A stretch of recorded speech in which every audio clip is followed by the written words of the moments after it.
Okay. I really hope that this is working. It's good to see everyone. Hopefully you can all hear me okay. I apologize, I'm 1 minute late because I was putting my lipstick on. Because, you know when you think something is going to take way less time than it actually does? Yeah, that is what cooking for me tonight was. And I think I had lipstick on my teeth. Oh no. Okay, it's not perfect, but you know what? This'll have to do. Okay, we went full spooky tonight, and it took me way longer than I was expecting it would, so...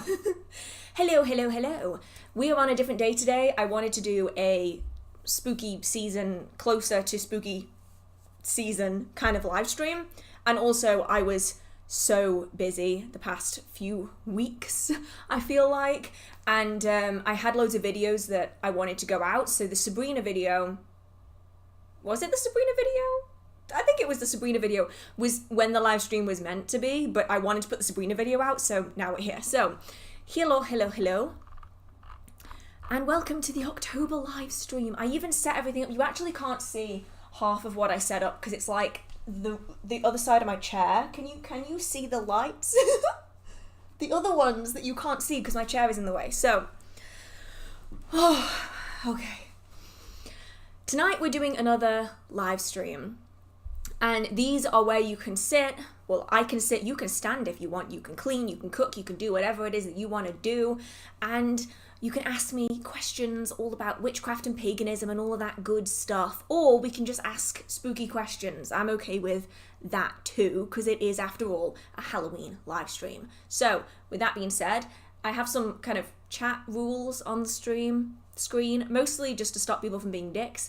Generally, please be nice. That would be great for everyone involved. And also, I read the chat chronologically. So if you have posted a question or sent a message after the rest of them, I'm not going to get to yours first. I'm going to get to yours last. So it can take me a little bit of time to get through the chat just because I don't want to miss anyone. Basically, and I'm going to check the black lipstick on my teeth again because I am terrified of that happening in a live video. See, look. Black lipstick. Black lipstick. I don't know why I did it. I was like, ooh, spooky season, black lipstick. And now I'm like, oh, not a good idea. Because you get black lipstick everywhere. Like, absolutely everywhere. So, let's get into it. Oh, and I also might skip questions if I already have answered them, or if I simply don't know the answer, or if I've made a video on it, I will kind of point you in the direction to said video, because my videos are quite comprehensive, way more so than my live streams. So if I've done a bigger topic in a video, then I will point you towards that. And then, of course, if you do enjoy these live streams, feel free to let me know by liking them or commenting on them afterwards. It really means a lot to me, and it helps YouTube to know that you actually like the live streams, because I have had a few people tell me that they haven't been notified that there's a live stream at all. So hopefully YouTube starts doing that. That'd be great. Okay, I'm gonna stop waffling. Let's get into some of the questions. Okay, so this first one says, Hi Hearth, I would like to use a crow skull in my practice but can't find a trusted source. So would using a crystal skull be okay? Yeah, I'd say so. A lot of the times I would, as you've mentioned here, not have animal skulls or other remains if you don't know where they've come from. And by that I mean you might have found them yourself. That's fine. You might get it from a trusted source. That's fine. I wouldn't recommend just buying them off random people you don't know, because you don't know how they've received those remains. You know, it could be from them hunting, which is not really what you want. You don't want remains from something that's been purposefully killed for your kind of space. So crystal skulls are a good alternative. You can also use model skulls as well. So in the back of some of my videos, technically it's behind me today, but you just can't see it because my chair's in the way.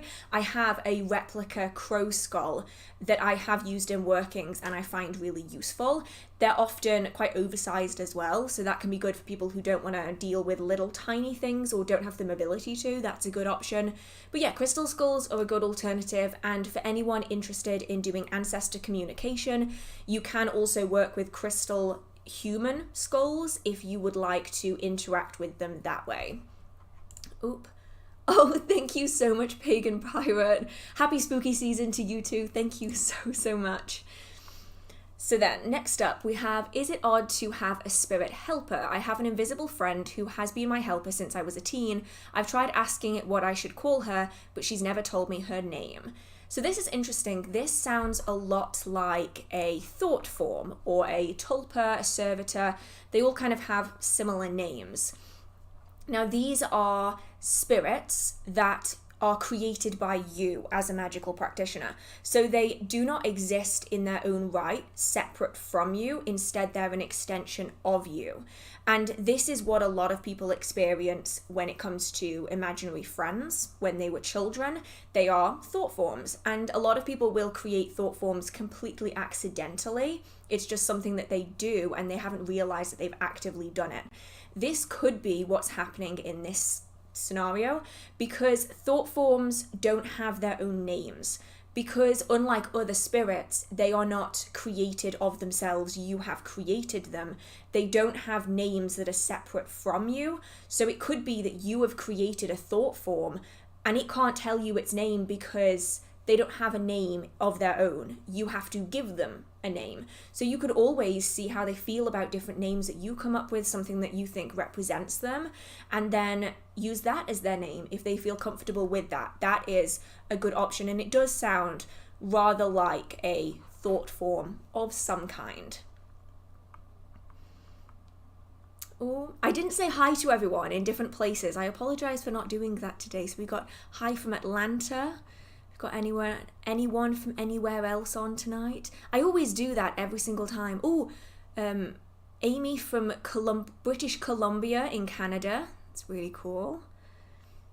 Yorkshire. Denmark. Ooh, oh, okay, so here is a question I can answer in the meantime. What is your favourite Halloween movie? This one is actually really tricky for me. Mostly because I love so many Halloween movies, but there are a few that I will only watch around Halloween. So I will only watch Hocus Pocus, and I did watch Hocus Pocus 2 and I did really enjoy it. And I also will only watch Halloween Town around Halloween, and I actually haven't watched it this year. I think my favourite is Hocus Pocus, mostly because it just gives that kind of spooky vibes that I love so much. But from a sentimental perspective, I do really like Halloween Town too. There's a few others. I like Phantom of the Megaplex. A lot of the kind of 90s Disney originals I really enjoy. And then obviously you've got horror movies like The Cabin in the Woods and The Evil Dead. Beetlejuice isn't a horror movie, but it's that kind of vein. Those kind of films are like my favourite. Like the 80s and 90s movies are beautiful. And then obviously there's others, you know, like Practical Magic and all that. The only one I don't like is The Craft, and so many of you have asked me to review, like go through The Craft and pick out all the things that are really good, and I will do that. But when you watch that video, just remember, I hate that movie and I did it for you. Because I really don't like the movie The Craft. I don't understand why I don't like it, but I just don't like it. So who have we got here? We've got Cornwall, California, Crete, Germany.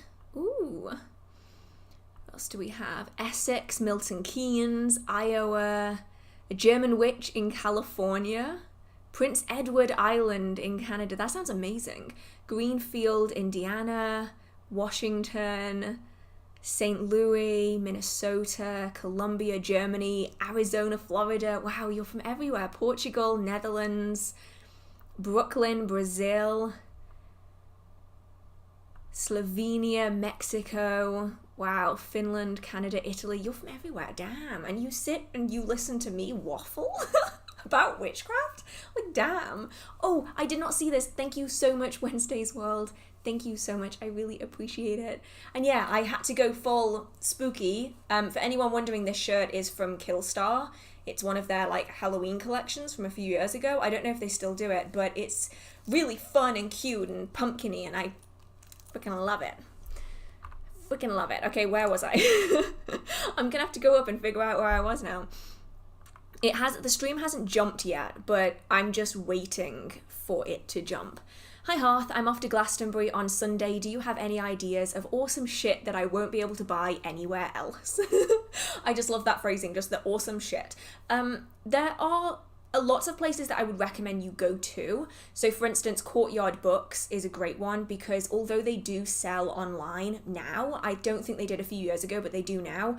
A lot of the books that they have in the store, they don't put on the website. It's only the really unusual things that go on the website. So Courtyard Books is always something that I would recommend people go into. You then have Sons of Asgard, one of my favourite shops probably ever. I love going in there. They do have an online shop as well, but I love going in and I love getting to talk to everyone because I just like doing that when I get to go down there.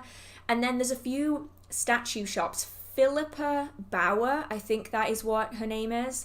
Phenomenal sculptor. If you watched one of my Glastonbury hauls from, I think it was my 2021 Glastonbury haul, I got a big statue, a big dark goddess statue from them, and it's stunning, and that's the kind of thing that I wouldn't ship to me because I'd be scared of the postal system breaking it, so I get those kind of things in person while I'm there. I have hiccups at the same time, I apologize. So those are the kind of things that I will typically get in person there. I mean, most of the stores do sell online as well, so you can get them if you aren't going to Glastonbury, but the atmosphere is just oh so special. Oh, and then obviously, like Chalice Well and White Well water, you're not going to be able to get anywhere else. So if you want to get some for your workings, get some while you're there. If you go into the Chalice Well gardens, they do sell bottles that you can fill or you can bring your own. When it comes to the White Well, you are going to have to fill your own from the outside, like drain. Just do remember, people do sit in the White Well basically nude, and I wouldn't recommend drinking the water, but you can obviously use it in your spells and rituals if you like. So just bear that in mind, because I've seen some people drink the water from the White Well, and I gotta admit, I wouldn't, because I've seen people in there just butt naked, and that might do it for some people, but nope, that is not for me. Is it appropriate to use animal bones / remains as a spiritual vessel for ancestor workings? Thank you. Love your content. Your bloopers are always the best. Oh, thank you so much. I can feel a hair. I don't know where it is. I personally wouldn't use animal remains for ancestor spirits. Mostly because you're more than likely going to be connecting with the spirit of the animal and not so much the spirit of an ancestor. So personally, I wouldn't, but it's going to all depend on you, and I know that certain traditions and cultures will do this, so it's very much going to be based on your tradition and how you feel about it. I really need to get the hair out of my mouth. I'm trying really hard to, like, keep my composure when I can feel it. Okay, I got it. This is the problem of having long hair, right? Everyone around me just constantly complains about my hair getting everywhere because my hair is just so long that, like, it's, like, down out here that, like, it goes everywhere. It doesn't matter what I do. My hair just constantly ends up everywhere that it's not meant to be. Okay. I'm going to see if I can find the next question because they do kind of get a little bit hidden. Oh, hi Phil. Thank you so much for being here. Actually, thank you to all of my mods. Thank you to Bresky and Iz and Phil and any one of my other mods who comes and pops on. You guys are absolutely awesome and you are so underappreciated, so thank you so much.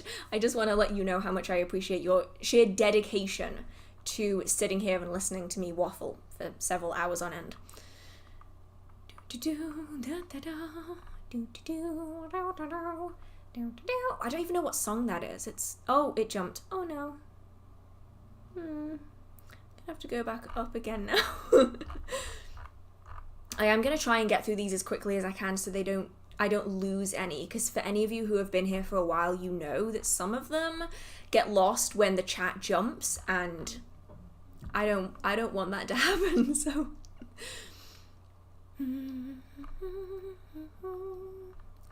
okay. I think I was about here. I think that's where I was. Hearth, what magical workings can I undertake with dried orange peels? Ooh, this is a really good one. I like specific ones like this. So Oranges, it's really going to depend on where you're from, I suppose, but for me, oranges are a way of breaking through things, so I'll often use orange peel in workings where I'm designed to bring down blockages, progress forwards, open new opportunities. That's where I will use orange peel for, primarily. But I know that other people will use it for abundance and for prosperity, and it really all depends on what you connect with oranges. I have to admit, I don't really like oranges, and oranges in this country are kind of bitter.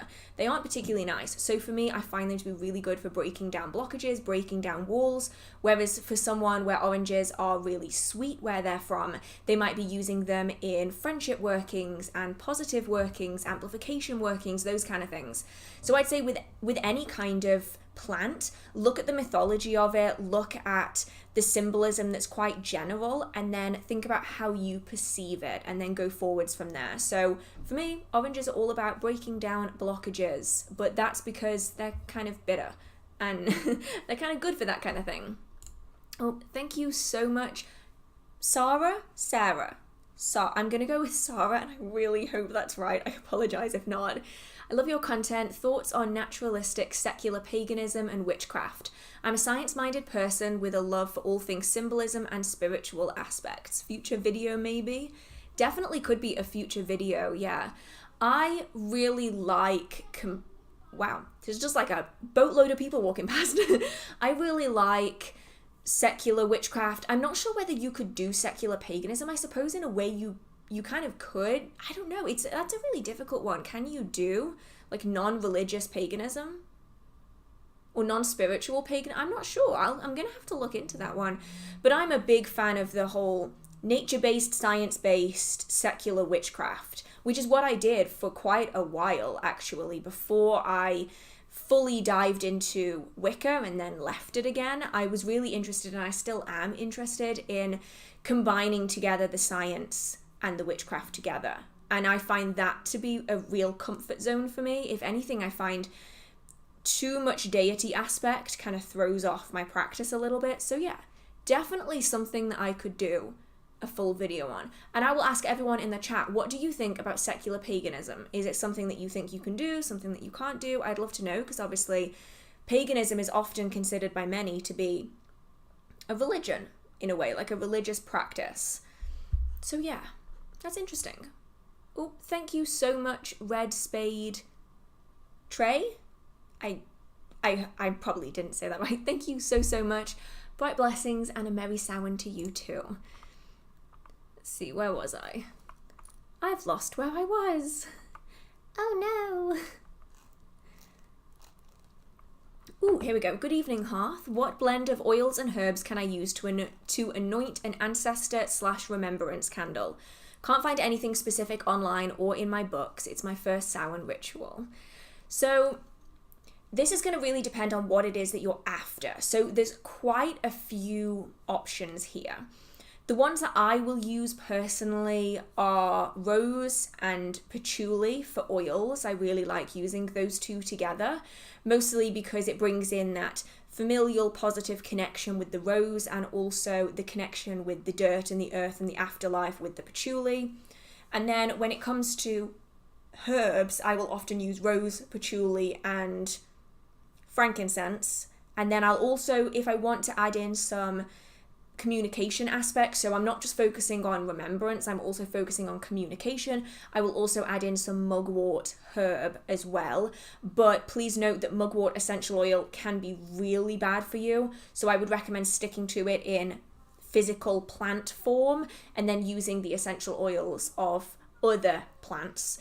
But also do remember the concentration, so I will always dilute my rose to a 0.5% concentration, and pretty much anything else to either a 1 or 2% concentration. It's just people screaming outside, just ignore that. And I'll dilute that into a base oil to make it safe for me to touch and handle, because essential oils, though they are natural, doesn't mean that they are necessarily safe. So yeah, those are the ones that I would personally use and that I really enjoy using, especially the mix of rose, patchouli, and mugwort in varying forms. Ooh.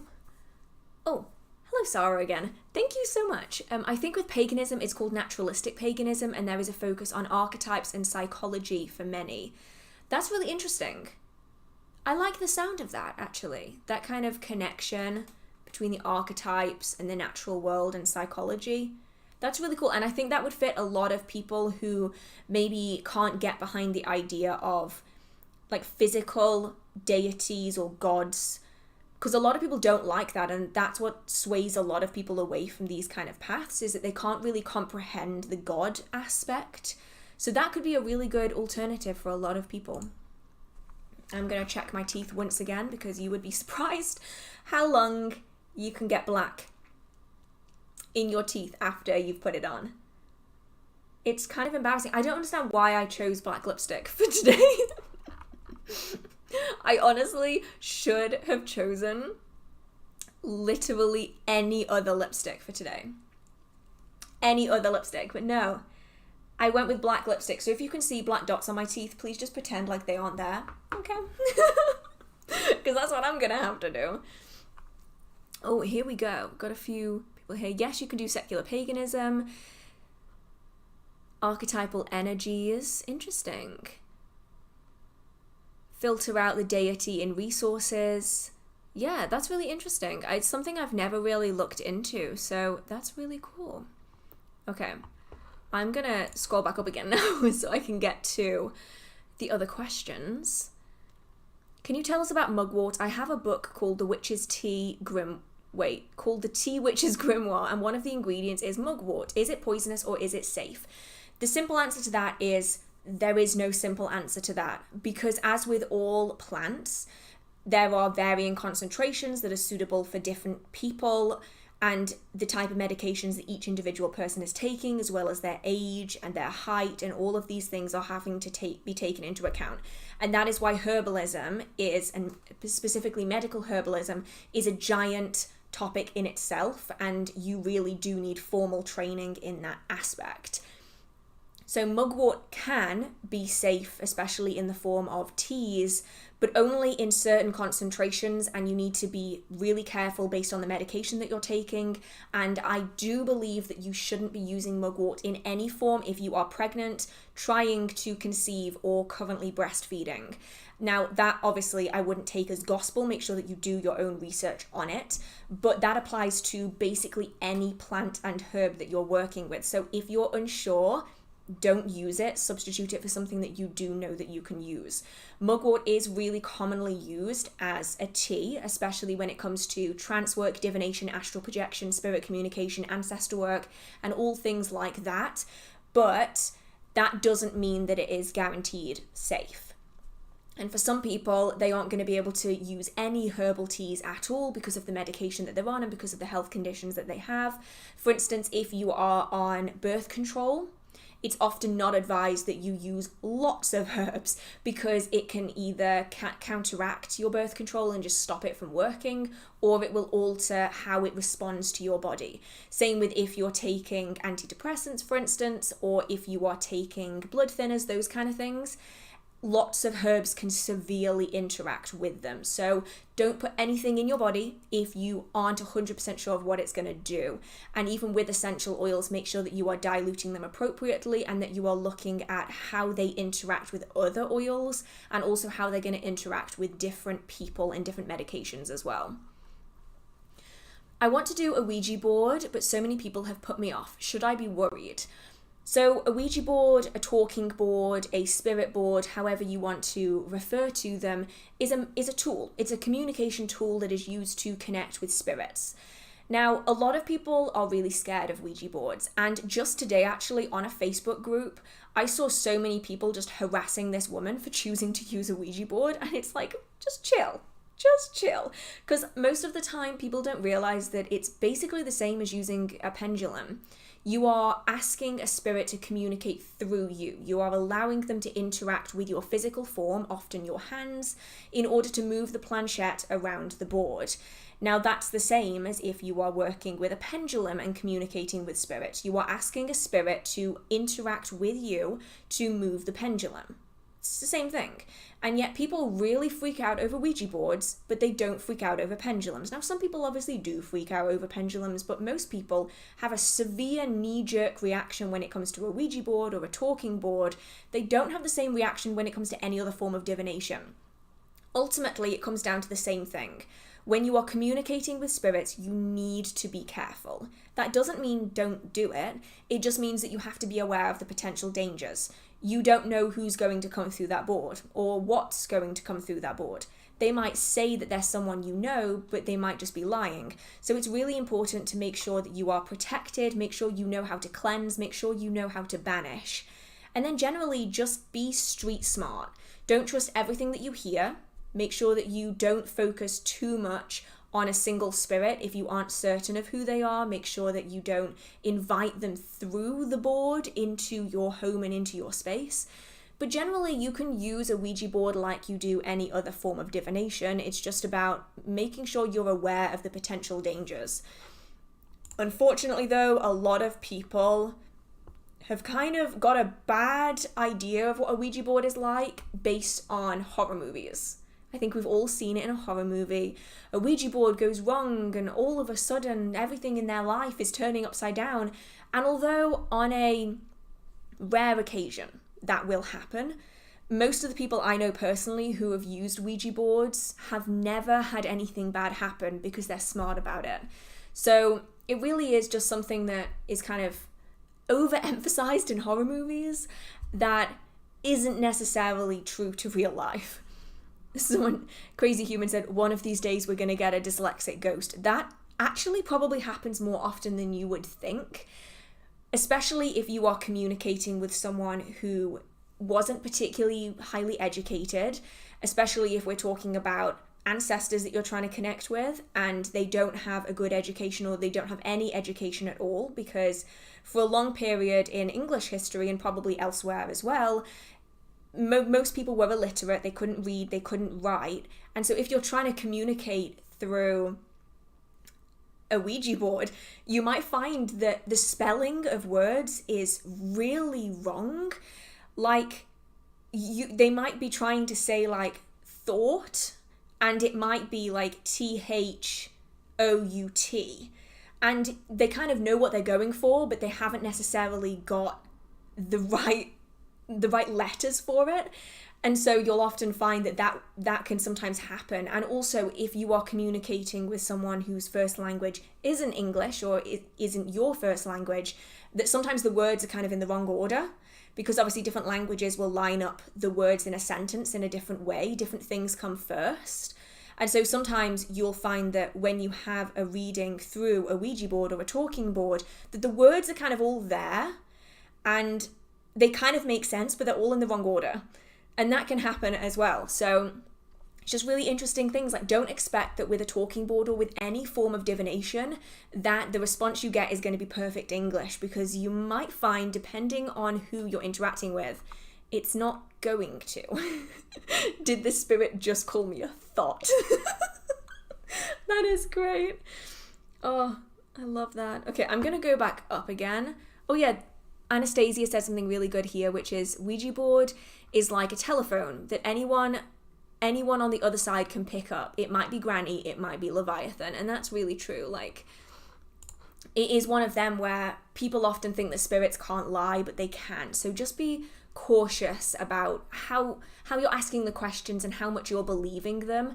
And sadly, I know that some people are that they're grieving and they want to communicate so badly with someone that they've lost that they are going to believe anything that is given to them. And that is why I would typically recommend leaving it 6 months, a year, even 2 years after someone has passed over before you use any kind of divination, because it gives you a little bit of thought or sense. Like, it takes away some of that instantaneous need that can lead people into trouble. Instead, it gives you time to process, and it also gives you time to be able to think clearly when you come to do a talking board or a Ouija board. That way you aren't desperately wanting them to be someone that you've lost, and actually you're talking to something else that you wouldn't necessarily want to talk to.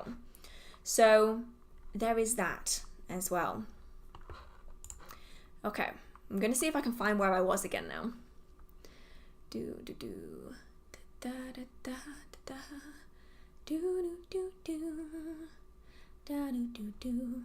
Is there a way to find out if someone has magical or spiritual protections up? Well, I suppose if you know them, fastest way to do this is to ask them. Generally though, if you are around them, so you can communicate with them or you can just be near them, you can push your energy out, pull it back in again, and see what it tastes like is the wrong word, but I know some of you are going to understand what I mean. So one of my favorite practices for sensing energy is I gather my energy up, I will push it out, and then it will kind of like taste and interact with the environment around me, and then I pull it back in again. And when you pull it back in again, at least I do, I don't know if anyone else does, I get like a mental map of what's around me and the things that my energy has encountered. And it's one of the ways that I can understand if a spirit or an entity is around, because I will often see them, kind of like energetic echolocation, and my energy is kind of picked up on them as it's been pushed out and pulled back again. When someone has protections up, this will often show up, at least in my head, as a kind of shield around them, like a bubble that my energy can't enter. And you're also going to be able to sense it when you pull it back in again. So obviously everyone's going to sense energy slightly differently. You might find that it has a strange sensation, or it's a different temperature, or it comes to you as a different color or a different feeling. For me, it just doesn't appear on my little echolocation image that I get when I do energy sensing. It's essentially as though that person isn't there, like the entire space around them is just blank, and that allows me to know that that person has energies and shields up, whether they are things that they've done themselves or whether that is ancestors, spirits, guides, guardians that are working for them even without their knowledge. So that's one way of doing it if you have access to them. You can also carry out divination so that you can ask your spirits, or you can simply ask your own subconscious and your kind of deeper mind whether they have their protections up, and that can give you an answer as well. You can also send out familiars and servitors in order to gather that information for you to then come back with the answer as to whether or not they have protections up. Though please be aware that if you are sending out familiars or servitors, you might find that they don't come back, because depending on what it is that that person has protecting them, it might be highly aggressive, and you just being in their space, scoping it out, might be enough to set off their servitor or their familiar or anything else that they are working with. So just bear that in mind. And then I suppose the other way is to test it and see, though I wouldn't typically recommend that as a first resort. It's the equivalent of poking a bear to see if it's asleep. If it is, you might be fine. If it's not, you're definitely not going to be fine. So just bear that in mind. Use that as kind of a last resort, I think. Right, this one is about energy. So I'm going to talk about this now. I'll answer this one now, and then I'm going to go back up again, just so that everything is kind of vaguely cohesive. Shane says, you talked about that energy sensing exercise that you do with a partner, hot and cold. Anything similar for one person? I like that one because it's easier to understand where you are with it. Okay, so what's being referred to here is a technique that I have spoken about in the past. I will have to do a video on this. I don't understand why I've never done a video on this, where essentially you sit with a partner. You don't have to know each other. I did this in a coven environment, and we were all kind of getting to know each other. We didn't really know each other that well, but one person sits on a chair and the other person sits behind the chair, or they stand behind the chair. The person in the chair thinks of an environment. That could be something really, really hot, like the desert or a volcano. It could be something really cold, like the deep ocean or the Arctic. They gather up their energy, they focus on this image that they have in their mind or that they're telling themselves, and then they push their energy outwards. The person standing behind the chair is going to be sensing that energy, and then they're going to be telling the other person whether they think it's hot or whether they think it's cold. This is a good way of testing your own energy manipulation abilities as well as your energy sensing abilities, and it's great within covens or groups to build a connection and a collaborative force together. Now, it's a little trickier to do this alone, because obviously you are going to know what the energy is that you're dealing with. But there is one technique that I've found does work, but it's a little tricky to carry out. So there's kind of 2 ways that you can go about doing this. Well, kind of 3.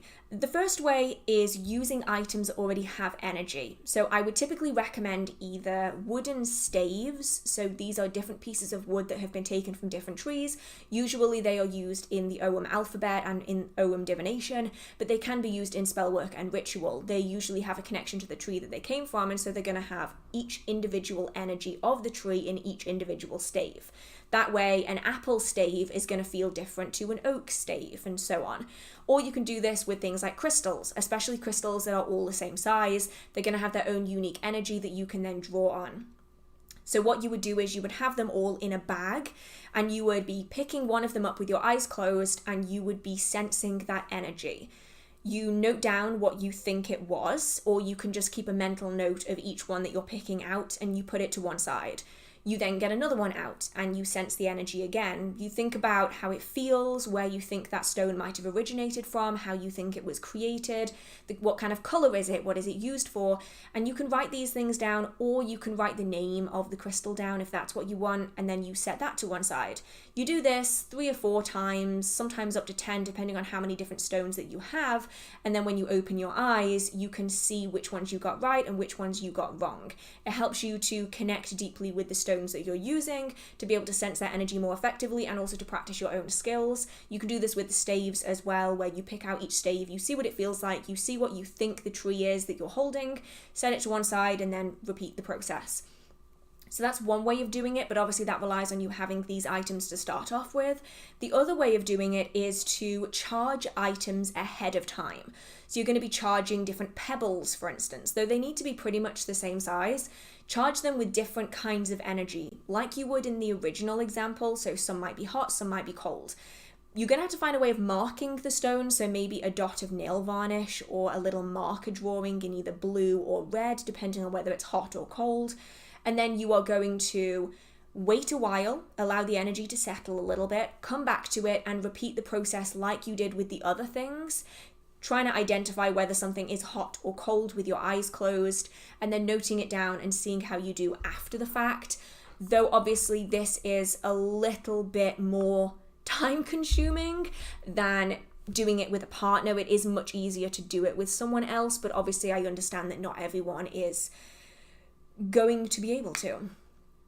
I took a very, very deep breath there for seemingly no reason. I think it's because I talk so darn much so quickly. Like in my normal videos, I'm like casually talking. I'm just like gentle talking. And then in my live streams, I'm like, here are 1,000 words a minute. Good luck. Okay, where was I? Oh, maybe fish tank pebbles for the charging idea. They're usually about the same size, but can be different colors. Yeah, that would work. That would work. Anything like that. The one thing that you don't want when you're doing this kind of exercise, oh my goodness. Thank you so much, Olivia. Thank you so much. I had to go full Halloween. It was obviously the spooky season that called for it. Where was I going with this? Oh yeah, same with runes and staves, Ogham staves. You really don't want to be using things that are obviously different, because I've had sets of runes before where I dig through them and I'm like, oh, I know what that is. Because I can tell, because it's so much bigger than all of the others. So just make sure that if you're doing this, you are making sure that you get them all the same size so that you don't screw yourself over in the long run. Because I've been known to do that in the past, and it really does throw off the exercise. Where was I with this? I know, oh, here we go. Do you ever host smaller interactive classes or workshops online about specific topics that people can purchase a place on? If not, would you ever consider doing them? I definitely love to attend. I mean, I've never really thought about it, mostly because I do these, and I'm happy to share any of that information with anyone who wants to learn about it. I feel kind of weird putting a paywall on information, especially information that I would quite happily offer for free during a live stream. Like I know in some cases there are ads on my videos, but you know, I don't know, I feel kind of weird about it. You know, I feel kind of strange. So It's a maybe. I would maybe consider doing some deep dives on Patreon that maybe YouTube wouldn't necessarily like so much, because I think everyone in this space can recognize that there are some topics that YouTube just doesn't want you to talk about. But in general, I think I just stick to doing them in like videos or maybe smaller live streams. I'm not sure. I'll have to think about that one. Any tips on generating energy? So generally, I'm trying to like run through everything in my head as quickly as I can. My favorite form of generating energy is to draw it from the earth. That's typically my favorite way of doing it. I have a video on my channel all about grounding and drawing that energy up from the earth that you can then use in your rituals, and then any excess that's left over you can send back down again. But not everyone is going to want to use the earth energy. Some people are going to want energy in different ways. And so you can use any kind of music that gets the emotion going. So for me, I really like Adrian von Ziegler's music on YouTube. I think they're phenomenal, and I find it to really get me in the zone. Some people really enjoy repetitive drumming as a way of raising energy.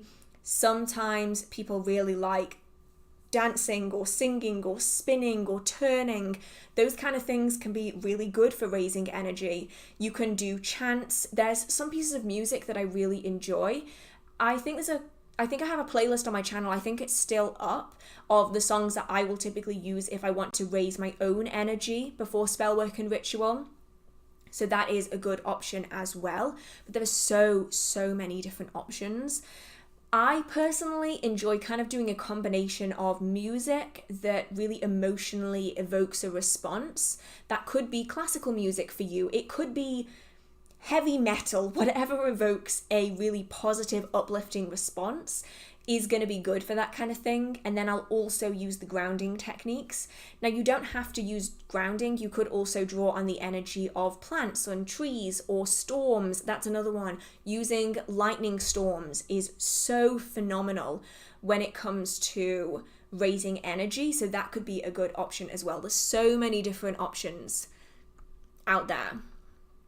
Your question hasn't been skipped, Gibson. It's just that I'm at the bottom of the chat right now. Your questions are probably right at the top. It's just I'm answering the questions that are all surrounding energy work, and then I'm going to go back up to the top again so that I can get to the other questions. So I will answer them if I can, but I came down to the bottom to answer the similar questions that I'm currently working with.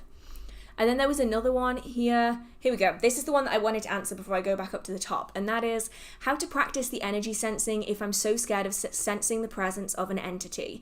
Since I've been learning about witchcraft and spirits, I'm dreadfully scared to be on my own. Thank you. Okay. So this is something that I think a lot of people experience. So don't feel bad about it. It is 100% something that other people do and will experience. There's a few questions that I just want to kind of get you thinking about that might help. So firstly is, why are you scared of sensing a presence? What is it about them that you are scared of? Is it a particular thing that you are fearful of? You don't have to tell me. They're just things that you can just think about, maybe note down in a journal and just spend some time focusing on, because then you can really get to the root of what is causing you the fear and the nervousness, and then you can push past it. So what is it about sensing a spirit that is making you nervous? Is it what they're going to look like? Is it how they're going to respond? Is it what they're going to do, what they might say? Is there some aspect of them that's making you particularly nervous? And then is it based on something that you've seen, experienced, or witnessed? That could be something in the real world or something in a movie or a TV show. Especially recently, I've seen a lot of people being really scared of spirits because of the shows that they've watched and the movies that they've seen, so that could be something as well. When it comes to spirits though, generally they're not going to be bothered by you. Most of the spirits that I have sensed and interacted with don't care that I'm there. Like, they don't give a shit. They're like, oh, cool, okay. That they don't come up to me, they don't interact with me, they're just there. And so I'd say that goes for about 90% of all the spirits that I have experienced. They just don't care. And then the other ones that I have experienced who do acknowledge my presence, about 9 out of 10 of all of the ones that I would interact with that acknowledge that I'm there, they might go, cool, you can see me, you can interact with me, that's cool. And then they'll just go, okay, I'm bored now, and then they'll leave. There is like a tiny percentage that are going to be interacting with you in a negative way. And in which case then it's about learning how to shield yourself. So if you don't want to energy sense right away, try using your energy to put up a shield. I have a video on my channel called the 3 Rings of Protection, which is something I've used for basically my entire magical practice. I think that was one of the first things that I ever learned how to do. And it's an energetic shield that you can put up when you're feeling really stressed and you need that extra bit of energetic protection, whether that's because your protections have gone down, or whether that's because someone is targeting you, or you just don't feel comfortable in that space.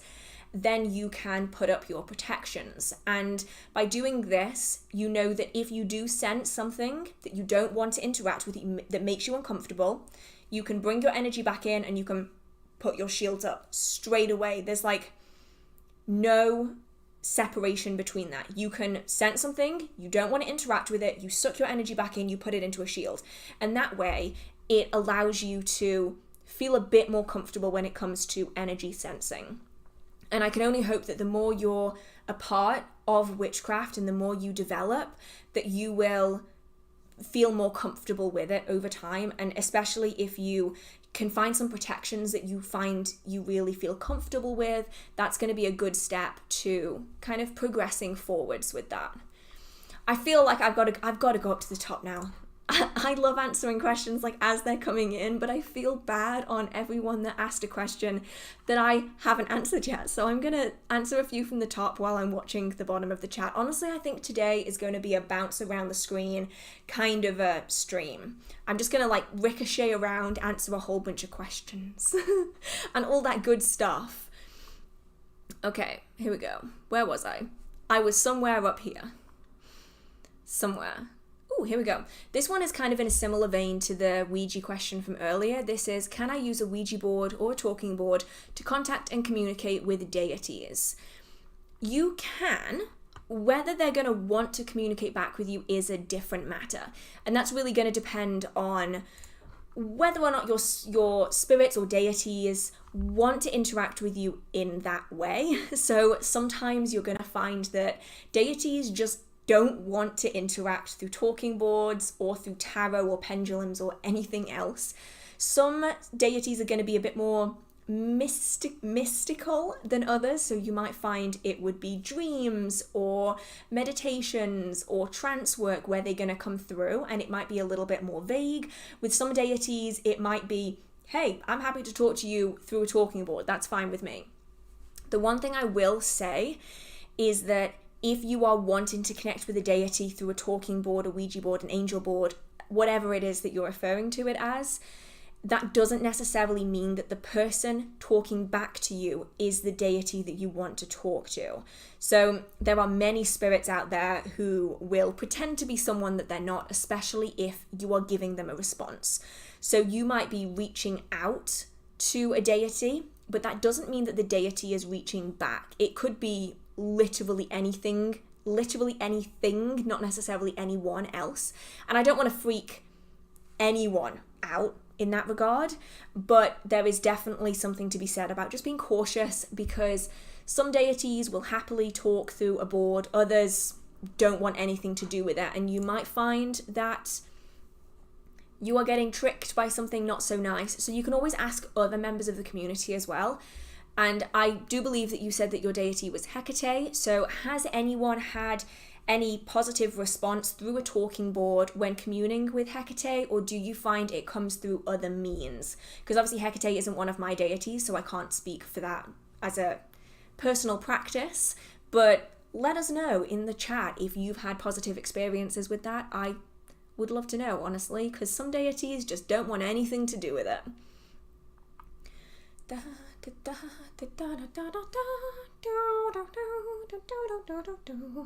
Oh, here we go. So I have a few questions all on the same thing. A few people have asked the exact same question, and that is it okay to use a Ouija board in your house? I was watching a Wiccan teacher say to never use one in the house, and then I had someone else say, is it okay to use a spirit board in a house? So this is really going to depend on personal preference, and it's kind of a difficult one to say categorically yes or no, because some people are going to feel more comfortable with it than others. I personally would use a talking board or a Ouija board in my home because I have the protections up that allow me to filter out anything that I don't want to interact with. I forgot why I don't stream on a Friday night. I don't stream on a Friday night because I live near so many pubs and everyone is currently walking to the pub. So if you can hear people shouting, that is what is happening.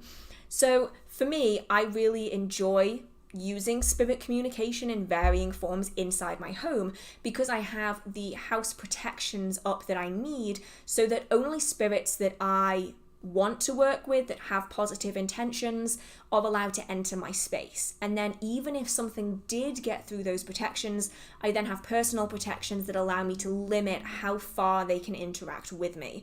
So I would personally feel comfortable having a Ouija board session in my home, but not everyone is going to feel that way, and it's going to depend very much on whether or not you have the protections in place to make that comfortable for you, and also whether mentally you are going to feel comfortable doing that. Because if it's something that's going to stress you out, you're going to be concerned about, you're going to be a little bit paranoid about in some instances, that is more likely going to cause problems. So either which way is fine. If you want to use them inside, you can. If you want to use them somewhere else, you can as well. But obviously, in some circumstances, it's actually safer to use them inside your home if you do have the protections up than it is to do it in a space with no protections. So wherever you are, just make sure that you're being safe with what you're doing. This one's on a similar vein again. I know it's a newer question, but I promise I'm gonna try and get to all of them if I can. I'm just ricocheting around trying to make it cohesive. What kind of house protections do you use? So personally, I'm not going to go through every single one for safety reasons, obviously, but I obviously have personal protections. I have large wards. I then have smaller protections. I have scapegoat workings such as witches' bottles, witches' balls. I then have protective witches' ladders, among lots of other things. So I tend to cover lots of bases. Like, I always try to make sure I have a minimum of 2 of each kind of protection. So I will have 2 scapegoat workings. I will have 2 of this, 2 of that minimum. But that's because of where I live, who I interact with, what I interact with spiritually. And I just like to cover all of those bases. No, you don't have to do all of that. It's just something that I have just got into the habit of doing over the years. And I also have friends who will sometimes give me protection charms and protection items, and I'll just kind of add it all into my space and just be like, yeah, an extra one, that won't hurt. So I do typically find, though, I would rather have too many protections than too few. For some people, what I have is excessive. For other people, it's not excessive at all. So it really is just all flexible in there. Yeah, exactly. I think as an online practitioner, you definitely have to have more protections than the average Joe. I feel sorry for anyone who's Joe. I didn't mean to target you out there. But yeah, you definitely do have to. There's a lot of people who say that they're going to do things energetically to you, but they usually don't, because as far as I'm concerned, if you're going to do something, don't tell me that you're going to do it.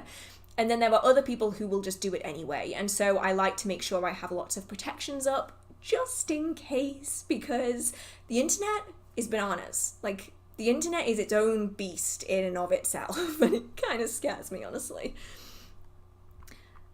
And then here we have, can you use a board alone? So it depends on your comfort level, I'd say.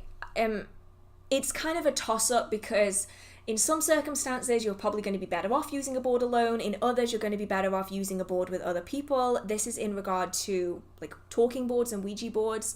So if you are using a talking board with a group of people who know what they're doing, you know, you've got a group of practitioners, or you have a group of people who understand what it is that's going on with a talking board, you can have great success doing it with other people, and you're probably going to be safer doing it with other people.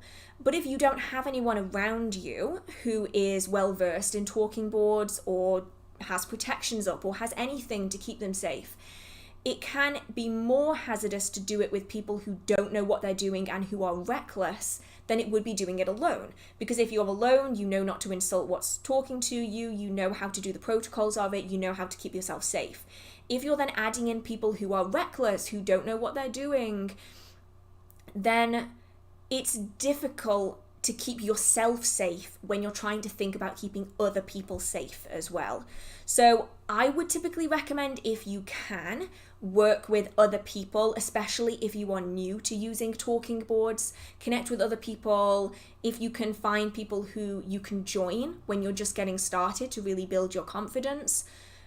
But you can use a talking board alone as long as you feel safe to do so. And that's really the big thing in this.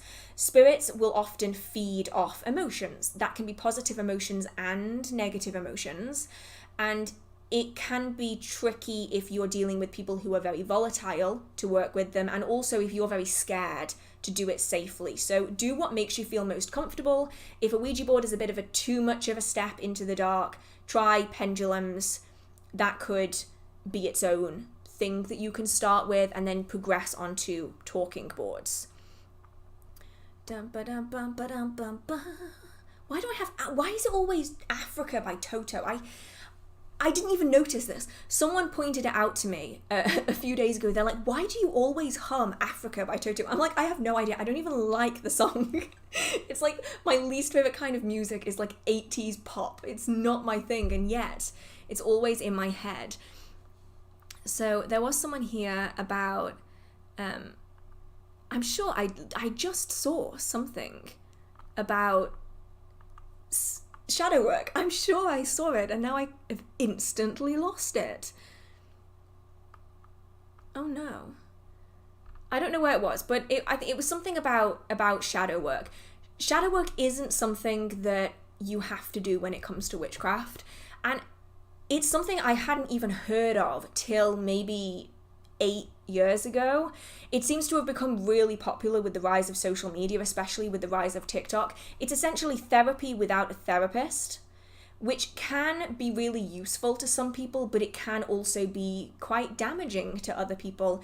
It's not something that you need to do when it comes to witchcraft, though I would recommend focusing inwards and being self-aware, regardless of whether you do shadow work or not. Shadow work isn't it's not tied up in witchcraft, so it's not something you have to do to practice witchcraft. It's not something you have to do to be a witch.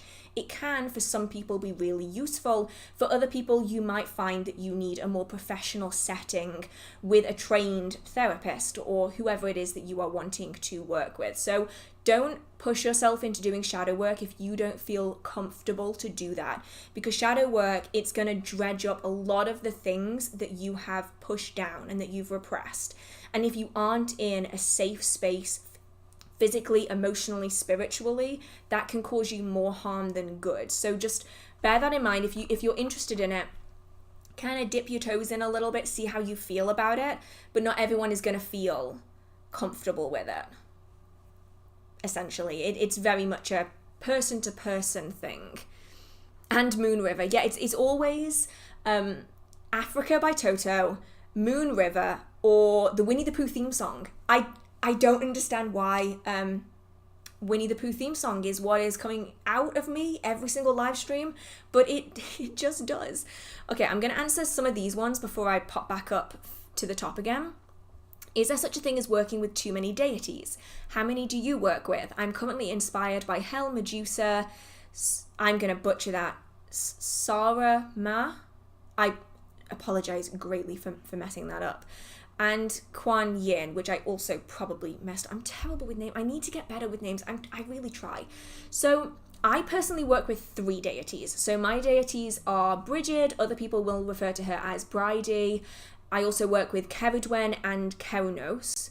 And that's kind of the amount that I personally feel comfortable with, but that's just because I don't work with deities in the way that other people would maybe work with them. So some people work with them really closely on a daily, even hourly basis. I don't really have the same connection with my deities. I will work with them when I need to work with them. I know that they're present around me and I can call on them whenever I need to. But if I don't need to, then I won't. And that's the way that I work with it. And I find that my deities kind of break up my life into 3 categories.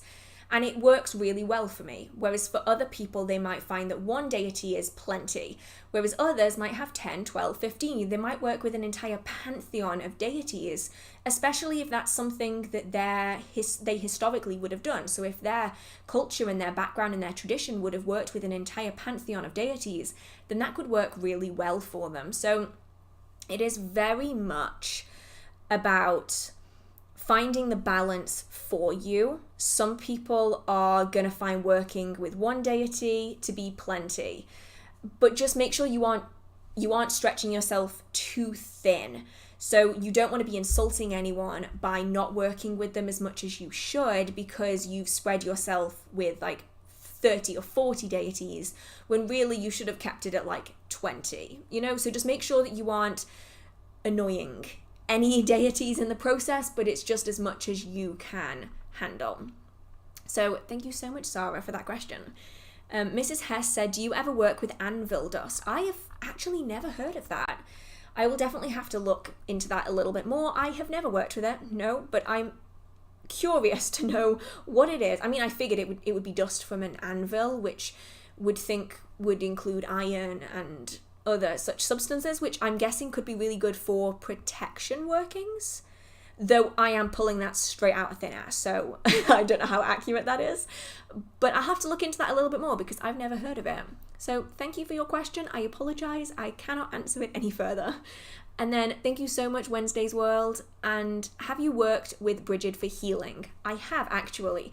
Bridget is one of the deities that I do actively work with for healing, because she is that, to me anyway, she is that maternal energy, that gentle hand, to lead you in the right direction. She's that for me, whereas Ceridwen's a bit more of a, girl, you still haven't done what you needed to do. I'm going to make you do it. That's the kind of difference between my 2 female deities. They're kind of like polar opposites of one another. So during the lockdowns and everything that happened with that, I did work directly with Bridget as a way of giving protection and healing and all those kind of things, and it worked out beautifully for me, and I really enjoy working with Bridget for her energy in that regard. I'm actually just about to finish up a few protection and healing workings that I did a couple of years ago that I'm in the process of just thanking and returning the energy back, so that's something I'm currently doing, and I really enjoy Bridget for that. Though, of course, lots of different deities out there will offer something similar. Oh, thank you so much, Z. Obviously, it's going to depend where you are. In England, we say Z. In America, you say Z, which is really weird to me, but thank you so much. I really, really appreciate it. So I'm going to go and find where I was in the chat now. Because I've spent a long time, like halfway down to wait, what was I saying? I half read a comment and I completely forgot what I was meant to be saying. Anyway, I'm just gonna forget that I even started that sentence because I've completely forgotten where I was going. Oh, Shell, it's my birthday on Halloween in Sowin. It's a great day for a birthday. Happy birthday in advance, and I hope you have an amazing day. What a day to have a birthday, right? That'd be so cool. I'd love to have a birthday on Sowin. That would be amazing. I have a question. Not me, obviously. This is a comment I'm reading. I want to do a witch bottle for the whole family. Can I put the tag locks for different people in the same bottle, or is one bottle per person better? Ooh, that's a really good one. So witch bottles are scapegoat spells. So the purpose of a witch bottle is to act as a secondary you. So you put tag locks such as hair, nail clippings, saliva. Urine is a really common one that I personally would recommend if you have the guts to do it. It's really good in this regard.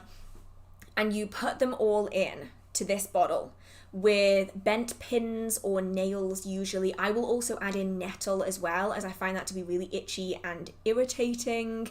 And then I will store it away. And that acts as a secondary version of me, for instance. It acts as an energetic double, so that any negative or malicious workings that are sent my way will go into the bottle instead. Now, if you are an active practitioner, you might want your own bottle. Whereas if your family members aren't active practitioners, you might want to put everyone into one bottle and then have you as a practitioner being in their own separate bottle.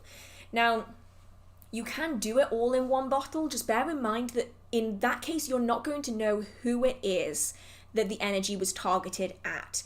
They're quite useful as almost a divination technique, because if you have 5 bottles, each for a member of your family, and each of them are labeled appropriately, and one of the bottles goes, but none of the others do, you know that that bottle and that person is the target of something, whether that is a spirit or malicious energy, whether that's purposeful or otherwise, and then you can go about doing more protections on that person, and then you recreate the bottle and see if those protections have helped. So you can do it collectively, but it does take away the ability to figure out who it is that is being specifically targeted. And I do want to reiterate here that it doesn't necessarily need to be a magical or spiritual attack. Sometimes it is just malicious thoughts and emotions from a standard person. And in some cultures, that's referred to as the evil eye, where it's usually jealousy or some other kind of sickening emotion, whether that is that they're jealous of you or they're envious of you is a really common one, and then that negative energy is sent your way and it attaches onto you.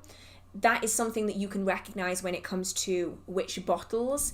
And if the bottle doesn't break, sometimes it will change color. So I've known of people who have witch bottles, they have several witch bottles that they all made at the same time with the same ingredients, and one of them will turn black while all the others stay the same color. That one will turn black, and that means that it has absorbed something. It's not enough to break the bottle, not yet, but it's enough to tell you that, hey, something is going on, I need to do something about this.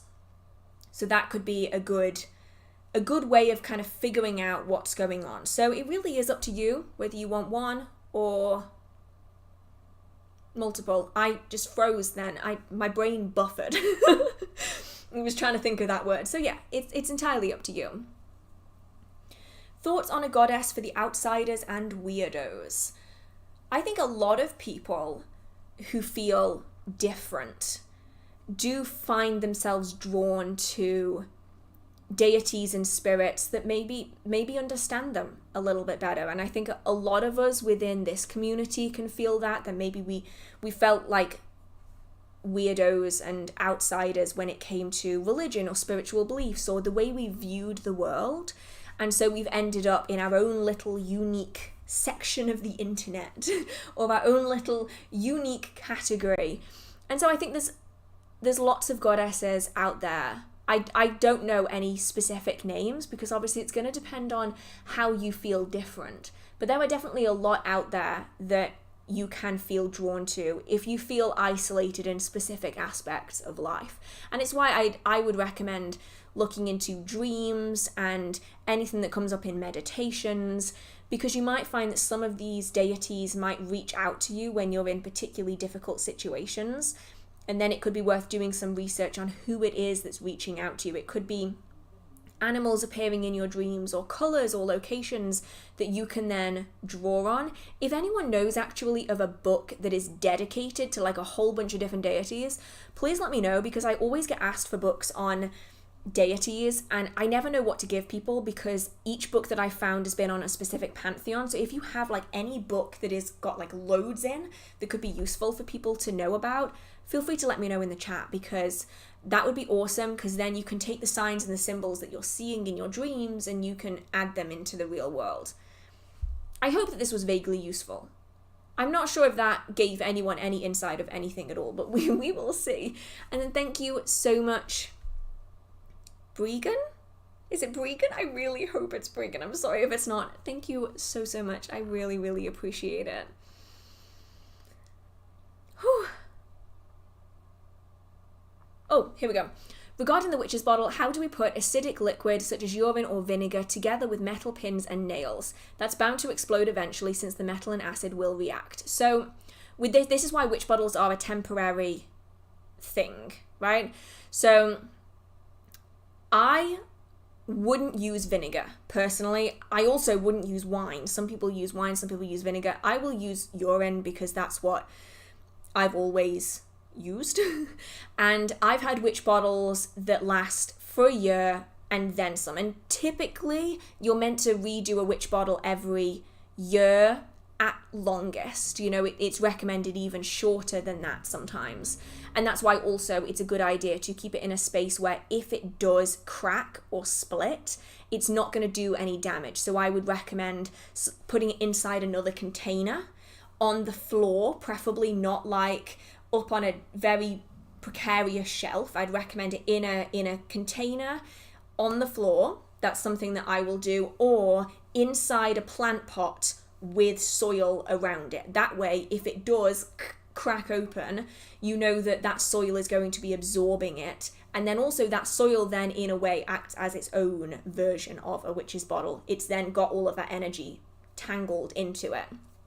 But there are other ways that you can do this if doing it with urine is not something that you want to do. There are plenty of scapegoat spells that just involve lots of threads. That's a good option. So traditionally witch balls were used for this reason, especially glass ones. They had lots of threads inside them that was a result of the glass blowing process.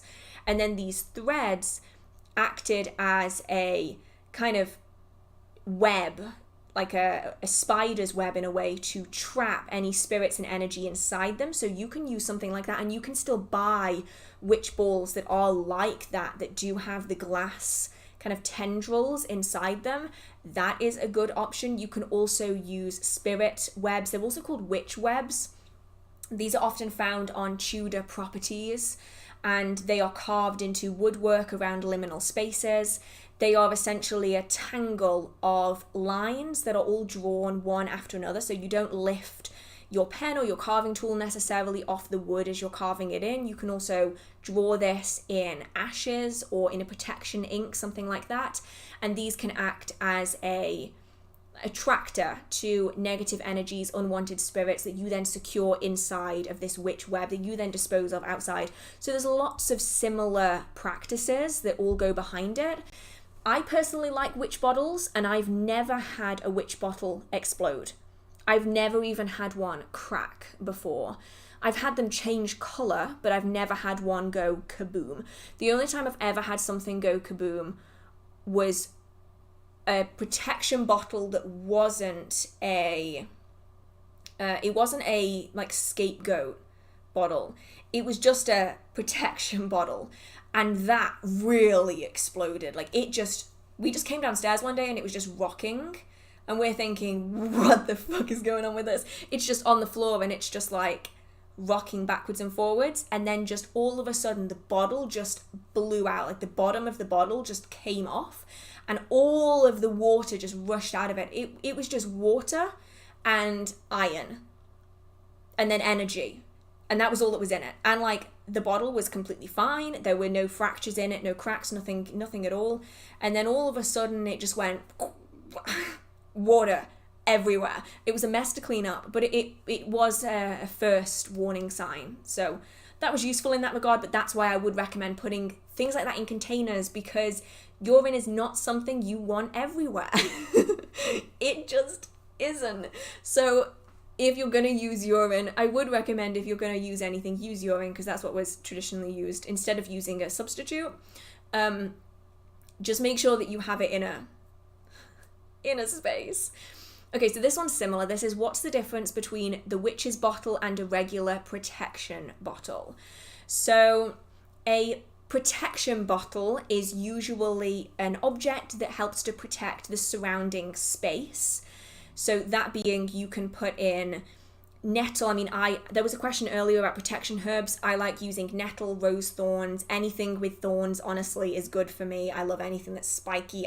Nettle is my favorite. My go-to favorite protection herb is nettle because it's spiky and it's just beautiful and it's everywhere in England, which is great. You add these things into the bottle along with items such as sigils or symbols, as well as crystals and anything else that is very protective for you.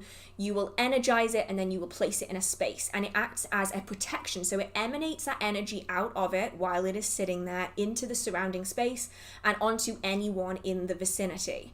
You then need to recharge it. Some people will do it on certain moon phases. Other people will just recharge it whenever it feels kind of empty, and then they will just continue to use it. You can also use protection bottles to protect a specific person. So you will add in tag locks that represent that person, which allow you to protect them from a distance because you've energetically linked the person that you want to protect and the bottle that you're using to protect them. A witch bottle has had many uses throughout the years. Initially, it was used as a way of stopping someone from casting witchcraft upon you. So it was filled with your urine as the person who has been targeted by a spell, because the belief was that the essence of the witch was put into the body of the person that they targeted. So by putting your urine into the bottle after a spell had been cast upon you by another, a part of them was added into you, which is then in the bottle. And then they'd bend pins in order to kill them, and then they would put them all into the jar, like into the bottle, seal it, and then they'd heat the bottle. And the idea behind that was that it would act as a representation of the witch's bladder, and it would irritate that witch so badly that they would come to your front door and they would ask for something, usually something like sugar or flour. And if you give them that thing, it's an acceptance of, hey, I will take this spell off you. Thank you for stopping the working that is irritating my bladder. And then it kind of developed over time, because if the witch didn't come back to apologize and ask for something, they would bury it, and it would like continue to irritate over time. And so now people use witch bottles as a way of protecting a witch from other witches and other spirits and entities using similar ingredients. So a witch's bottle acts as a scapegoat, a double, essentially a body double of yourself, because your urine is a tag lock that represents you put into that bottle. So a protection bottle is designed to protect you by emanating energy outwards. A witch's bottle acts as a scapegoat and a body double, which also protects you. I hope that made sense. I might have to do an entire video on witch bottles if that's something that you are interested in learning more about. I'm hoping I got all of that information right, because it's very cultural. Like in Cornwall, it was done slightly differently than in Devon, then it was done in Kent, then it was done in Essex. Like it's kind of slight variations, but yeah, that's the basic difference between the two. And I'm gonna have to go up to the top in a minute because I've spent so much time at the bottom. I just got stuck on the word I'm. Does anyone else have that, where you just get stuck on a random word? Okay, so let's see. Witch's bottles. Does the size of a witch bottle affect it in any way? Not particularly. Some people, well, oftentimes it was the same kind of bottle that was used historically. It was something that was commonly used. They are called Bellarmine bottles. I think they're called Bellarmine bottles. And they were a really common bottle during the time period. So like during the early modern period, Bellarmine bottles were really common.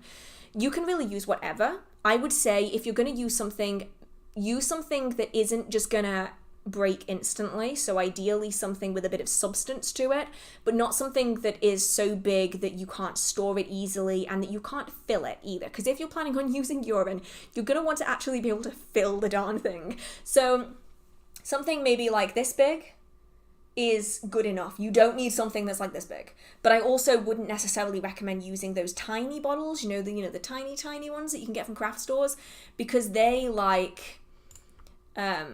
they explode, and when they explode, it is like bad. The little glass shards from those tiny bottles go everywhere. Like absolutely everywhere. Okay. Here's another one. Does it have to be a glass bottle? It doesn't have to be a glass bottle, but it does allow things to get in. So plastic is often a little bit tricky because yes, it won't explode, but depending on what you put in it, it might damage the plastic and it might start melting and like liquefying the plastic, depending on the kind of plastic that you're using.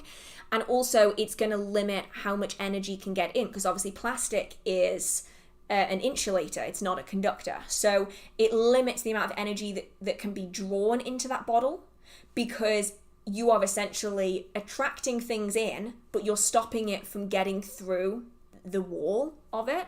So some people really like using plastic. I got stuck on the word, but other people just don't. I don't like using plastic for my witch bottles, mostly because I like being able to see what's happening, and I find that I can see color changes and anything weird that's happening. I can see it better when it's glass than when it's plastic. Where exactly to put a bottle if not to bury it? So as mentioned earlier, I would recommend putting it in a container, preferably something that is secure.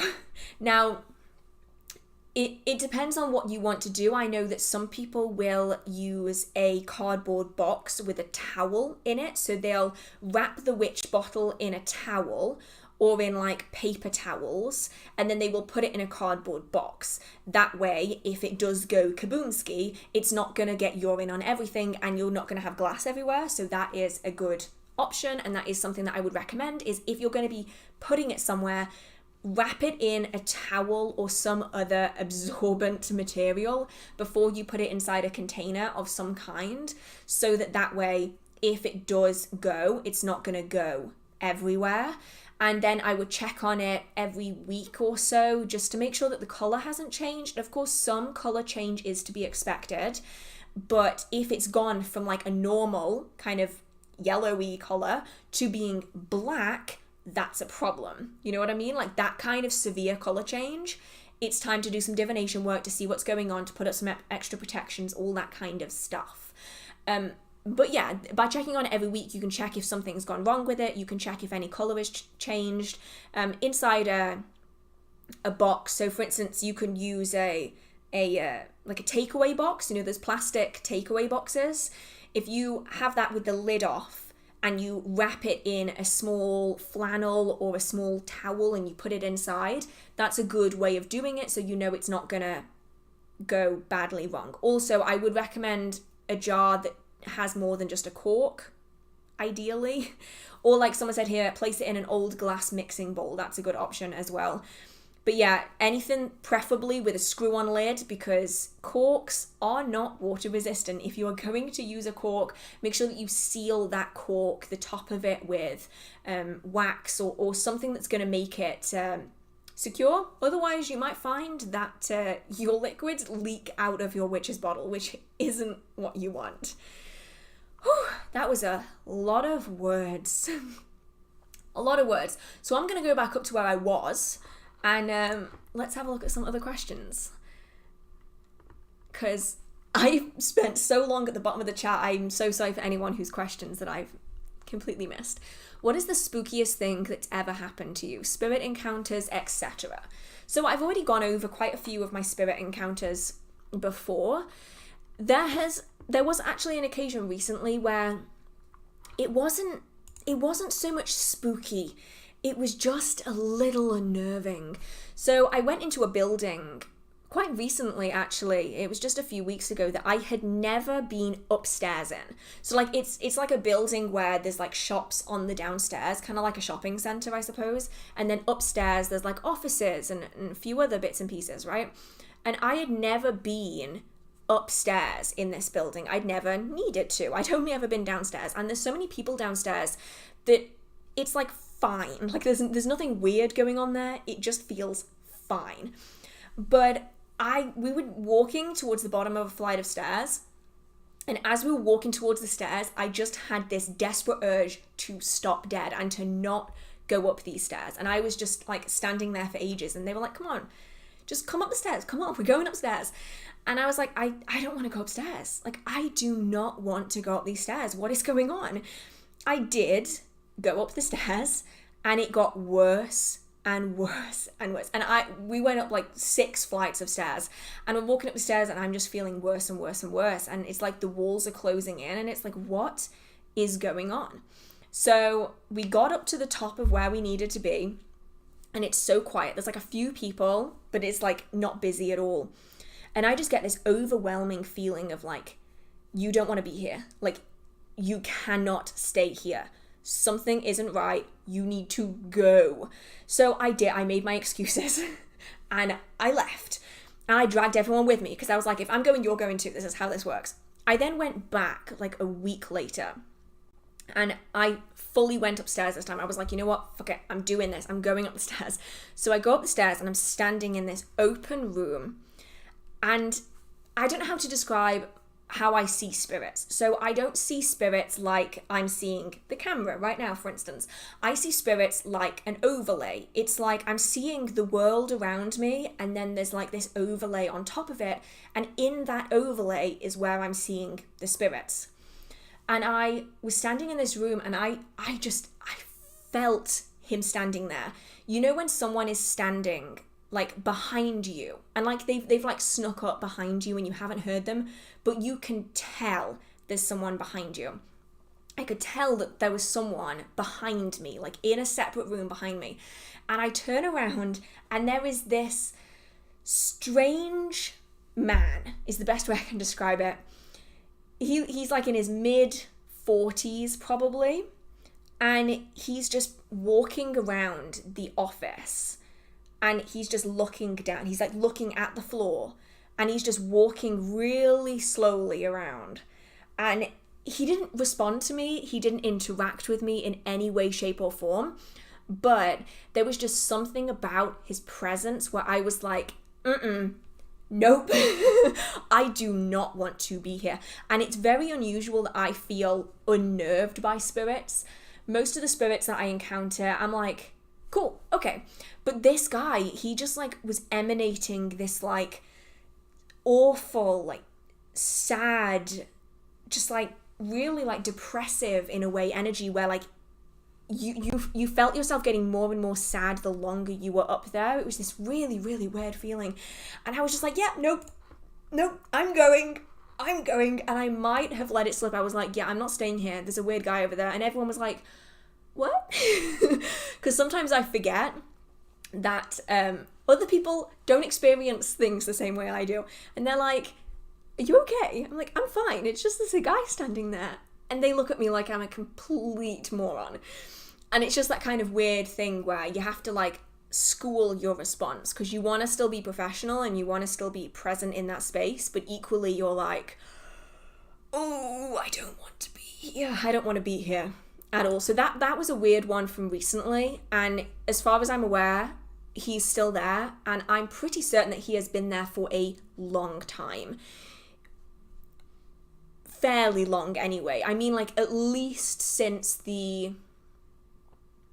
I want to say like the 70s, but he might not have been there for that long. That's just kind of how he's dressed.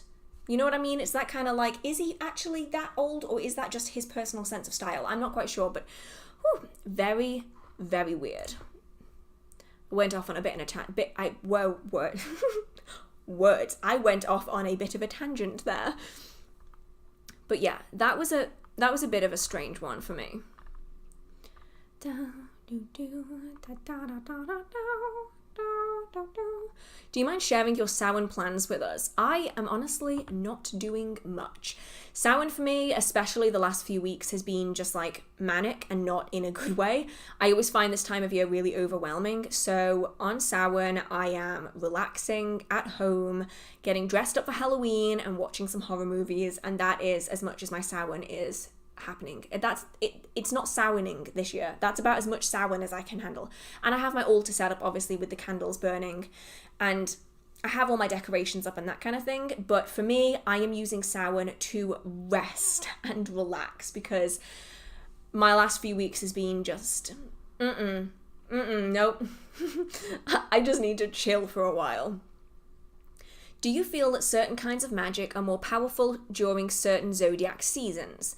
When is your birthday? I feel you said it once, and I think we share a birthday. So I am a Cancer. I am July 1st. And I do find that I'm more drawn to doing certain types of workings during certain seasons, like Zodiac seasons. I definitely do find that. Whether it's necessarily more powerful, I'm not sure. But I definitely feel more drawn to doing certain things during different seasons. And I think that if you are a follower of the astrological seasons, then it is something that can really amplify your practice if that's something that you're interested in. But I think everything is equally as powerful. I just think you might be more drawn to certain practices at different astrological times of the year.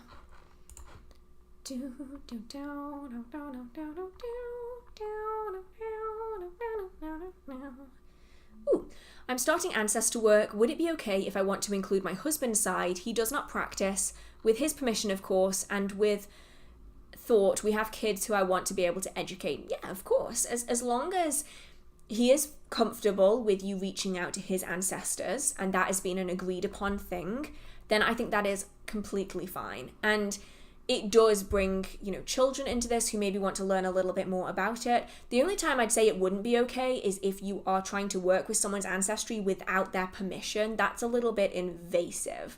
But if he's completely happy with you doing this, then yeah, that's completely fine.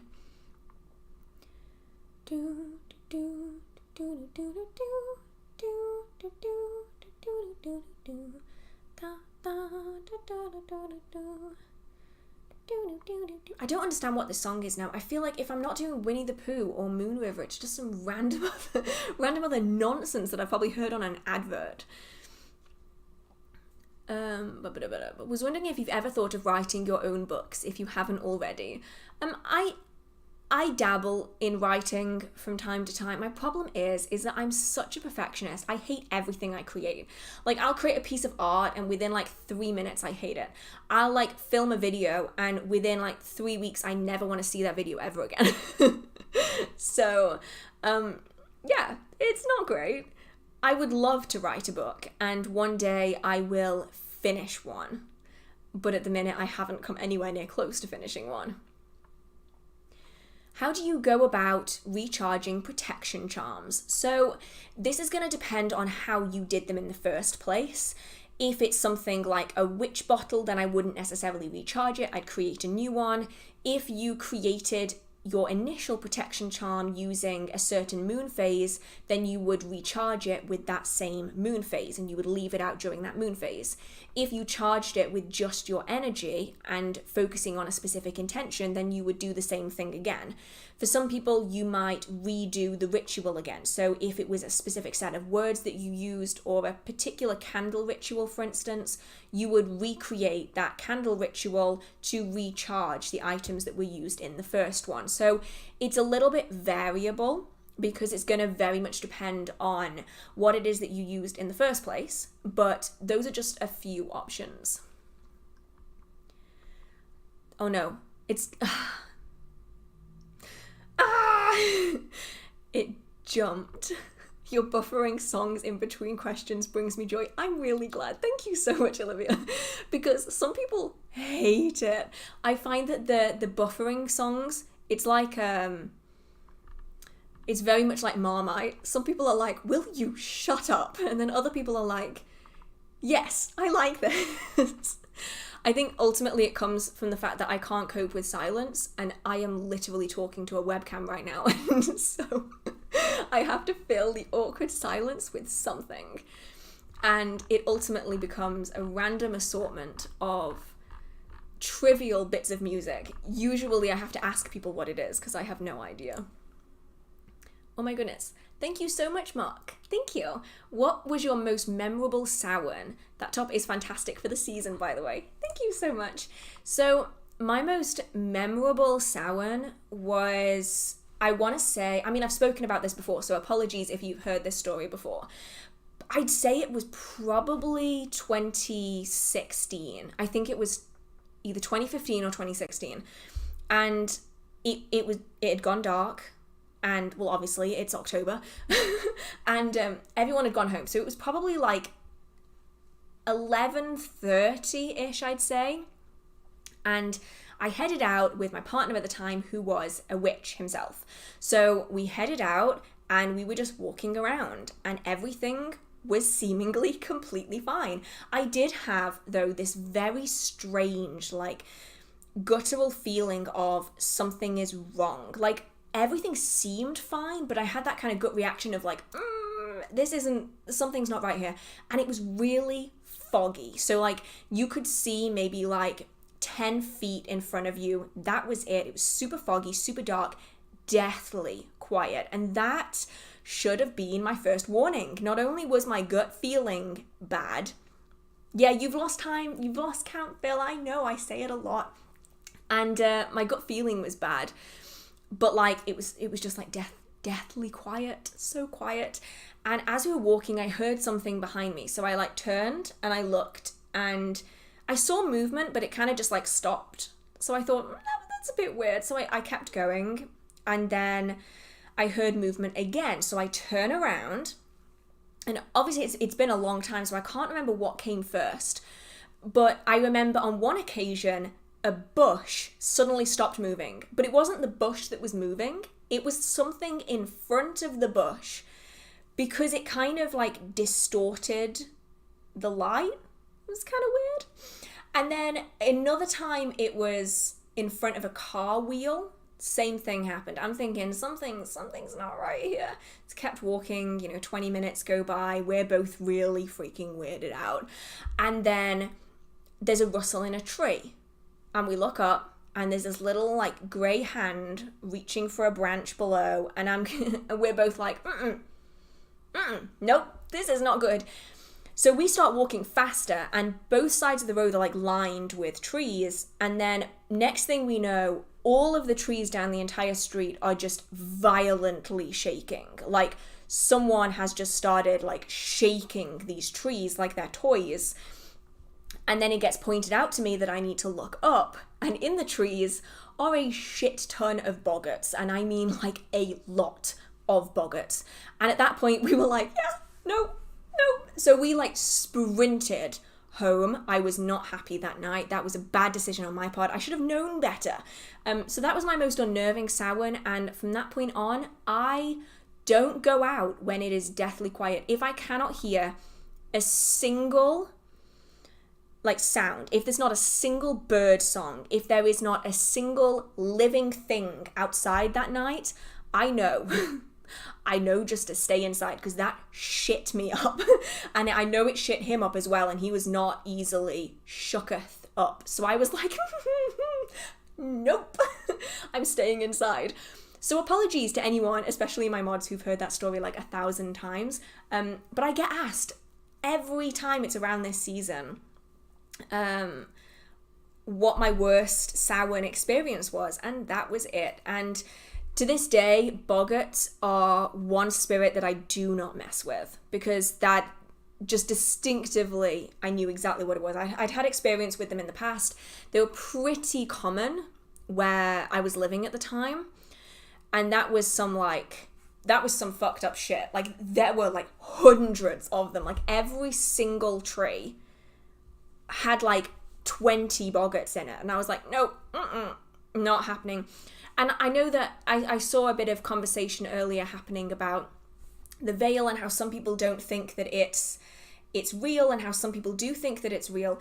It's, for me anyway, the veil, it's not like this like definitive wall that's like you are either on that side or you're on this side.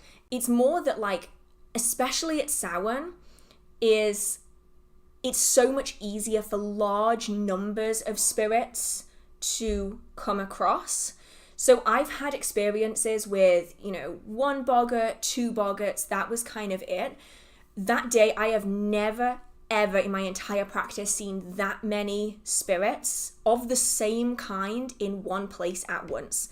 And I would have thought I was going absolutely mad if I hadn't had another practitioner who worked closely with spirits with me at the same time. And even he was shook up. And something is bad if he got shook up, because he never gets scared of anything. So, yeah. Stay safe on Sowin, guys. Good luck. I've never had it happen since. What are Bogarts? So a Bogart is I don't know how really to describe it. It's kind of a difficult thing to explain. It is a small-ish, not like Harry Potter, no. A Boggart in the Harry Potter series is very different. It's a small-ish fae. So it's classified as a member of the fae, but don't be thinking small cute fairy wings. Think more like Gollum, but bigger and creepier. And Gollum is already creepy as hell. That's kind of what a Boggart looks like, at least in my experience. I suspect there's probably going to be variations depending on where you live.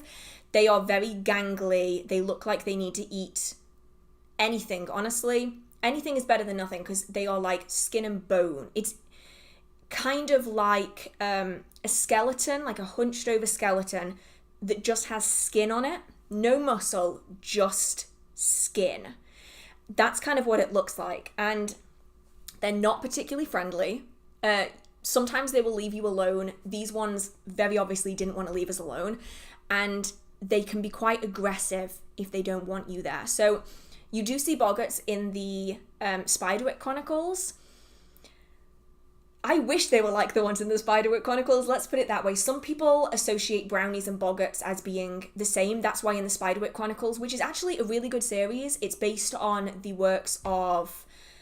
I forget the author. Was it W.B. Yeats? I'm not sure.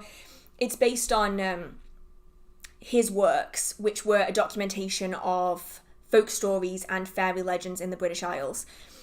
But they're creepy. So yeah, think like the Until Dawn Wendigos, but like minimize them. Like make them like 2 to 3 feet tall. Like hunched over. That is what they are like. And they are not pleasant. Of all the spirits I have ever experienced, Bogarts have been the worst so far, I think. A baby leshen. I have no idea what that is. Let me look this up. What's a leshen?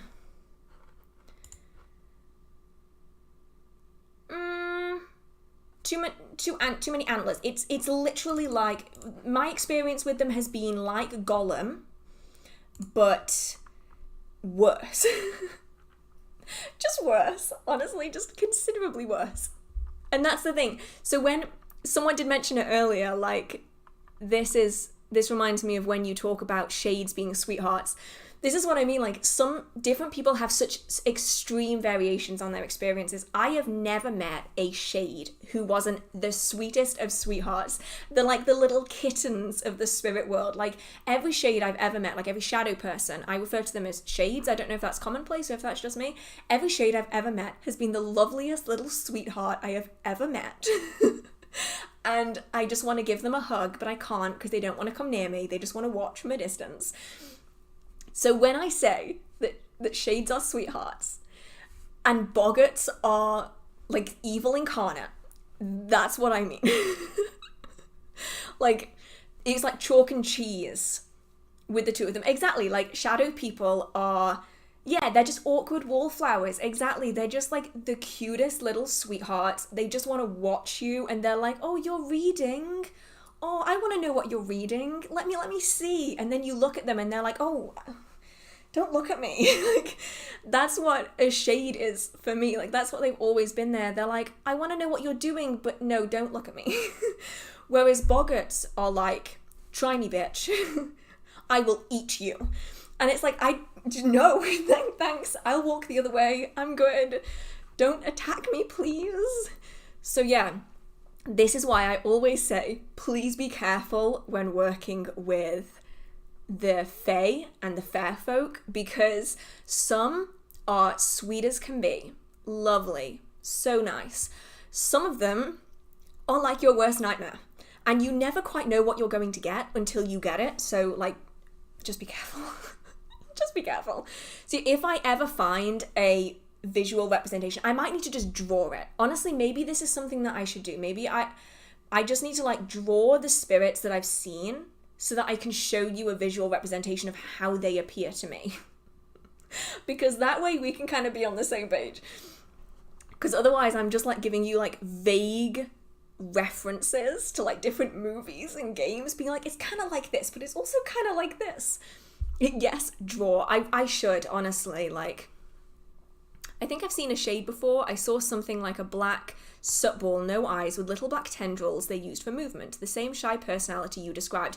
That's actually really interesting, because I don't know if they count as shades or not. Because some people, like, I've seen a lot of shades that are, they're all kind of the same. Think Slender Man.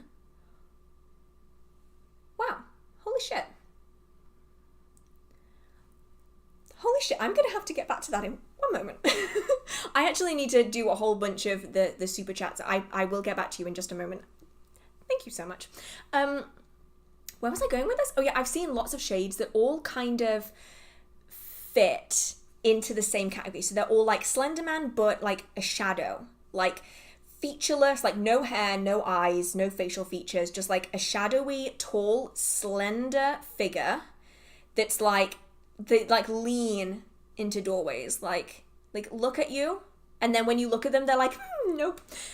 But then I've also seen exactly what you have seen, where they look like the Subtballs from Spirited Away. You know, the little, like the little, like black, like fluffy things that like wander around the floor, and like you can feel them when they crawl over your feet. They don't like touch the floor, they're like hovering over it, and you can like feel them when they touch you. They also have the same personality, where they're like, I want to be around you, but don't look at me.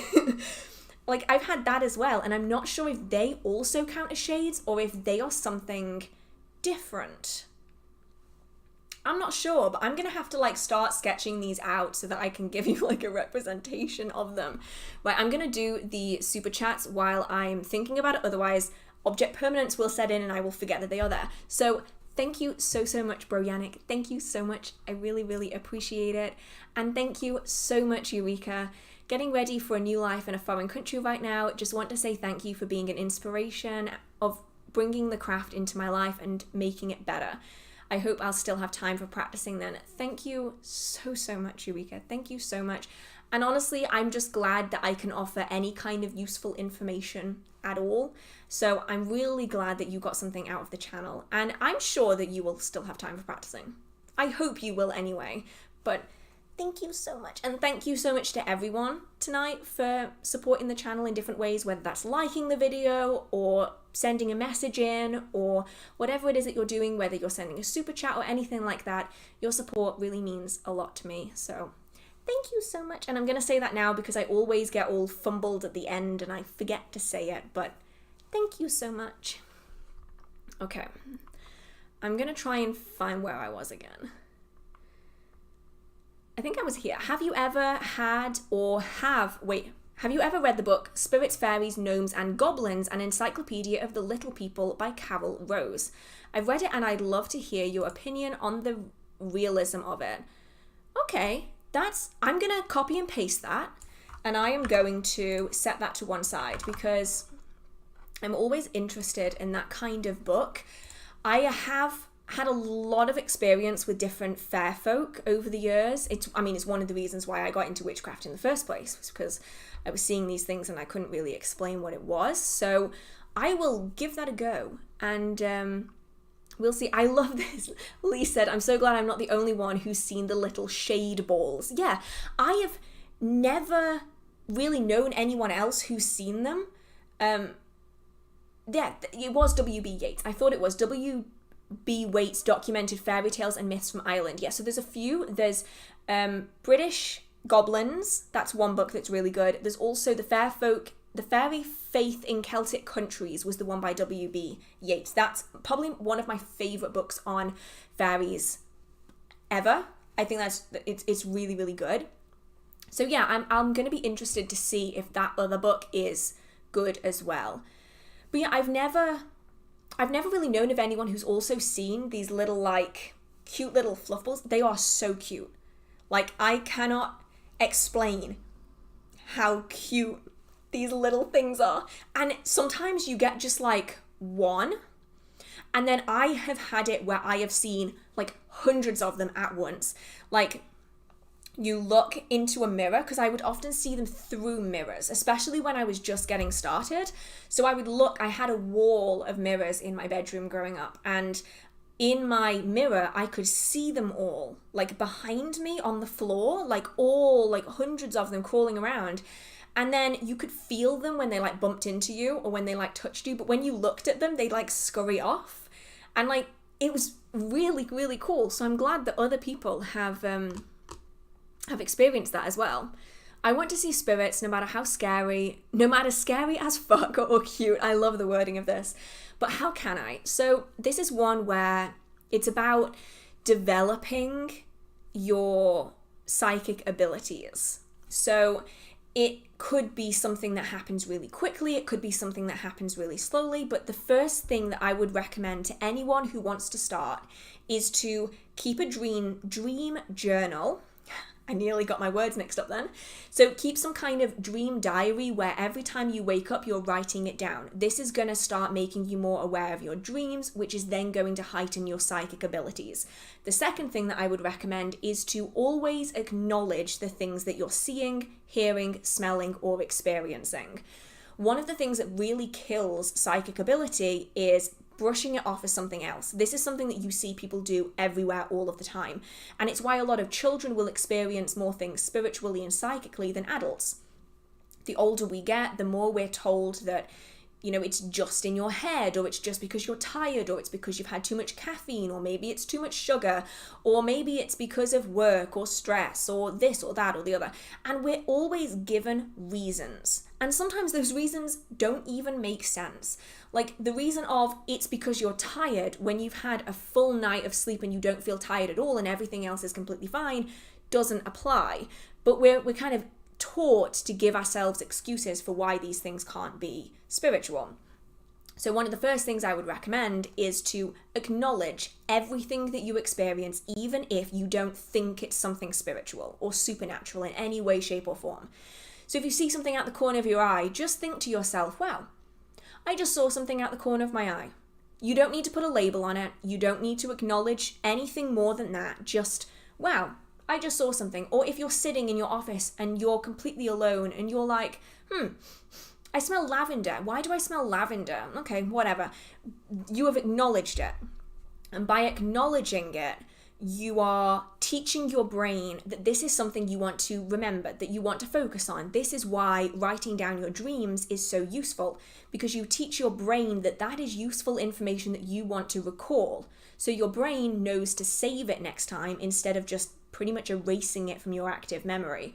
The same thing happens when you're doing spiritual work and psychic development as well. Even if you don't believe that what you saw out the corner of your eye is a ghost, the sheer fact that you acknowledged it means that you're more likely to acknowledge it the next time it happens, and then slowly but surely it starts building and magnifying over time.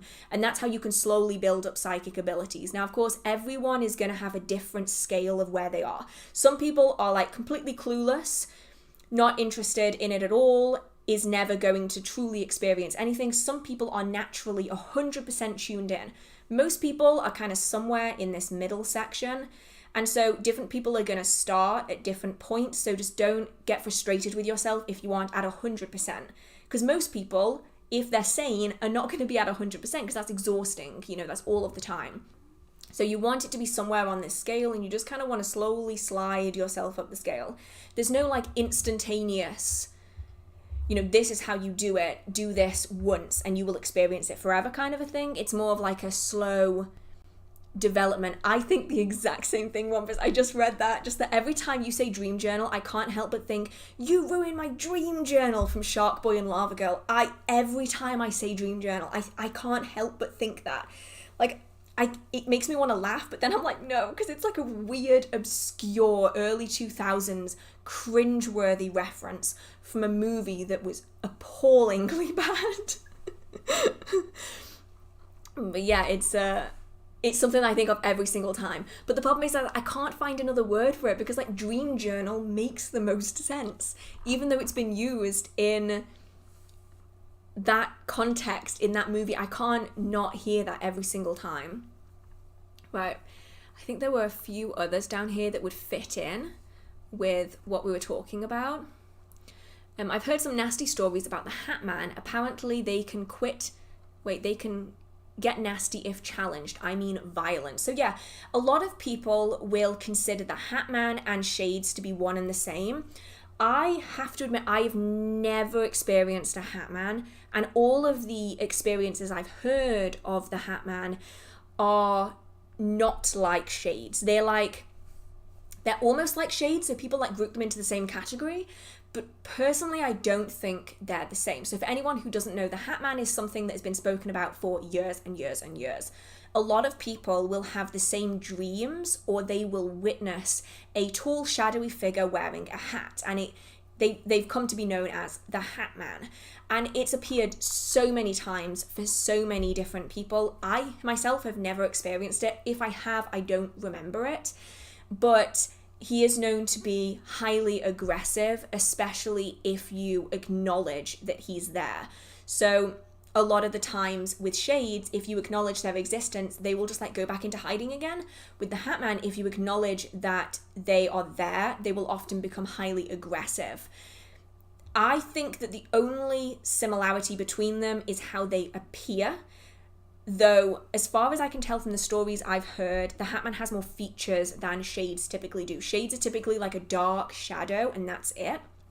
Whereas the Hat Man has a human hat. So there is that kind of question of, is the Hat Man one person or one spirit? Is it multiple spirits that all look the same? Were they human? Are they human? Are they not human? Are they pretending to be human? It's kind of a weird kind of a thing. So yeah, that's not so great. I've got to say I've never experienced one myself, but that doesn't mean that I won't, because who knows? Maybe I will. Who knows? Right, I think I need to go back up to where I was again. And then I will pop back down I'm just going to bounce around. I think that's how this live stream is going to work. I'm enjoying this like ricocheting that I'm doing at the minute. For whatever reason, it's just working this time. Should I do this more often? Do you prefer when I'm like ricocheting up and down the chat so that I can talk to you actively and then go back into the chat where I was? Let me know. But this question is, what are some of the herbs to be wary of? So this again is going to depend on what kind of health conditions you have, what medication that you have.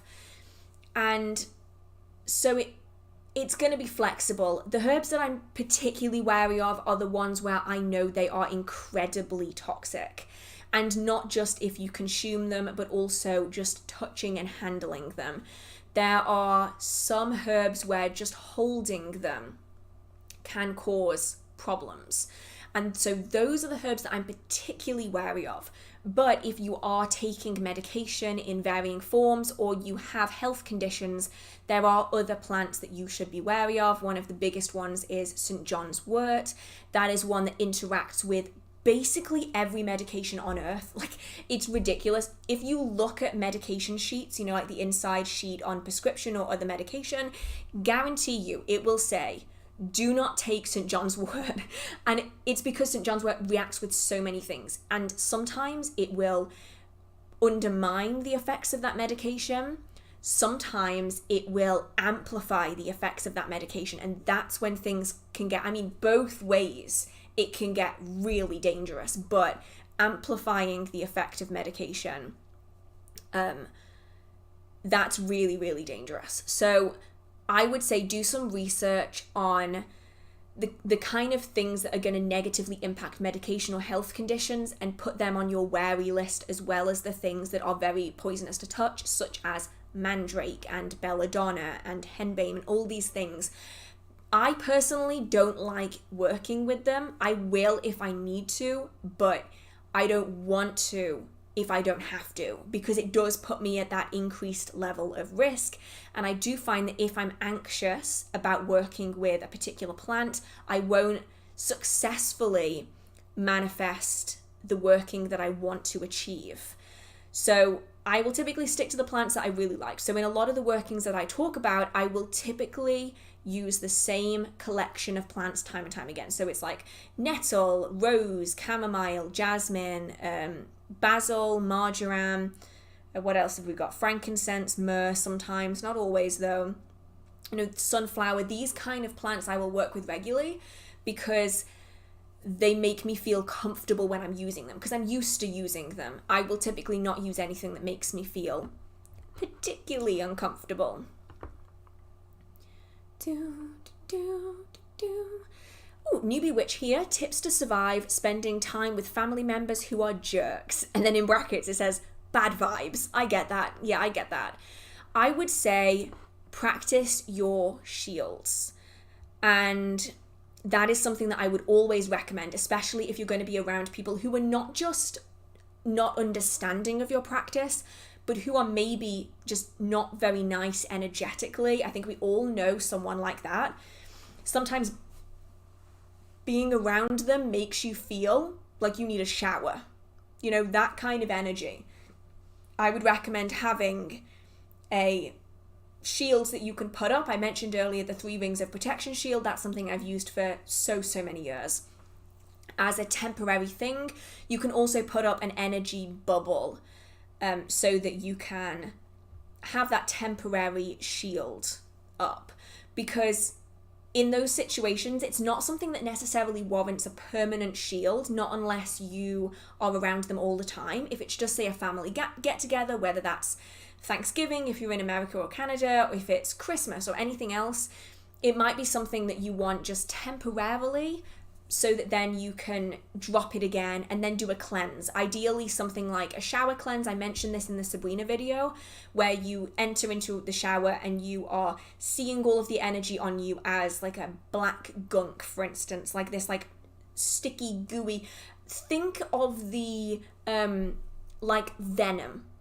You know, like the character Venom, that like sticky, gooey Venom, right? Think of that.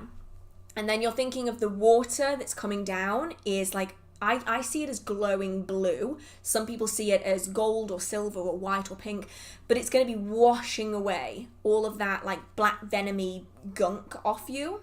And then when you get out, you can then put on any of your protection items that you've taken off to have a shower, and then you can just go about your life as normal. That's basically how I would do it anyway. So this question, thank you so much, Bro Yannick. I really appreciate it. Is any book recommendations on dragon magic? I have an amazing one from Masters and I'm grateful. An Initiate's Guide to the Path of the Dragon. Ooh, by Mark Amaru Pinkham.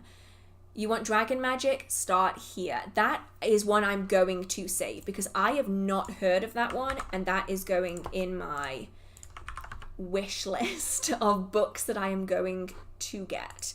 So the only one that I know of that I'm currently in the process of reading is Dragon Magic by D.J. Conway. Now, she's an author that I'm never entirely certain on, and I am not 100% yet on whether or not I like it.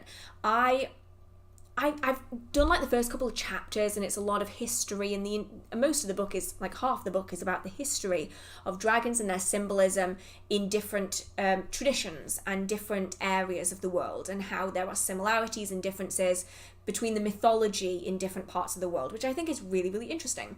Whether it's going to be any good on working with dragon magic, however, that is a different matter. So I am going to keep reading that one. Unfortunately, I've been here, there, and everywhere. Like, I literally just got back from a funeral a few days ago, like traveling away for one. So I've not really had time to read this past few months. So I'm hoping that I will be able to finish that one, and then I can let you know how it goes. So while I'm down here, just where I was, where did you get your altar table from? So the altar table that I got was from a gentleman that I found on Facebook, and he only delivers within a certain radius of where his workshop is. So I was just very lucky that I just happened to live within the radius of this very talented craftsman, and that's where I got it from. Unfortunately, they don't ship outside of that radius. He drives everywhere himself to drop everything off, and so yeah. But there are lots of people on like Etsy and stuff who do things that are similar. Mine is just like an apothecary cabinet. That's the name of it. That's the style of it, with the tree of life burned into the top. I didn't do the burning on the top. It was done when I got it. And then the front has got like elemental symbols and keys and all the interesting symbols on it. So have the sides. I need to show you the entire cabinet one day. But yeah, it's just called an apothecary table, and hopefully other people on like Etsy and stuff will be able to do that. Is there a way to know who's answering you when you ask a question, let's say using a pendulum or cards? Yes and no. So it's kind of one of those where you can ask questions where you're going to get an answer that maybe only that person is going to be able to answer, but equally there's no guarantee that that answer has come from that set person. So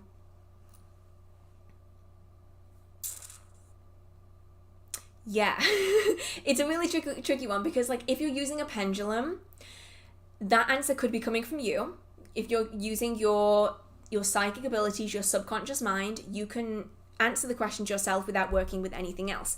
If something is working with you, then they could be lying when you ask them who they are. And this is where it gets really complicated. And it's why any kind of spirit communication, regardless of what it is that you're using, you need to be pretty careful with, because you never entirely know who it is that is interacting with you. So yeah, it's a difficult one. Oh, thank you so much, Bresky. Thank you so much. It really means a lot to me. But yeah, it's been a weird month. I don't know if anyone else has had just a really strange month, but I definitely have. I can't wait for your working videos. Any idea when we can expect them? I remember you saying the workspace is being worked on. Yeah, it is. It's not finished, but it's getting there. And I have another spell video coming out in a few weeks. Unfortunately, it's a new moon spell, so I had to wait for the new moon to film the video, to edit the video, to post it before the next new moon. So it should be coming out in a few weeks or so. That's the next working video I have planned. And then I still have a list on Instagram. So if you would like to give me the list, like if you would like to give me any recommendations for spell or rituals you would like to see, if you go onto my Instagram, it's _hearth_witch_, the link is in the description box. If you go on my highlighted stories, there's one that is a spell section where you can type out the spell or ritual that you would like me to do, and I will add it to the list of ones that I'm going to be working through. But it's just because I'm working with lunar phases and cycles at the minute, so I have to like time everything, which gets really difficult. It means I can't pump videos out quite as quickly. So for anyone who's curious, I know the chat's been going for a while now and the stream has.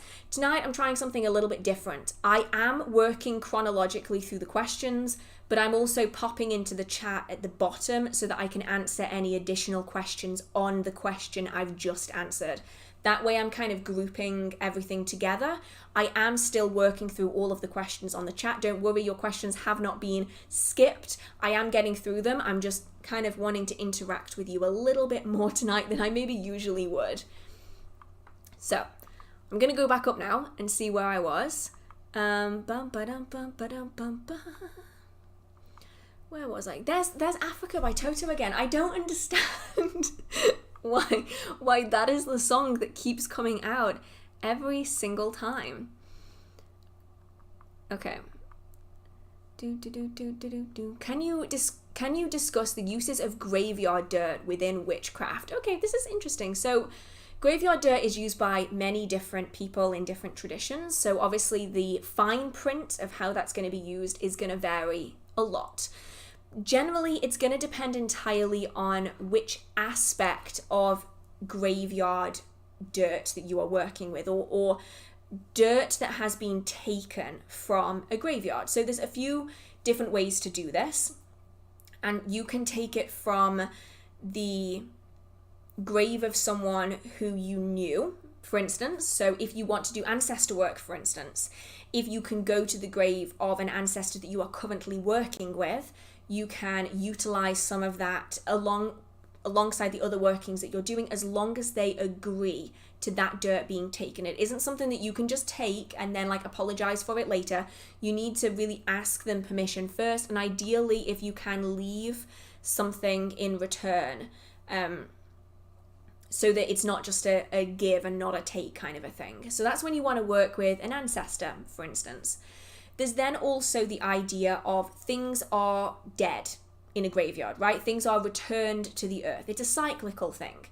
And so dirt that is taken from a graveyard but not from a grave, so this is just like dirt that's like in the place, you know, it's not from a specific grave, you would then use that in workings to put things to an end, to end the life of said thing. So for instance, if you really want to get out of your job, but no matter what you do, you cannot seem to get out. You've tried leaving, you've tried everything, and people keep pulling you back in and wanting you to stay. You can then use graveyard dirt, like dirt from a cemetery, rather than from a grave, to act as like a final, no, I'm done. Like, this is it now. That is now dead. So it's difficult when it comes to like how you do that, because there's no one way of doing it. Different traditions, different cultures have different ways of working with the spirits of the dead and with graveyards and cemeteries. So if you would like to know how to do that within your particular tradition, then I would recommend looking into that set tradition to see how that works with you and your practice, because there are so many different ways of doing it. I hope you'll draw out the spiritual entities you've encountered if pale crawlers are Bogarts. I've never heard of a pale crawler. So, I mean, maybe. Let me Google this. What is this?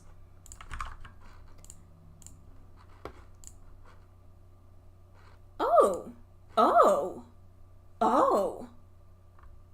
Okay, that's the closest thing I've seen that isn't, what was the word I was after? Schmeagol. What's his name? What is his name? Why have I forgotten his name? From Lord of the Rings. What's his name? I'm having a full-on brain fart. Gollum! Thank you. Thank you. I just had a full-on, like, blank moment there.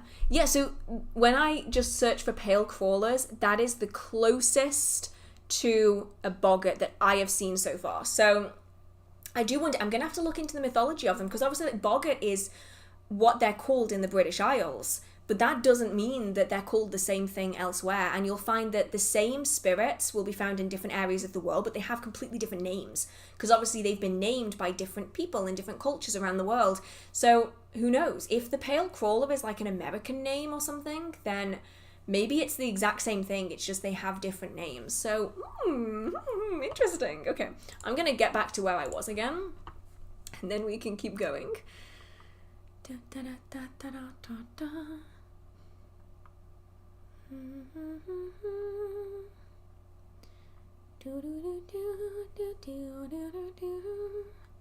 Ooh, I'm studying fire magic. Do you consider electricity or thunder to be fire related? Would you say that would be included under the umbrella of air magic, as they are resources? Are there any resources on it you know of? Wow, that was in perfectly good English, so that was perfectly clear, and I just couldn't read it, like, thanks dyslexic brain. So this is a really interesting one, because it's kind of both in a way, isn't it? Because like thunder is audible and it travels through air, therefore it could fall under the category of air magic, but lightning also has the properties of fire, but it also has the air aspect to it. So if anything, I think it's maybe a combination of both elements. I think maybe it's a mix of air and a mix of fire, which is actually really interesting. I've always considered storm magic to be like its own separate thing, but I suppose maybe it could be a combination of fire and air magic, maybe. That's a really interesting one. This one, pale crawler here too. I've seen the images before. I've seen it called the fake before. Also, generally, I think it's supposed to be around the same size as a human. That's really interesting. Okay. I'm Native American, and I was wondering if there is anything like skinwalkers in European or Western witchcraft, the way my culture believes in them. Just curious. Oh, the rake. Oh, maybe. I have heard of the rake before. I'm going to have to look into this. When it comes to skinwalkers, I'm going to have to do more research on it. I don't know enough about the belief and the stories behind skinwalkers to be able to have a good grasp on them. So I'm definitely going to have to do more research on that. Now, this is going to just show my lack of knowledge on this. Is it a form of shape-shifting? Am I remembering that right, in that skinwalkers, it's a kind of shape-shifting practice? I'm not sure. You'll have to let me know. But we do see, if maybe not in the British Isles, but we see it in French mythology, a lot of talk about werewolves. And this is where I think anyway, I'm not sure if this is 100% accurate, but I did see this in something yesterday. I think I was watching something about it. But the Rougarou in Louisiana, is it Louisiana? I don't know if it's Louisiana. But that is likely derived from the mythology in France of werewolves and the fear that the local people had around werewolves, and the fact that they could shapeshift into basically anything. It wasn't just a wolf. They could be a tree, or they could be a rabbit, or they could be a hen. They could be literally anything, but it would usually have like a defining thing that would separate it from everything else. So it wouldn't just be a rabbit. It would be like a white rabbit with red eyes, or it would be a tree, but the tree would look different than all the other trees in the surrounding area. It's that kind of a story is found in the European continent. I'm not sure if it's found so much in the British Isles, though we do have werewolf stories that probably came from the time when wolves were in the British Isles. We see shape-shifting stories in that way, and we do also see mythology in Wales in the form of Cerridwen and her story of shape-shifting between, into a hound, into a hare, into a hen, into a corn. These kind of shape-shifting stories are pretty common in especially the Mabinogi and the Welsh Book of Mythos, but maybe not so much in other areas. I don't know. This is really interesting. I'm going to have to look way more into this to see if there's any similarities there. I mean, obviously we do see similarities generally worldwide, but like the basis of the stories is going to vary every time. This is really interesting. I've never really even thought about if there's anything in the British Isles. I'm going to have to look more on that. I've always been focused a lot on the fair folk and less on other aspects of mythology, and I suppose you'd probably call it cryptozoology, wouldn't you? That kind of grey area. Oh no, this room just went deathly quiet. It kind of unnerved me. My computer just went like so still and silent that it's like, what? Silence is awkward. What are your thoughts on Aleister Crowley? I think he was a very unusual person. And I have a book about Aleister Crowley that I need to read to kind of learn more about his life and his experiences and try to figure out how much is true and how much isn't true, because some of his stories were wild, like absolutely bananas.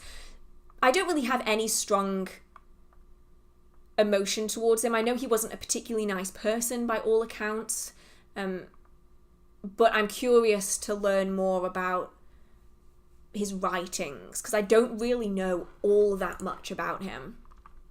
So I'm gonna have to figure that one out. There's a show called Skinwalker Ranch. I have actually seen some of that show, yeah, where they try to uncover the secrets of all the phenomena that happens on the property. It's a little cheesy sometimes, but it's wild. Yeah, I watched it, and I didn't watch all of it because I got to the point where I was like, no, come on, UFOs now? Because we don't really get that here in England. We don't get like that link so much between like not fantasy, that's not the word I'm after, but like cryptozoology and UFOs that you do in America. I think there's a lot of linkage between the two in America that we just don't see here. So it was a wild episode that I watched. It was like animal mutilations and like alarms going off and then UFOs, and it was like, wow, this is wild. So I'm gonna have to check it out and see if see if I can see more episodes to see what it's like, because I only really watched that one, and it was everything all in one go. It was absolutely nuts. Right, I'm going back up now to see where I was in the chat. Do you remember what your first ever spell was and how it went? I unfortunately don't. I was practicing unintentionally before I was practicing intentionally. So a lot of the workings that manifested, I wouldn't even remember what I did, and sometimes I didn't do an active working. It was what I would refer to as force of will magic, where it wasn't like a set ritual or a set spell. It was just that I wanted to achieve something so badly that I focused all of my energy on it and it would manifest. And that's how I started. And then I wanted to look for reasons. So then when I found books on witchcraft, I found a reason for why all of this was happening. So it's kind of a really blurry phase because I don't really remember what my first spell was ever. Like, it's not something that I have any memory of actively doing. Like, I know I must have done it, but I just don't remember what it was.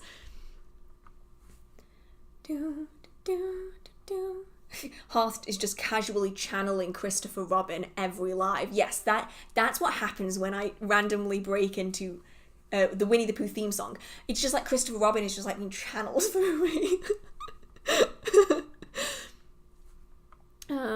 Let's have a look. Where was I?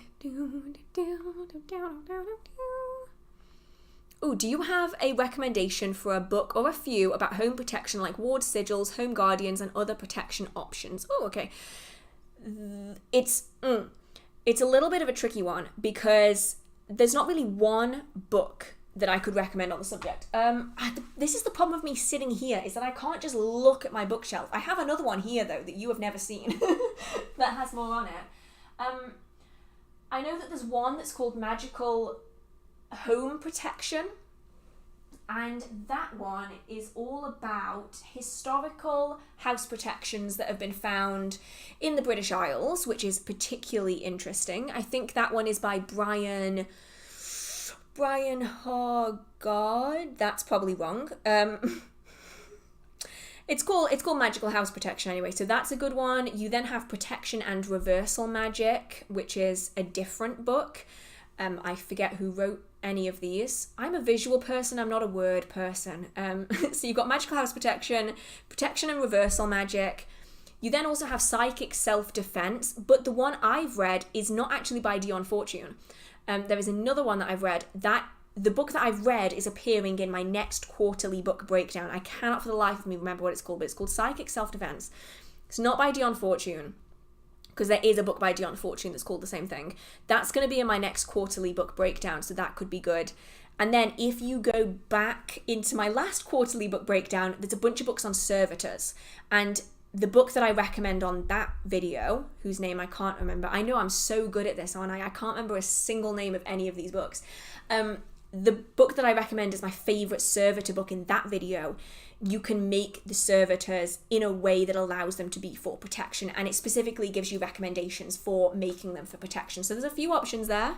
Yeah, there's lots and lots out there.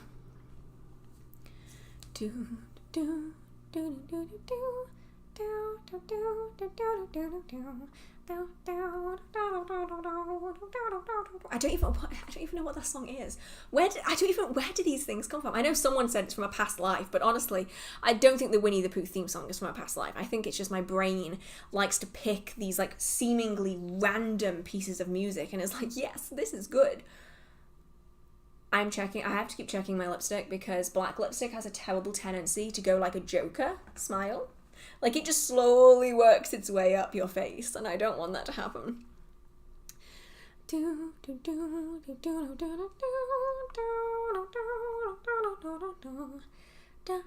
Oh, okay, I'm going to answer this one while I'm at it. Oh, the last one was Mozart. Where did my brain get that from? I don't understand. Okay. Okay, in the meantime, I will answer this one. Wait, where did it go? Is YouTube your full-time job? It isn't. Well, it's kind of a difficult question to answer. I do multiple different things. So I have a witchcraft store, an online witchcraft shop where we make witchcraft products. That is a very loud baby. It is 9:30. Why is there a very loud baby outside my front door? So I have witchcraft products that I make and sell online. I then do events where we sell them at shows. So shout out to anyone who saw me at the last show. I know that a lovely lady came up to me wearing my merch and I nearly died because I'd never seen my merch on someone else in person ever.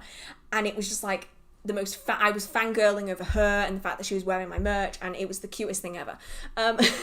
So I do shows where I go out and about and I do the shows, and then I also do YouTube as well. So it's kind of like, it's all surrounding witchcraft, but just like varying aspects of it.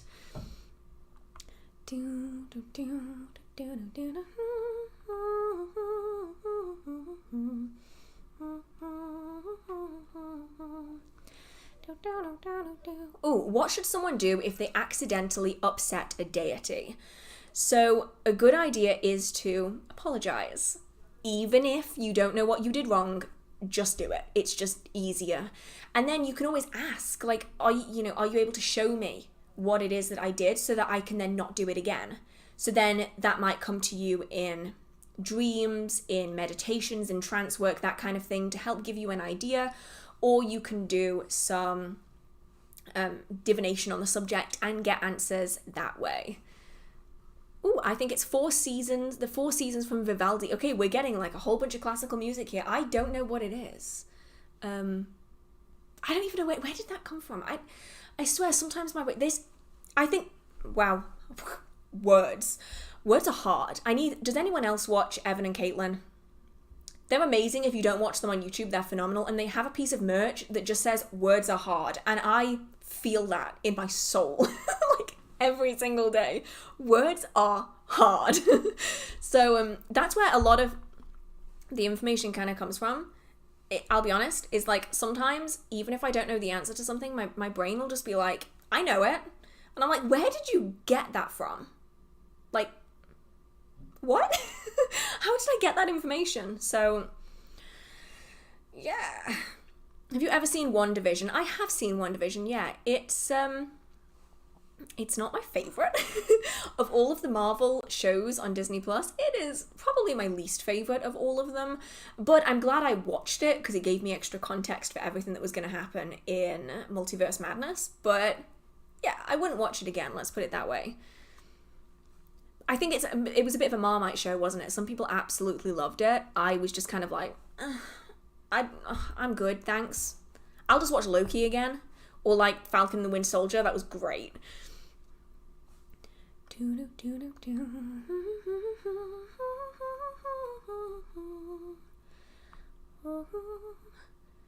okay, how do you dispose of a witch's bottle without releasing what's inside of it? I mean, you can release what's inside of it if you want to, and I would typically recommend that you do release what's inside of it. It depends, right? If it's a witch's bottle is not going to be strong enough to trap a spirit for a long time. So if you have any kind of spirit that's trapped in there, you're going to want to separately do another working that is going to contain them long term if that's something that's essential. I wouldn't necessarily do that if you don't absolutely have to. But when it comes to witches' bottles, my favourite thing to do with them and the contents is to tip it down the toilet and flush it away. If it's just urine, this is. Like, if it's the pins, don't put the pins down the toilet.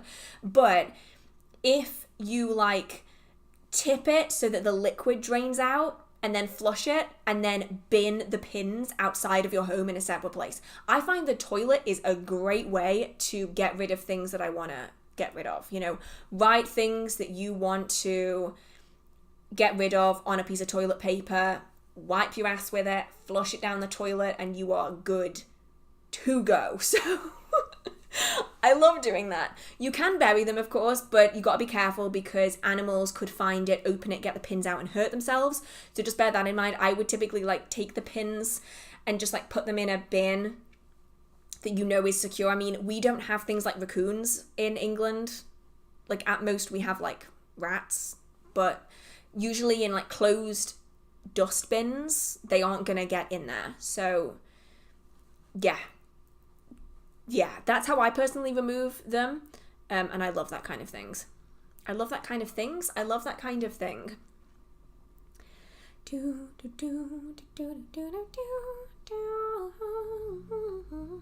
I adore The Craft. What do you think of that? Like the movie The Craft? I don't like the movie The Craft. But I will still do a video on it because everyone wanted a video on The Craft. So that is what I'm going to be doing a video on. But I don't really like it.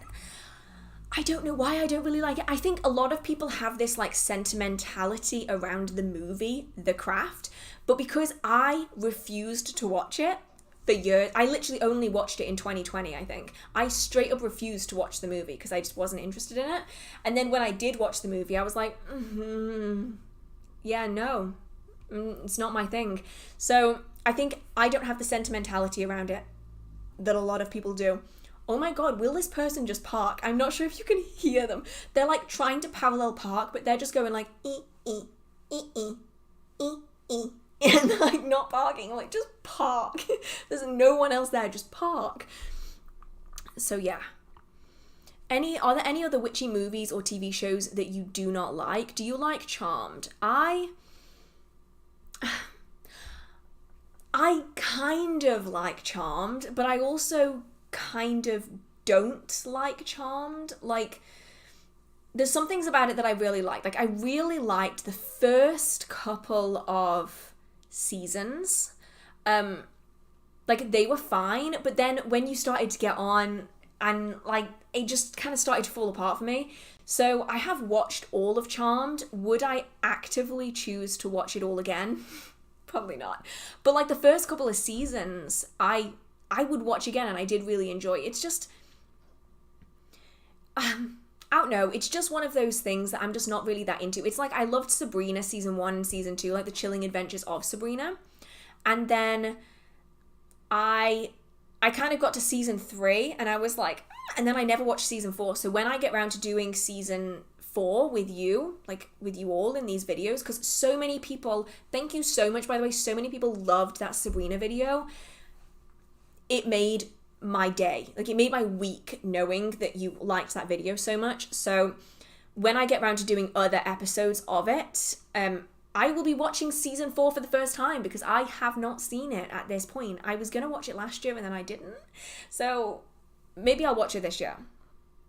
Who knows? Maybe I will watch it this year. I'm going to answer a few down here and then I'm going to go back up again. I am going to answer the ones that I haven't answered so far, by the way. It's just I like being able to like interact with you on like a one-on-one basis. Like, it's really nice getting to actively chat with people. I'm in the UK and I swear I will stop breathing if I met you. Please don't do that. I promise. I am not that special for you to stop breathing.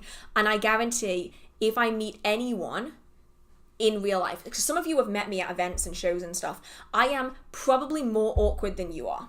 Let's put it that way. That's how this works. Like, I am usually as unbelievably awkward, if not more. So, let me figure out where I was. Any mythical beings that you're interested in finding... Words. Okay. Any mythical beings are you finding interesting lately? So...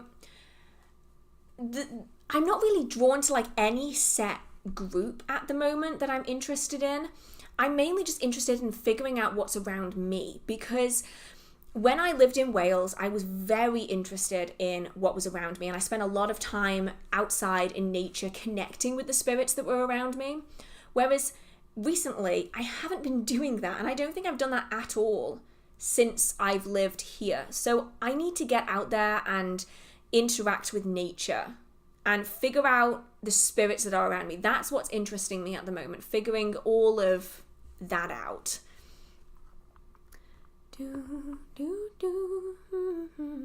Oh, there's Moon River. I knew it was going to come at some point today.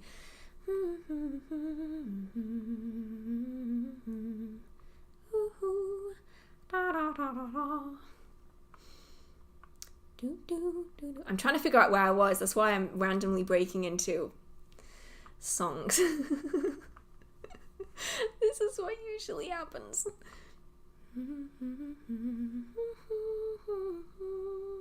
Ooh. I'm really struggling with my magical journey, no matter how much I learn. Any tips? In this instance, I think you might find that what's maybe happening is that you are learning too much. Because this is definitely something that can happen, and I've had it happen myself, is that I start researching and then I'm like, hang on, I need to research more and more and more and more. And then before I know it, I am like deep in like 12 different books on 10 different subjects, and I have no idea where to start and what is going on. And I find that I flounder in that scenario. I'm like, oh shit, I've got no idea what I'm doing. I'm not good at this. I shouldn't be doing this. I don't know what I'm doing. And in reality, it's not that my practice is bad. It's that I'm trying to do too much. I'm trying to soak up too much information.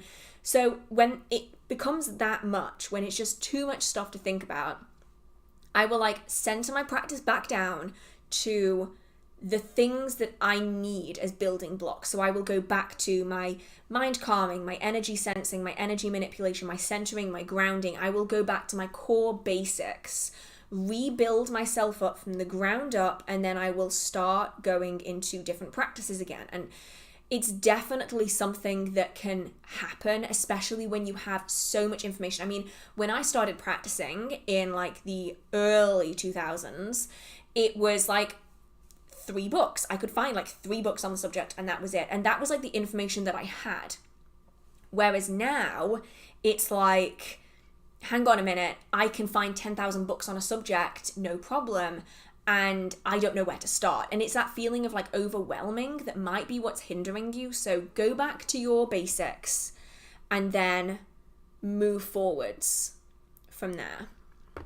So this question is completely off topic, but I wanted to answer this before I went back to the other section, which is having a debate with friends. In your opinion, who is the hottest character on the Vampire Diaries? Damon Salvatore. I do not even have to think about that. That will always be my answer. From now till the end of time, Damon Salvatore. Oh, I love questions like that are just like... Oh, I just love questions that are just random like that. I love it. Right. Let's go back to where I was. Do you have any tips about managing fear or anxiety when it comes to spirits? So we had a similar question earlier that I did answer then, but I'm gonna focus on it again because I think it's really important. A lot of people do experience it.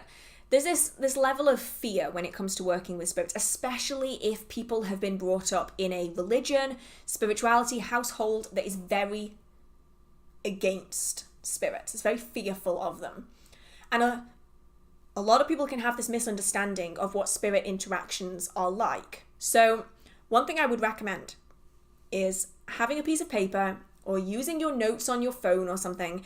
And I want you to note down the things that you are scared of. Like, even if you can, like, go to worst case scenario, if you're able to. Don't force yourself to if you don't feel comfortable to. But try just putting down everything that makes you scared. Is it the way they look? Is it how they're going to act? Is it something you've seen on TV? Is it something that you've been told as a child? Is it a horror story that you've heard? Like, what is it that scares you about spirits? And then you don't need to jump straight into working with them if you don't want to, but go through and look at some spirit encounters that people have had that aren't from a place of fear. You know, go and, like, right now, for instance, you've heard some of my spirit encounters. Some of them are great, some of them are awful. There is that balance there.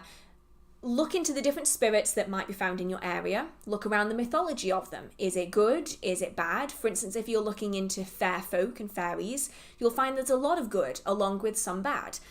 And by learning how other people perceive them from a different standpoint. So for instance, if you've been brought up in a very Christian home, for instance, you're going to have a very negative view on spirits. And if you then go to a Christian forum, you're only going to have an echo chamber. It's going to be the same experiences that people are having because it comes from that place of fear. So go outside of that.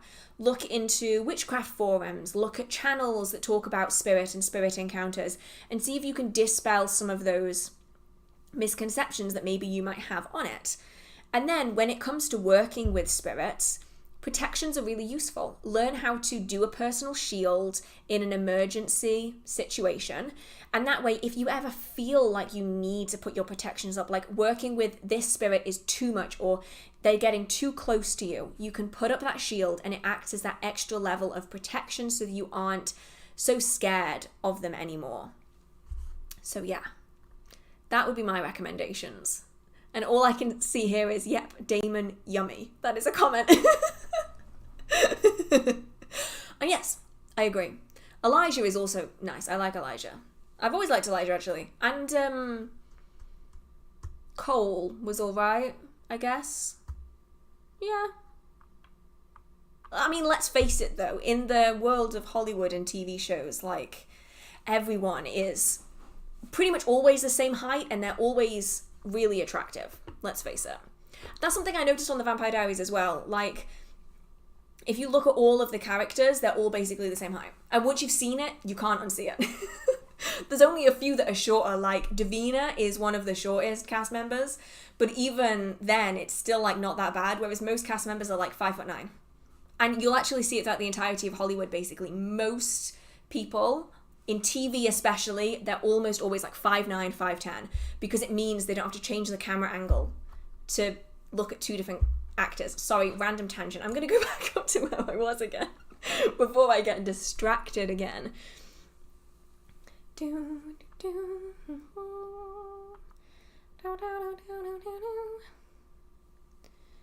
Tips of disposing offerings to deities and spirits. Should you consume? Can you throw it in the trash? Where is it okay to dispose of them? So this is going to... Sorry, I just read a comment that I will come back to in a minute. It's going to depend entirely on what it is that you're giving as an offering and who you are giving it to.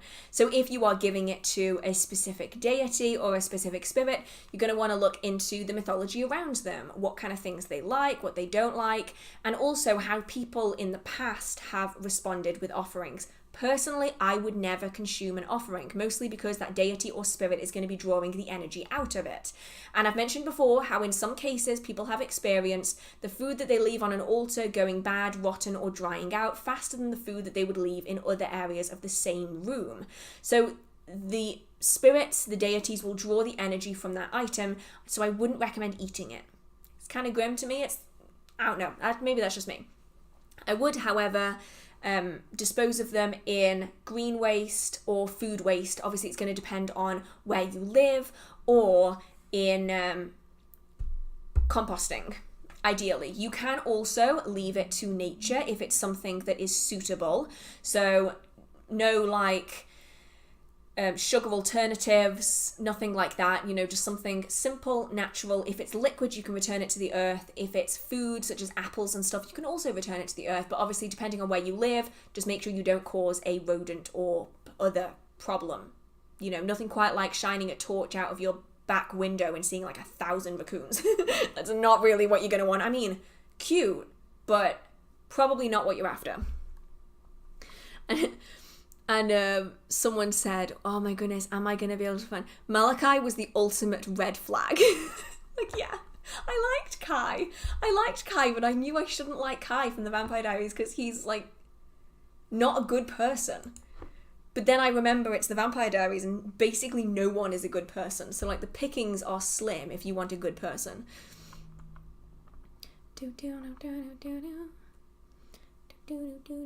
What about non-biodegradable offerings? Well, I mean, typically I would recommend if you're going to give an offering, it probably should be biodegradable in some way. Otherwise, you're going to be stuck with it for forever, basically.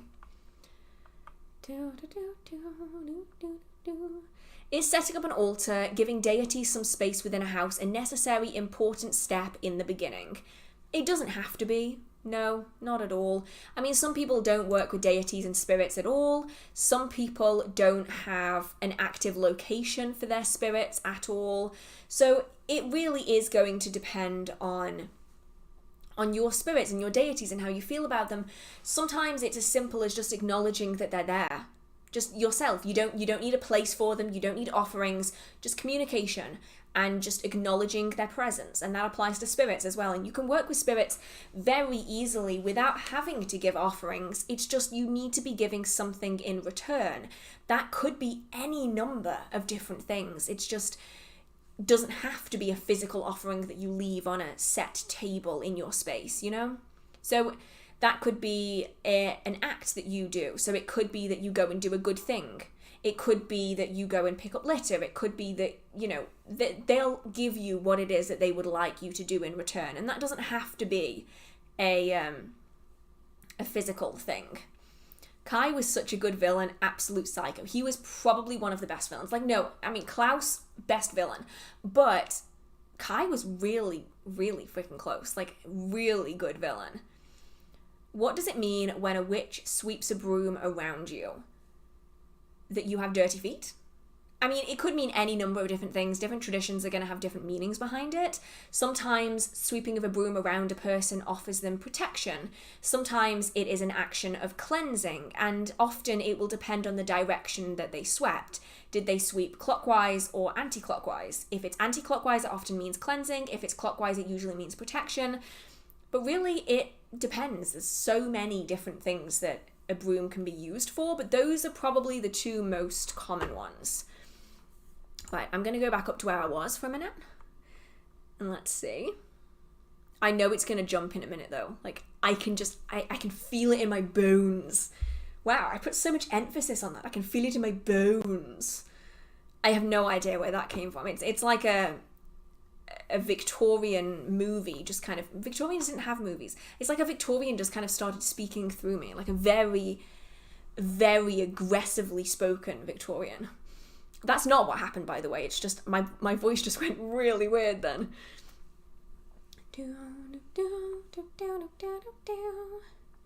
I'm going for Glastonbury for Sowin. Do you have any working ideas? I mean, you can really do anything. You've got Ancestor workings, you've got abundance, prosperity, protection, cleansing, banishing, binding. There's lots and lots of different options there. It just depends on which aspect of Sowin you want to be connecting with. What's the best way to deal with a hex or curse placed upon you? That's really going to depend on the type of thing that you're experiencing or that's been placed upon you.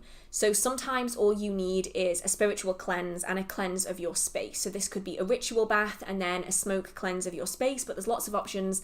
There's 2 videos on my channel about smoke cleansing and smoke-free cleansing if you want to know more about them. But you can also be doing some return workings or some dissipation workings. So return workings send that energy back to the person. This can cause problems, especially if it just becomes like a magical ping pong match. You know, people are like, no, you have it, no, you have it. And it becomes just like a tennis match where you're just like batting the energy backwards and forwards. Or you could just do like a dissipation ritual where you are removing it from yourself and you are releasing it out. And it doesn't go back to the person that sent it to you. It just kind of off into the ether. And yeah, those are probably the 2 main things that you can do. Obviously, you would want to do some divination beforehand to try and figure out what is causing it and therefore what you can do about it. What does it mean when a dead cat appears in your backyard? Probably that an animal was hit by a car and unfortunately couldn't get help before it passed away from its injuries. That's more than likely what it is that has happened.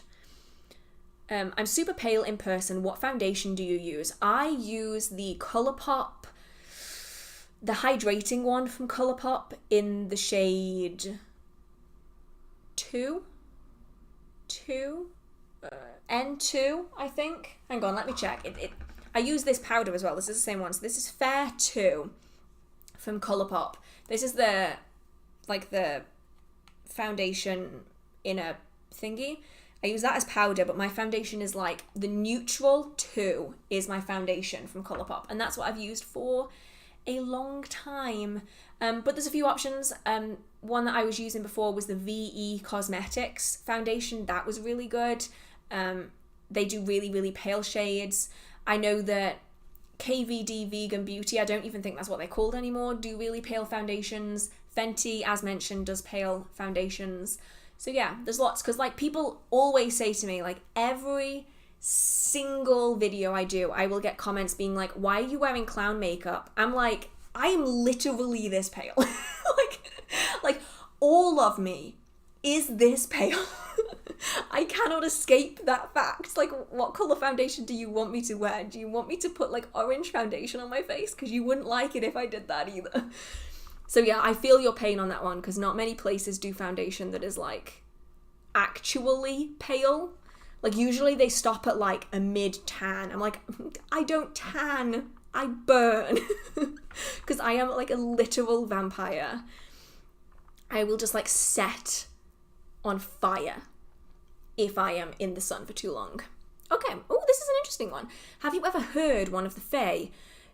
Not just seen, but heard in your ears or clairaudience. So, I actually don't, I'm thinking about it, and I don't think I've ever, what were those noises? That was like every vowel imaginable. It really depends. The spirits that I know for a definite are Fae. I've never heard them make a noise, but I've heard them make a noise with their environment. Does that make sense?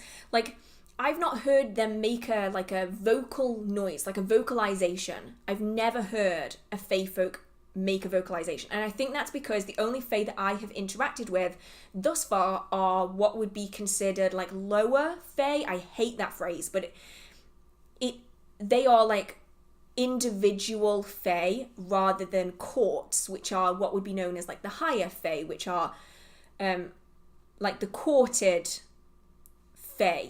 This isn't making any sense, is it? I hope this is making some sense whatsoever. I forget so you have like the seelie and the unseelie courts. They are higher Fae. They are belonging to set courts of Fae. Whereas the Fae that I've interacted with have been the lower Fae, which are more home-based, location-based, rather than court-based. And so the Fae I've interacted with, I've never heard make any audible sounds themselves, but I've heard the way they interact with their environment. So for instance, in the story that I spoke about earlier about Sowin, I could hear them breaking the branches, and I could hear them shaking the trees. And so I could hear them like I do when I see them. It's like an overlay to what is going on in the real physical world. But I've never heard them actively vocalize. So like I've heard Fae splash in the water, and I've heard merfolk in the water, but I don't think I've ever heard any vocalizations. I do, however, have a few spirits where I don't know where to place them. I have no idea which category I need to put them in. There are a few demons, which are obviously demons, where I've heard the bells that they use. Where you're entering into territory, you will often hear a bell, like a church bell kind of thing. Not pleasant at all to interact with. And I heard the bell, but no vocalizations. I've also had other interactions with spirits that may well also have been demons. I'm not entirely sure. Those I heard vocalize. So it's really like difficult, because sometimes it's hard to put them into categories. So someone said here, how do you tell the difference between a Fae and other beings? So it's mostly just the characters, like the classifications. It's a bit like fish, right? So a dolphin isn't a fish. A dolphin is a mammal. Whereas like a starfish falls under the same category, falls under the larger umbrella term of fish. That was the worst analogy ever. Let me try to get this right. Okay, so you have like dolphins and whales. Some people say they look like fish, but they aren't technically fish because they don't have the specific characteristics that would classify them as fish. But within the category of fish, you have a huge range. You know, you have everything from like oarfish up to like goldfish, and they're like very different looking, but they have similar enough characteristics that you would classify them as fish. And that's where it becomes difficult, because in some cases you will see a spirit and you'll interact with it, and it has some characteristics that are similar to the Fae, but kind of not enough to make them fae, whereas you have others that are very specifically... I know, of all the aquatic things I could have chosen, I went for a fucking starfish. I literally, my brain is screaming at me. It's like, what? Why? You literally have a degree in that. Like, why did you say starfish? But like some fae or some spirits have similar characteristics but not enough to be fae, whereas others you can recognize as being fae. So it's very much a... different people are going to have different classifications. So, and some things are just acknowledged as being fae. So like Bogarts are fae. Like that is where their classification falls. Whereas merfolk, some people classify them as fae and some people don't. And that's where it becomes like a weird grey area. For these ones where they kind of have enough to classify, but for some people they don't, and for other people they do. I literally cannot believe I used starfish as an analogy. Like, where was I going with that? Like, I apologize for anyone who got completely lost on that analogy. I'm ashamed of myself. It's okay. Oh. I mean, nothing's wrong with starfish. It was just a terrible animal to use as an analogy for fish. Like, it was bad. Right, I'm gonna go and try and hide my shame by answering another question further up. It's because I've been on for a while now. My analogies get worse the longer I've been on, and it's been nearly 3 hours, and my analogies are just getting bad now. Okay, aside from plain acknowledgement, what are some things you can do to be more sensitive to spirits and energies? I'm pretty certain I answered this one earlier, and I feel like some of the nuance in that has been lost in your response to that, personally. Just that, besides from plain acknowledgement, the thing with the acknowledgement is that it's going to amplify how you perceive the world. There is no quick fix, there is no instant solution. That is how you get the ball rolling. And so that is kind of like what progresses it from there. Everything that comes afterwards is going to be entirely on you and how you experience things, because some people are sensitive to sounds or to sense. Some people just know things. Some people can see things. And so with the acknowledgement comes that, like, the start of, you'll notice that it could be you're seeing things. It could be that you're hearing things or that you're smelling things. And once you start acknowledging those things, it's then like a snowball effect, because then you start going, oh, well, maybe I'm more connected to this, so I should look into how different spirits appear. Maybe that'll help me recognize things. Or then you can look into the things that you've been seeing in dreams and how that's going to impact what you're seeing. And then it could be, well, what do these different smells associate with? If I'm smelling lavender, what does that mean? Does that connect with someone in my life? Does it have a meaning or some symbolism? If you are hearing things, it could be, you know, what it is that you're hearing. Are you hearing specific voices, music? Are you hearing noises? What is it that you're hearing? And then you can progress onwards from there. So the acknowledgement really is the big thing that I have found to be super successful when it comes to developing psychic abilities, because it's what gets that ball rolling. Everything after that point is something that's going to come with time. I just love this. Just favorite marine animal, go. Oh, that's a really difficult one though. I can tell you what my favorite fish is. How about that? My favorite fish is an arapaima, and they are freaking cool. They are absolutely ginormous. They are basically made of solid muscle. They are absolutely nuts. So an arapaima is my favorite fish. Let's go with that, because if I have to go marine animal, I'm going to be here all day. Like, trying to think of my favorite thing. But yeah, no, arapaimas are cool. I'm not sure if anyone watched a few years ago. It was called like, what was it called? Was it River Monsters? I think the show was called River Monsters, and the arapaima was on that, and I was obsessed. From the minute I saw it, I was like, yes, this is my favorite thing. It jumped. I told you, I said it was going to jump, and what do you know? It jumped. So I'm going to go as far up as I possibly can go. I think I might have missed quite a lot, but we'll see. I'll do whatever I can on here, I will answer.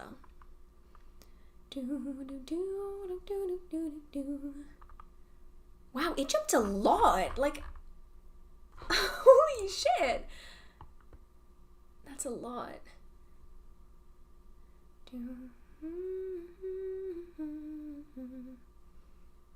Arapaimas are fun to catch in Animal Crossing. They are. I was very excited when they added Arapaimas into the game. I was like, ooh, yes, I get to catch my favorite fish.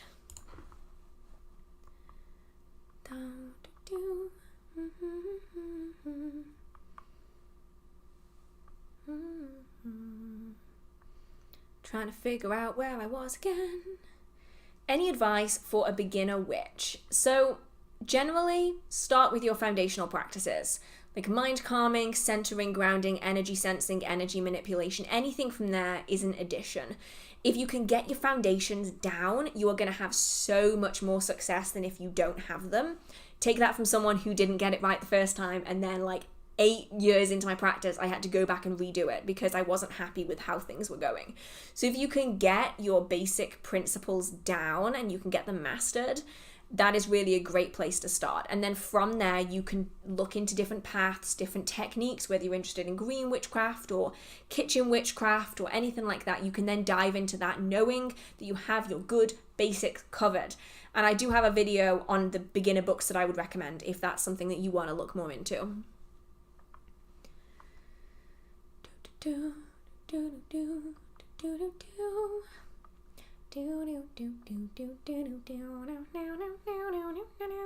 Okay, now I'm just in TikTok territory, apparently.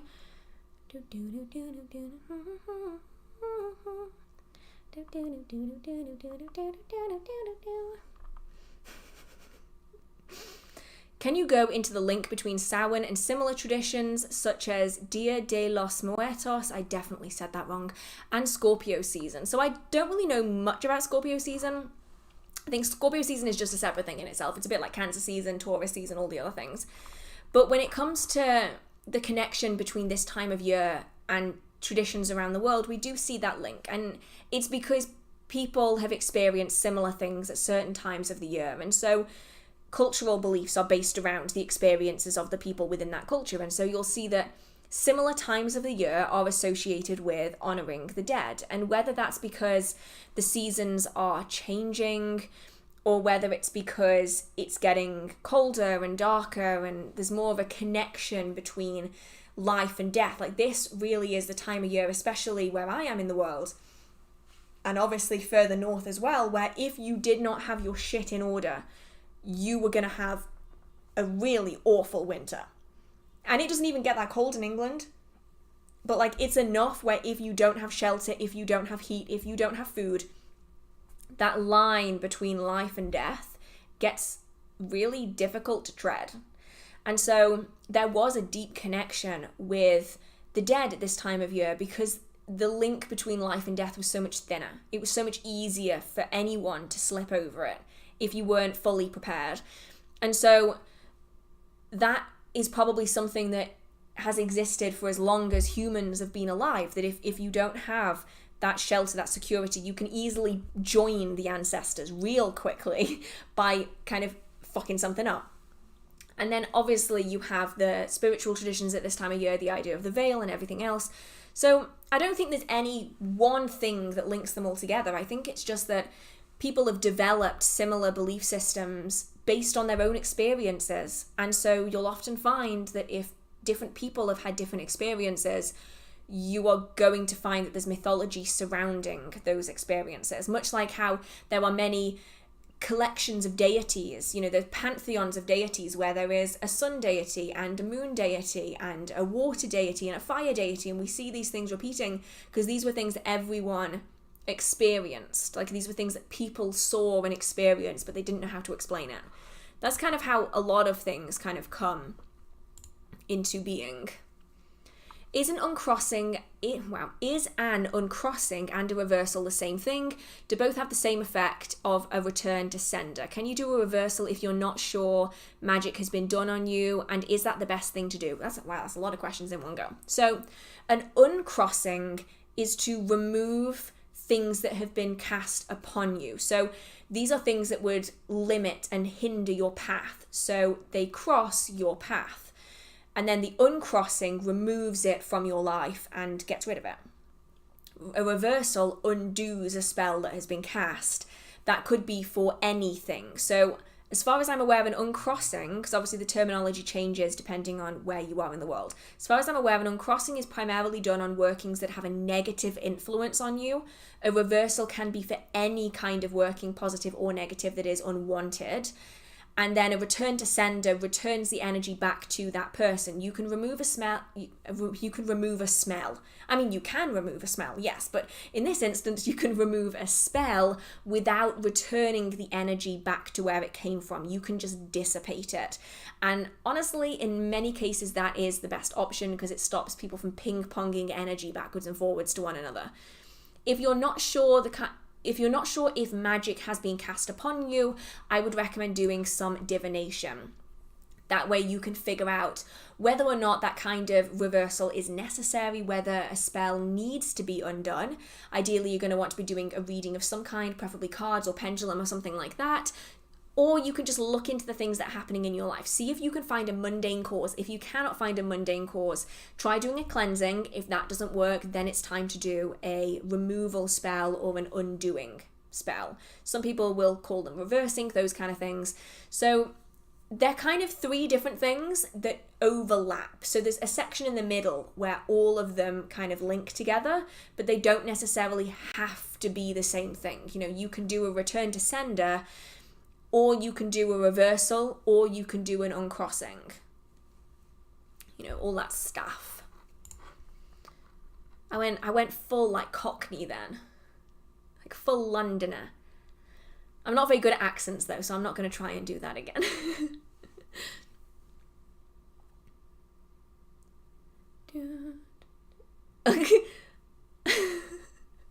Wait. Hi Hearth, I recently got into witchcraft. My friend is not supportive though. I lit incense as my friend instructed, but my eyes started watering. My friend just laughed and said, "Stings, doesn't it?" I think I know exactly who sent that message, and I'm gonna have to ask him if he sent that message. I think he probably did. I apologize if that's a genuine message, but I had a conversation with my friend who said he would send me basically that exact message in a live stream to throw me off, so I'm pretty certain that is actually my friend sending that message. Oh dear. This is what happens when your friends know that you do live streams on YouTube, everyone. I mean, Phil is here, being a mod, so it's not all bad. You already have an accent. I do have an accent, but like I can't do accents, you know what I mean? Like I can't do like an Irish accent or like a Cockney accent or a Brummie accent, you know, all that. I just tried the NYX marshmallow yesterday and... Wait, what? My face smelled freaking amazing. And the primer was so silky, not greasy at all. This is a complete tangent. For anyone who doesn't know what we're talking about, it's a makeup primer from NYX, and it's called the Marshmallow Primer, and it literally smells like marshmallow fluff. Like, have you ever eaten marshmallow fluff? Like, I used to eat that when I was at uni by the spoon. I didn't put it on anything, I just ate it by the spoon. The primer looks exactly like that. It smells exactly like that. It's freaking amazing, and it makes your face smell. And I'm not sure if that's a good thing or not. I'm curious if it's someone I know who sent that. You know who it is, Phil. If you know me, you know who it is.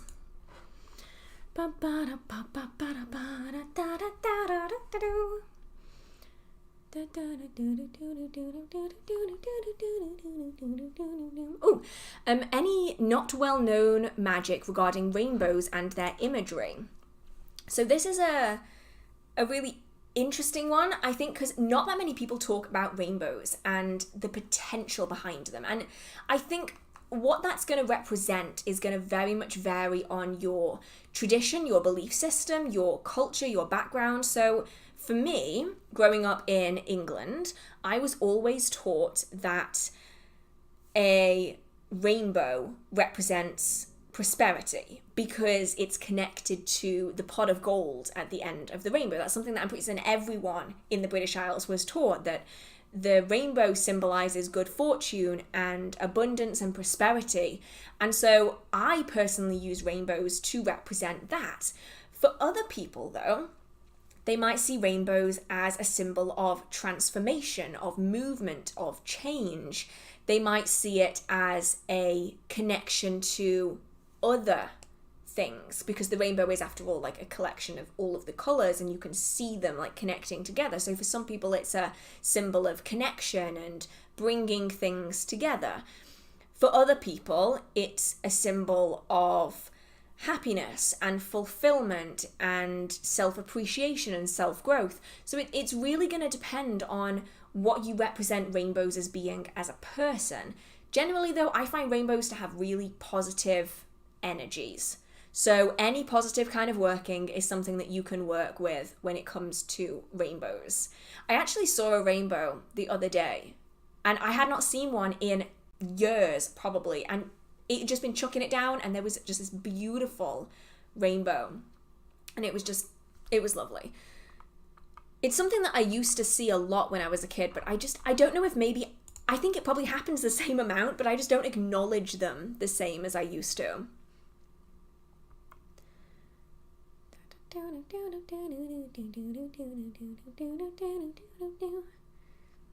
What is the best way to protect yourself from a satanic witch? Prayer and divine protection? I'm gonna have to ask what you mean by a satanic witch. Do you mean a witch who follows the satanic religion, as in like the Church of Satan or the Satanic Temple? They are two different versions of Satanism, for anyone who's wondering. Or do you mean someone who works with demons and they're just being called satanic? I'll be honest, I mean, unless they're specifically doing things to cause you harm, you really don't need to be that concerned about it. Because, like, they're probably just minding their own business. Like, pretty much everyone is, you know? But, like, if they are being malicious towards you in some way, then just protections like you would anything else. Just keep your shields, keep your personal protections, home protections are good, make sure that you're doing your cleansings, and then just treat them the exact same, because at the end of the day, it's just a religion. Like, and in some cases, it's not even a religion. It's like in some forms of Satanism, it is a religion. In other forms of Satanism, it isn't a religion. It's just kind of like a way of thinking. So yeah, it's just like a way of thinking. So like, you don't need to be like specifically changing what you're doing because they follow a form of the satanic religion, you know? I hope that made sense. Honestly, I do get to a point where I think my brain just stops working.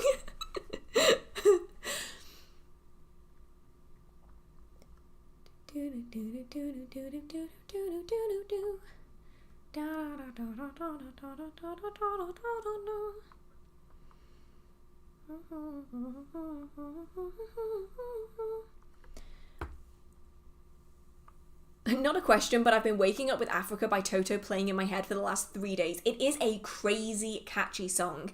I've had it in my head for months and months and months. Like, it's one of those songs where I don't like it. What was that noise? I'm so confused. I just heard the loudest noise next to my ear, but like, I have no idea what it was. Okay, anyway.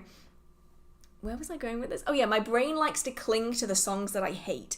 So my brain knows that I hate 80s pop. So what does it cling to? 80s pop. You know, as it does.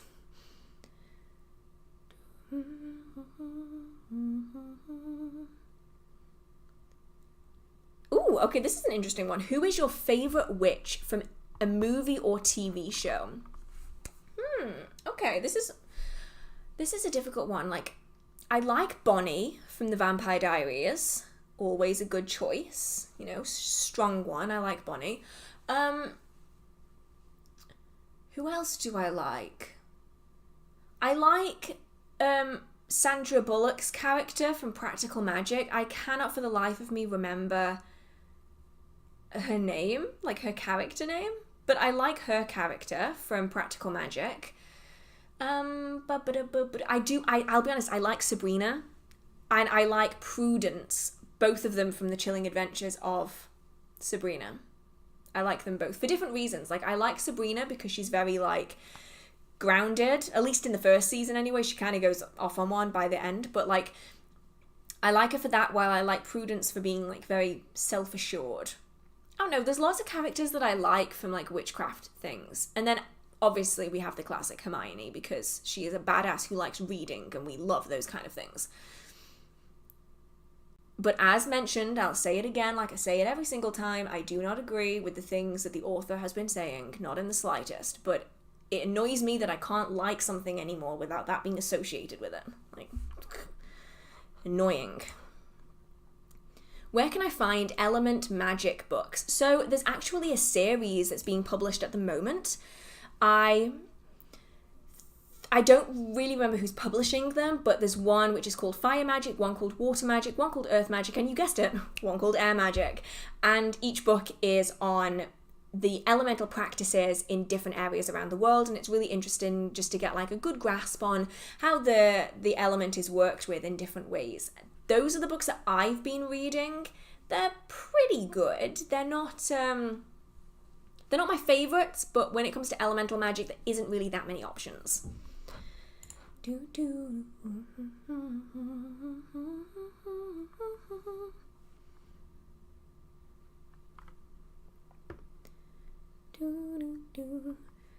Right. Oh my goodness! I get compliments on my Cauldron Born sweatshirt all the time. I had it on in a work meeting today and got so many compliments. That's amazing! I'm so glad that you like it. And while I'm actually on this subject, I will just say that at the minute the merch shop is shut. It is going to reopen again, just in a different form. My merch supplier suddenly put their prices up like ridiculous. And it got to the point where like I didn't want to get the people buying the merch to be paying that much for the merch, you know what I mean? Like, it was a lot for the merch. So I'm trying to find another merch supplier that I can switch to. So I'm hoping that the merch will be re-released in a few months, hopefully. I'm really hoping it's going to be before Christmas. And I'm hoping, I don't know if anyone is interested in doing some kind of like tattoo flash style prints, because I love buying tattoo flash off people. I absolutely love it. I love having it as art. So that's what I'm hoping to do going forwards, fingers crossed. I just wanted to let you know in here, because I've had a few messages being like, why is your merch store empty? I'm like, I'm sorry. It will come back. It's just going to come back in a slightly different form, I think, just to make it a bit more cost effective, because I don't want people to be spending ridiculous amounts of money on merch. Like, I just don't want to do that. So do you have any tattoos? I don't have any tattoos. Not because I don't want any, but because I'm an indecisive asshole sometimes. And I will want something and I will want it for years and years and years. And I'm like, no, I'll wait. I might change my mind. And then guess what? I change my mind. And so I have like a bunch of ideas that I really want, and then I change my mind. So at the minute, I'm just designing tattoos for myself and for my friends and anyone who wants me to design a tattoo. I'm just like designing them instead of getting them, because I am just so indecisive. I struggle to focus on anything for that long. How do you connect with earth spirits? Are we talking like elemental spirits, or are we talking like spirits of the earth? I mean, either way, it's kind of the same. It's about taking the time to watch and observe and be present. You don't really have to do anything special other than to be there. Spirits are often quite curious, and if you hang around a location for a while and you are quiet and you are attentive and you're observing around you, you'll often find that the spirits will come out to say hi, and then you can progress from there. I know that that's not a great answer, because honestly that's kind of hard to imagine if you've never experienced it, but it's often about taking that time to sit and be present, so that then spirits can come to you if they feel comfortable doing that, and then you can kind of move on from there.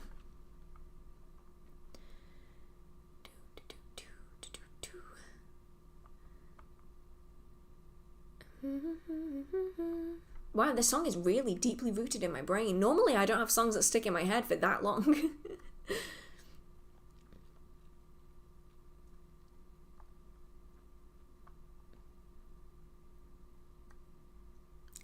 I'm trying to figure out where I was again, and I'm completely lost. Oh no. I was here somewhere. I was definitely around here somewhere. Okay, while I'm looking for where I am, I'll take one from the bottom. Is your merch unisex? Yeah, it is. I wanted to have stuff that wasn't binary really in any way. I mean, I mostly wear men's t-shirts regardless anyway. I prefer just unisex fits. So the sweatshirts were unisex, the t-shirts were unisex. I don't know if that is going to be the case with my new merch provider. I hope that it will be, but I need to do way more research before I settle on a specific merch store, just so that I can get the best quality and also the most comfortable thing, because I like unisex clothing. I prefer unisex clothing, so that's really what I was aiming for, basically. Yes to prints. Okay, I will try and get some prints up, because I've had a few people wanting the Sabbat prints.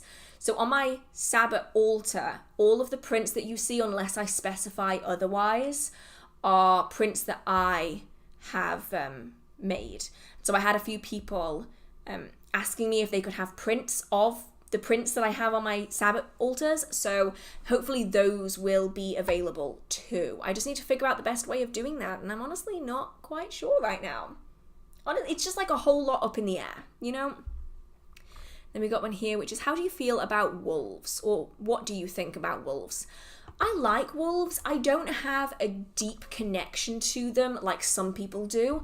I know that some people love wolves and they have like wolf imagery and wolf on shirts and stuff. I've never been like that with wolves, but I think they're cool. I think they're really cool animals. Oh, thank you so much, Damon. You have a really cool name. We were just talking about other Damons earlier.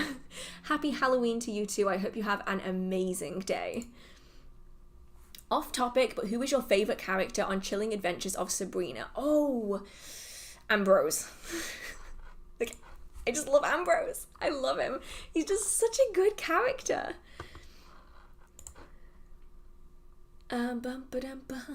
Would you mind sharing the book you have on him? I'm going to guess that that's the one about Aleister Crowley, because I think it was about that time in the stream. I need to see if I can find the book. I don't know where I put it. I'm pretty certain that it was just called The Beast. It's a really, really popular book on Aleister Crowley, and I think it's just called The Beast, because, I mean, that's what he would go by, so I think that's what it is anyway. I've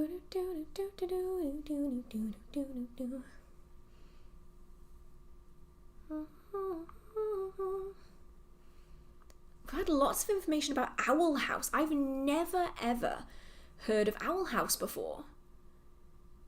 And then I did get asked, actually, if I would do a breakdown like I did for the Chilling Adventures of Sabrina episode 1 for Owl House, which is interesting. I'll have to look up. Does anyone know where you can watch it?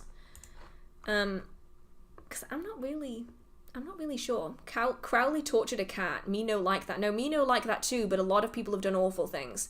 I typically see it as being an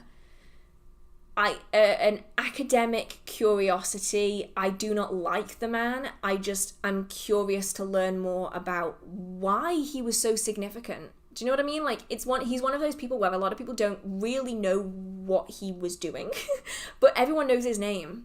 It's strange. Owl House is on Disney Plus. Oh, thank you very much. I will watch that and I will get back to everyone and see what I think about it. I'm really curious. Have you ever experienced possession? Never a full possession, no, but I have experienced spirits overlaying themselves onto people. So this is where you will be kind of going about your business. That makes it sound like I mean going for a shit. I mean, like, you'll just be going about your day-to-day life, and you might be like, how to describe it? Like, you might be sitting somewhere with a friend, and all of a sudden your friend's face will just merge into someone else's face, and it's like you're looking at someone else. and they might start sounding different, like you haven't spoken to them before, like it's not your friend that's there, and then it'll just disappear. Like they'll just snap out of it and it'll be over, and you're there going, what just happened? So those kind of overlays happen a lot. It isn't a full possession, it's just what's known as an overlay. And then I've also experienced spirit emotions becoming your emotions. So I remember probably about 10 years ago now, like, damn, actually, no. It was like 10 years ago. What the fuck? That went so fast. I went with a friend to deal with a spirit in a house. And was not a nice spirit. It was like slamming doors. It was throwing stuff. It was like not a nice spirit. And I do just remember very much this. I had someone else's emotions, someone else's thoughts. And you know how, I mean, some people aren't like this, but I have, like, my voice in my head talks through everything. So like when I'm reading a page, for instance, it's my voice reading the page inside my head. Because some people don't have that. Some people just read the words and that's it. I have like a voice that's like telling me the words in my head. When this was happening, it was someone else's voice that was talking me through the emotions that I was feeling. You know, like how normally it would be my voice in my head and my emotions. This was someone else's voice and someone else's emotions, but I was feeling them as though they were my own. That was not nice. Categorically can say that was an awful feeling. And so that was kind of like a partial possession, but it was never a full possession. He never had any intention of fully possessing. I mean, it wouldn't have happened anyway. There were too many people around who knew how to resolve that.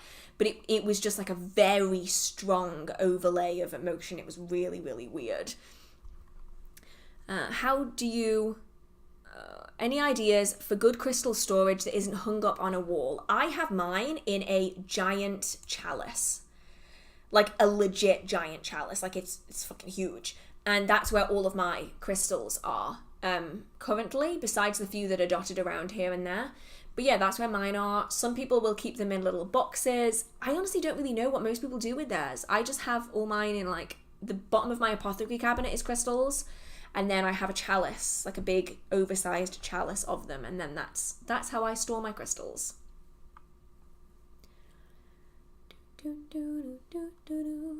Question, does having glasses help see beings or prevent it? Just weird question out of curiosity. Neither, honestly, because you are not really seeing the spirits with your physical eyes. It's like an overlay, so it wouldn't matter. Even if your eyes were closed, you'd still be able to experience it, so I don't think it would matter all that much. Can you work with deities from different pantheons? I suppose you could. But it really depends on how your other deities are going to feel about that, because some deities are not going to like that, some are going to be okay with it.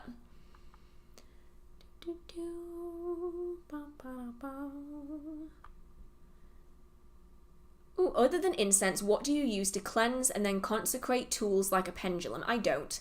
Mostly because cleansing and consecration is primarily found within the Wiccan tradition.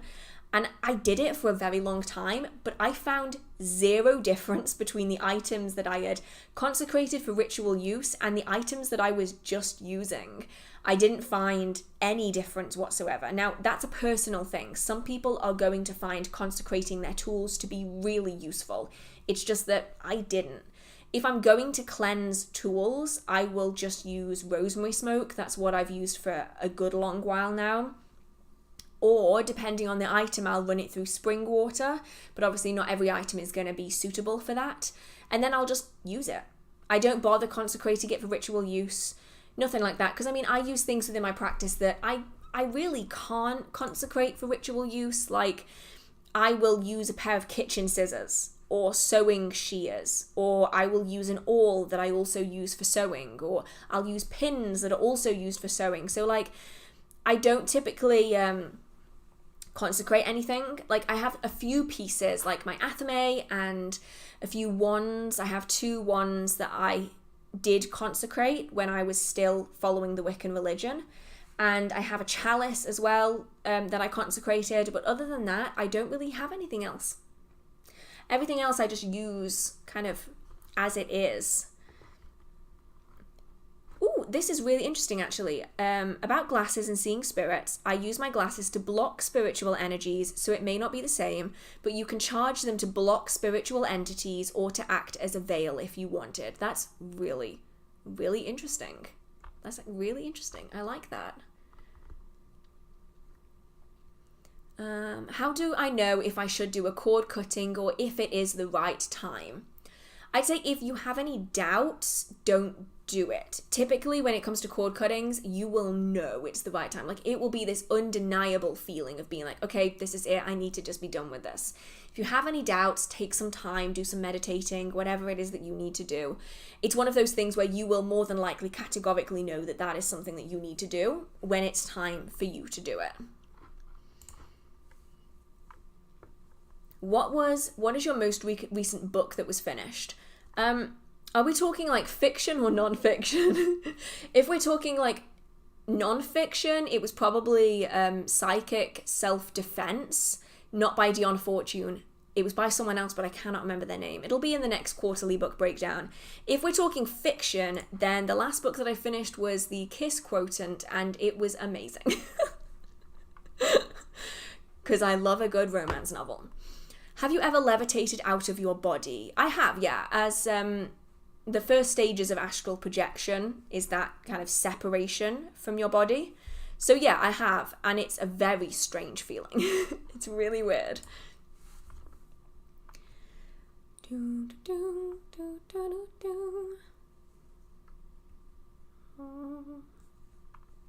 Finding the right undertone in pale foundation is really hard. Yeah, it is. It is really, really hard.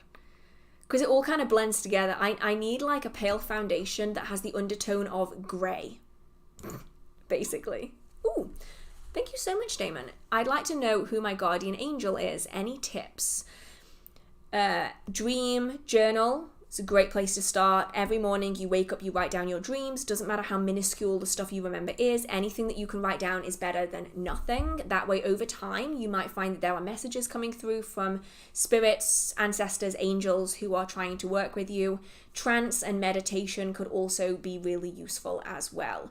If you want to ask if they are able to show you signs, even better. So once you've started to get to the point where you can remember your dreams, you're then going to want to reach out and ask if they are able to show you signs of who they are, whether they actively tell you or whether they just show you imagery of something that represents them. And then you can do some research and figure out who it is from the imagery that they show you. Just be aware that other spirits and entities could be giving you this information, so just be cautious going into it.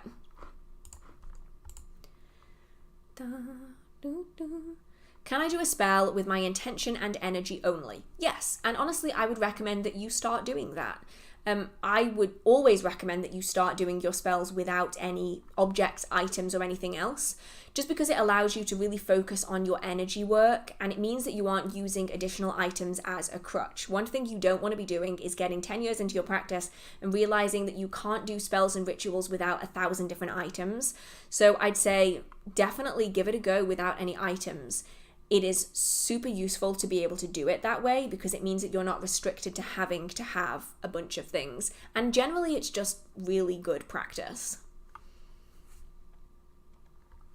Did you know that Killstar has a 65% off sale? I did know, yeah, and I've been really trying hard not to look at it, just in case.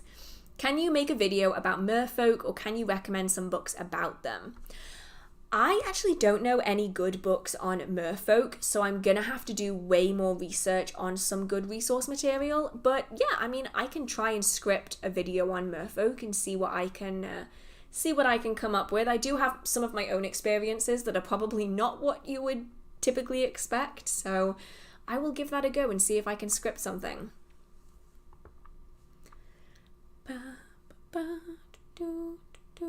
I really want to work with the Fae, but I have children. Do you think that's impossible? That's possible, or a no-go? Just curious. I know it may seem silly, but my wee ones get into everything. That's so cute. Wee ones. Oh, that's adorable. I don't think it would be much problem. I'd say as long as you're respectful about it, if you want to, then go away from your home in order to work and connect with them. That way you are creating that separation. And really, as long as there is that level of respect, it does go both ways. So, if it's something that you do not want them to be involved with, then you have to just set that boundary in place. Be nice about it, obviously, but set that boundary in place that it's you who wants to work with them. It does not involve the rest of your family, and then do it outside of the home. That way you create that physical boundary as well.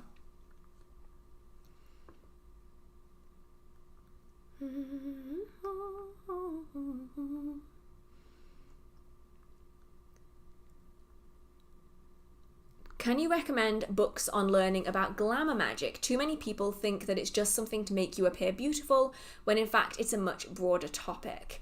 I know there is a book called Glamour Magic. I don't know if it is any good. So I'm going to have to get it and check it out, and then I will have to get back to you on that one. Oh, this one did not pop up for me. Thank you so much, Carlos. Carlos.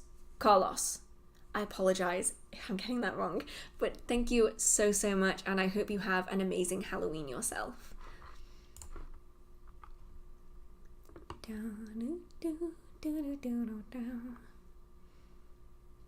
Oh no, it jumped.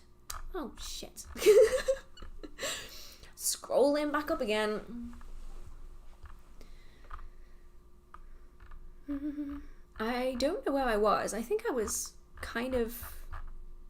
Wait, was I way higher up than I think? I think I was about here. Wait, where was I? Okay, I'm going to take a question from the bottom while I'm trying to struggle for where I was.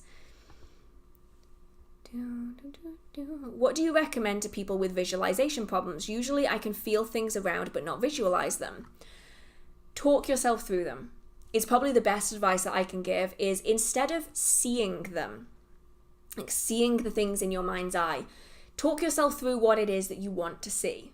So use words instead of pictures and colours, and that's a good way of getting around it. And I have met a few people who found that to be particularly useful. I don't know if it's a universally useful thing, but it could be worth giving it a go and seeing if it works for you. Kind of like how people who can't visualise can still read a book, and they can still like experience everything that's going on. They're not necessarily seeing it, but they're still experiencing it. Doing it that way with your visualization could be a good option as well. You can also write down the things that you want to achieve on paper instead of just in your own mind. Are you initiated into any witchcraft tradition? I'm not. I nearly went through a Wiccan initiation a good long while ago. But no, I'm not formally initiated into anything, and I honestly don't want to be. Like, I am good without the initiatory rites and the Wiccan undertones, because a lot of the initiatory was what I was trying to say.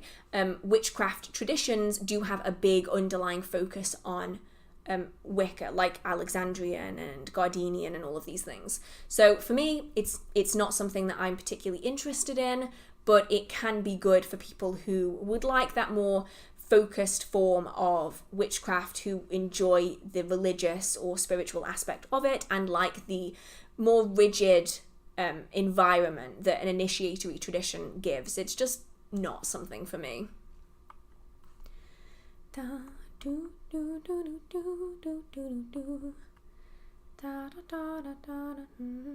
Do you give private guidance, support, or coaching? Interested here. I don't, actually, and I've had quite a few people asking me that today, and I'm honestly kind of surprised. I was not expecting anyone to want that kind of thing from me. I mean, you're welcome to message me on Instagram, and I can try and get back to you as fast as I can. If you have any like specific questions on things or things that you don't want to post publicly, then that's fine too. But yeah, I've never really super thought about it. I don't know. It just seems weird. Words. I don't know. It's not something I've ever really thought about, because like I don't like the idea of like having like paywalls on things and like keeping certain aspects of information private. I don't know. Is it okay to give yourself a witch name using parts of names from goddesses, gods, and fictional witches? Yeah. I mean, many people make their taken names from things that they really enjoy. So sometimes it's a metal and then a plant and then a stone, or sometimes it's a metal and an animal. Sometimes it is deity names or mythological names. These things are all really commonplace. So yeah, I mean, as long as the deities are fine with it and they're not like offended by it, then I think you're good to go.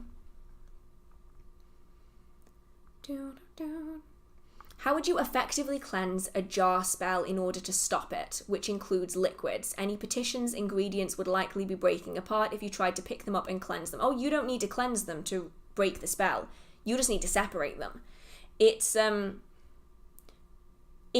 the combination of them that makes them powerful, not the things in their individual forms. So much like, jar spells, bag spells, poppets, anything like that, you can just break them apart and dispose of them. And by separating them and disposing of them in different places, you essentially destroy that working because you've separated them. If anyone has seen, now this is going to be a really weird analogy, okay? But has anyone seen The Last Witch Hunter with Vin Diesel? It's a great film. Some people hate it. I love Vin Diesel, so I'm going to love that film. There is a scene at the start of that movie where they're in a plane and this witch has put together objects, and the way to break the spell that's happening is to separate the objects and keep them apart.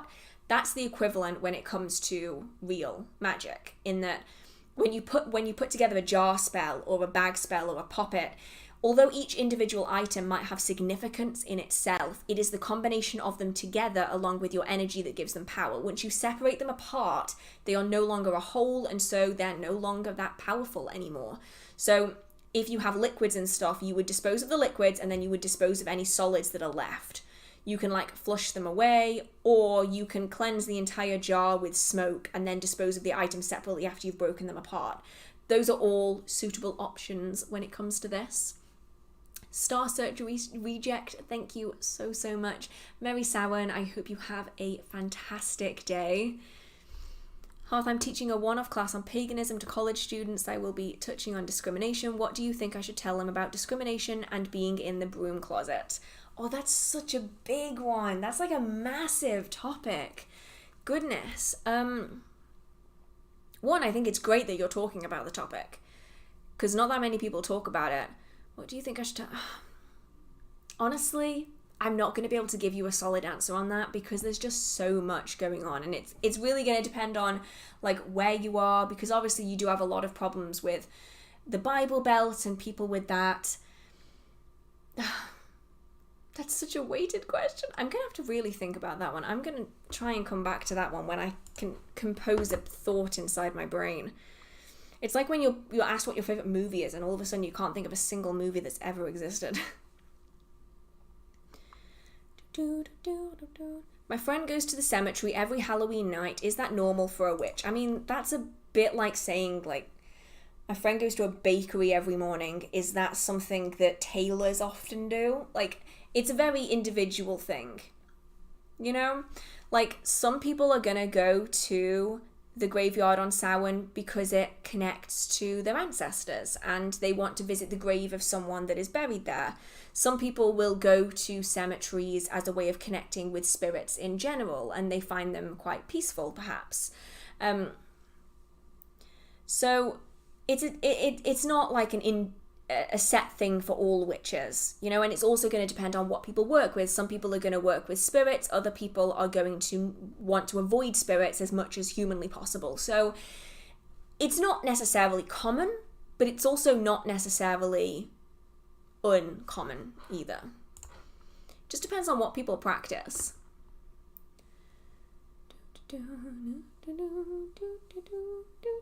Have you felt the eclipse that just happened? I actually didn't feel it at all, but that's probably because I had a lot of stuff going on. We were sitting in a coffee shop when the eclipse happened, didn't see a single thing. It was cloudy, it's England, it's always cloudy.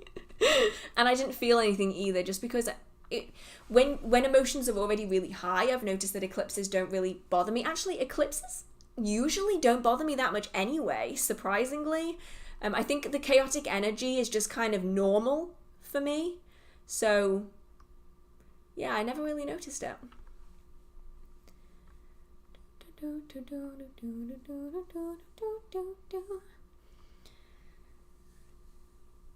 Do you have any favourite books on spirits? Oh, this is a good one. So I did mention it earlier, but one of my favourite books is The Fairy Faith in Celtic Countries by W.B. Yeats, and there's also one called British Goblins. That's a good one as well. They're both on like fae folk and the like, which are not obviously the entirety of spirits, but they are a decent chunk. Do you remember the one back in 2014? That was awesome. I do remember that one. I was standing outside when that happened, and it took me completely by surprise because I knew it was happening, but I completely forgot what time it was happening, and I was just walking home, and like everything just kind of went dark, and it's like, what is happening? And then I realized, I was like, oh, that's what's happening. Okay, oops. That one was a massive one. That was really fun.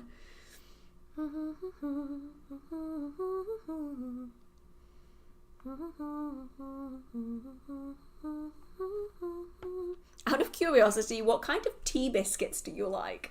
Interesting. My favourite kind of, I don't really like tea, but my favourite kind of biscuits are dark chocolate digestive biscuits. Honestly, dark chocolate anything, and I'm there. I think some people are white chocolate people, some people are dark chocolate people. I'm very much a dark chocolate person, I think.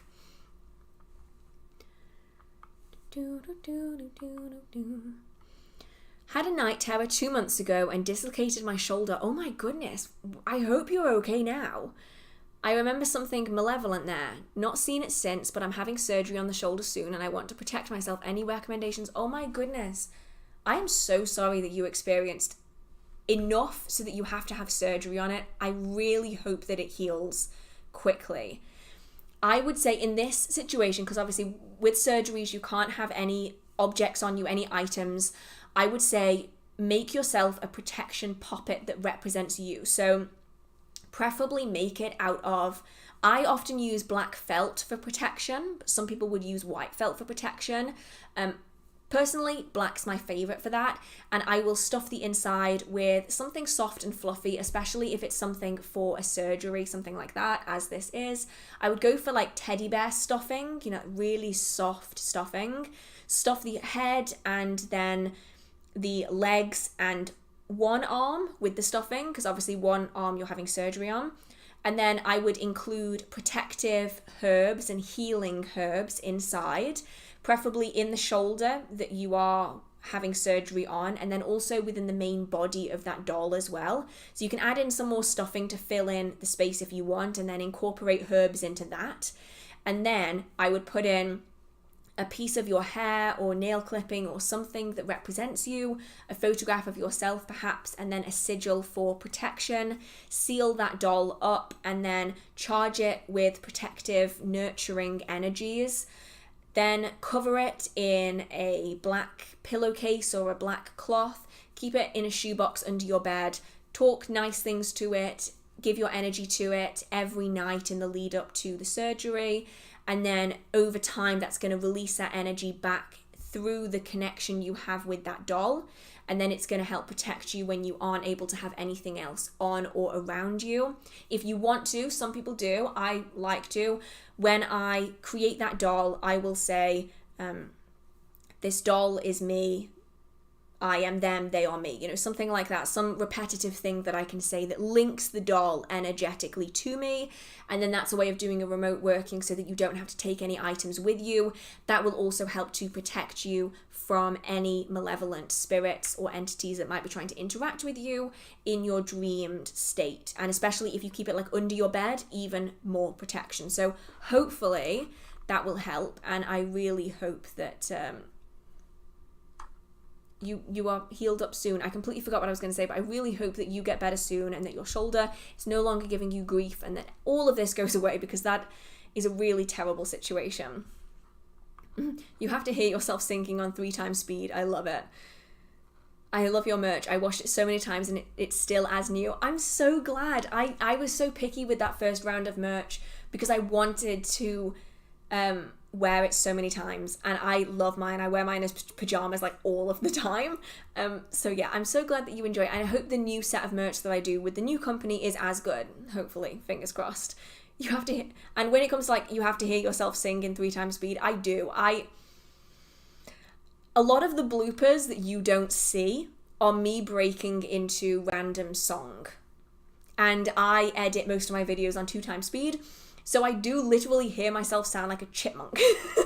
And so usually I edit it out. Like, yeah, I just get rid of it because that's embarrassing. Like, I do it to like set my mic up, and then I will always delete it before it makes it to the bloopers. Always. Have you ever heard of anyone working alongside or with unicorns? I have, yes. I have seen books on their magic and influence, and I've always been heavily drawn to them, and I've heard they're a part of the Fae.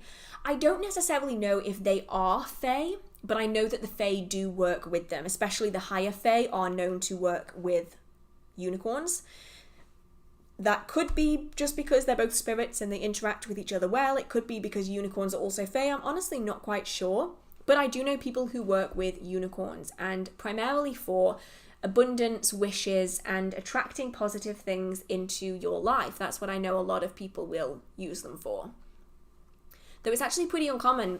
Not that many people actually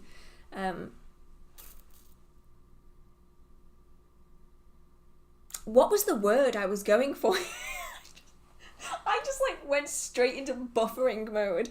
I don't know that many people who do work with them, but I do know a few, was basically what I was trying to say.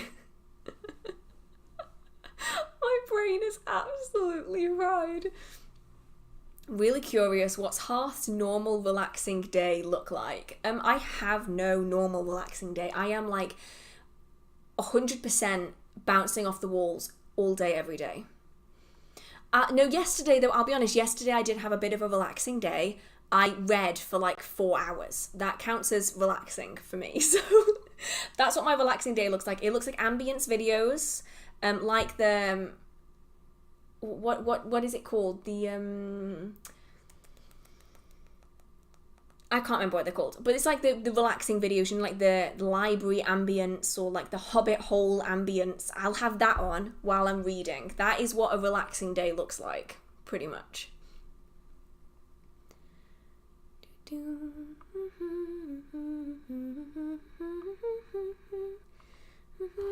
Someone did say earlier it's the song that in my head is Runaway by Aurora. I have never heard anything by Aurora before, but I guess I must have heard it on like an Instagram video or something. I'm curious, are you an earth sign? I'm not. I'm actually a water sign. Yep. It's not Ambient Worlds, no, it's what is it called? I'm so confused as to why I can't remember what it's called. The Clan of... No, that's not right. I don't know. Anyway, it's one of the many ones on YouTube. One of the many ambience videos. Can I have a place for my dog on my ancestor altar? I mean, I'm sure as long as they feel comfortable and you feel comfortable with that, then I'm sure that would be fine. Where can I find those earrings? I love it. Oh, they are from River Island. Shockingly, they're from River Island. They have loads of beautiful earrings right now, and I can't stop myself. I see pretty moons and stars, and I'm like, yes, mine. I need them. They're actually really affordable as well. Like, a lot of the jewelry designers that I really like, the world is just not in a good place to be buying that expensive stuff right now, and my wallet certainly isn't. Whereas the ones from River Island are really affordable, which is what people need right about now. Oh, the Elemental Witchcraft series is by Llewellyn. Thank you very much to whoever said that. Who did say that? Let me have a look. Mama Zeta, thank you so much, because I completely forgot who wrote those, not wrote those books, but published those books.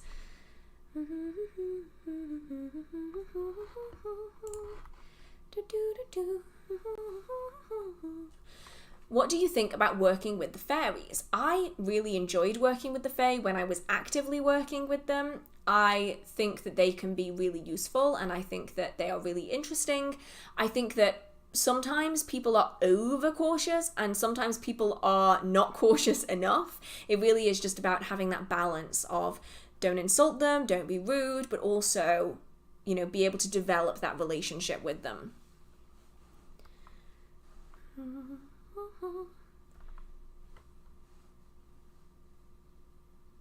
I'm trying to figure out where I was now, because I obviously have read quite a lot of the messages and the comments from the bottom. So I need to figure out where I was. Please do prints of the AI series you did. I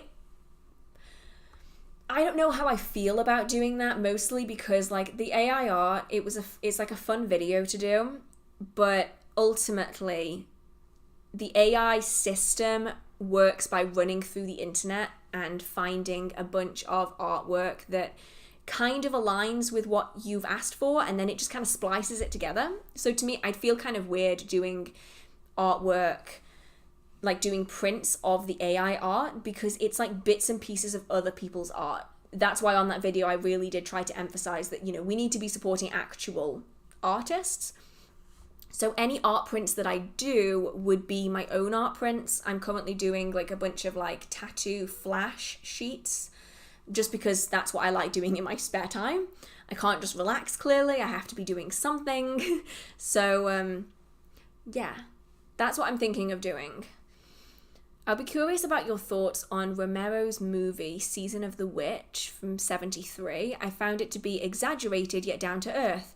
It resonated with me from a getting older, finding freedom way. Oh, okay. I'm going to take that information and I'm going to save it so that I can have a look at that, because I've never watched that. So I will have to give that a go. Wow, I just realized that when I go onto Ecosia, I am lit up like a torch. Oh, Damon, thank you so, so much. Thank you, everyone, for supporting tonight, whether that is, I know I said it earlier, whether that's liking the stream. That really means a lot to me, by the way. Even, just a simple like means a lot. Sending a message, subscribing to the channel, sending a donation, whatever it is. Thank you so much for your support. It absolutely means a lot to me. And I know I say that a lot in the streams, but that's because I literally can't think of any other words to describe that.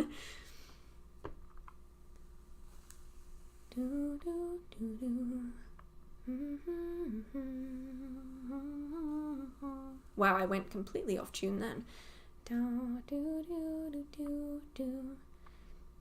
What are your thoughts on spirit animals? It depends. Are we talking like animals who are spirits? Or like spirit animals, like animals that are like a spiritual connection to you? If it's the latter, I honestly don't know that much about it. It isn't something that is really seen in like the tradition that I follow, so it's not something I've ever really looked into.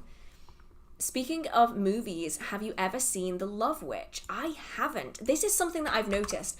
I got so many recommendations for things that I should watch and things that you would like to see, like what they did right with, and I've not seen half of them. Like, I've never seen Owl House, I've never seen Season of the Witch, I've never seen The Love Witch or anything like that. Like, I need to brush up on it.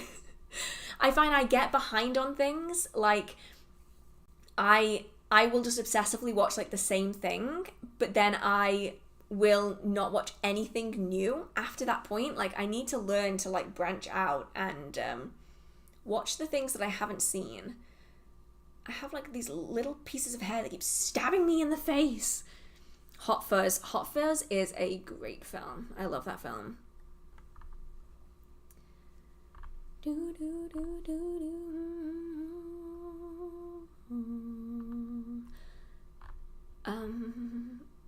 Ambient Worlds is one of the like ASMR channels that I do watch, if that's even ASMR.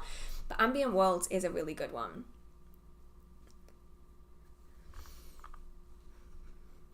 Also, dream rules, like no killing, opening doors, etc. I would like to can you elaborate on this? I'm a little confused as to the context of this, but I have found that I have died in dreams. I've seen other people die in dreams. I've opened doors. I've done everything in dreams that you're not meant to do in dreams. My dreams are really weird, honestly.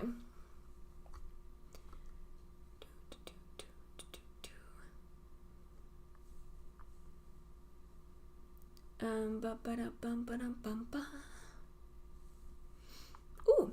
Please, any info on protections to put up for my astral surfing, especially while the veil is thinnest on Sowin. These last few days, I'm seeing multiple entities around me as I'm blasting off. Not good at all. So, if you don't already have it, house protections are something I would typically always recommend.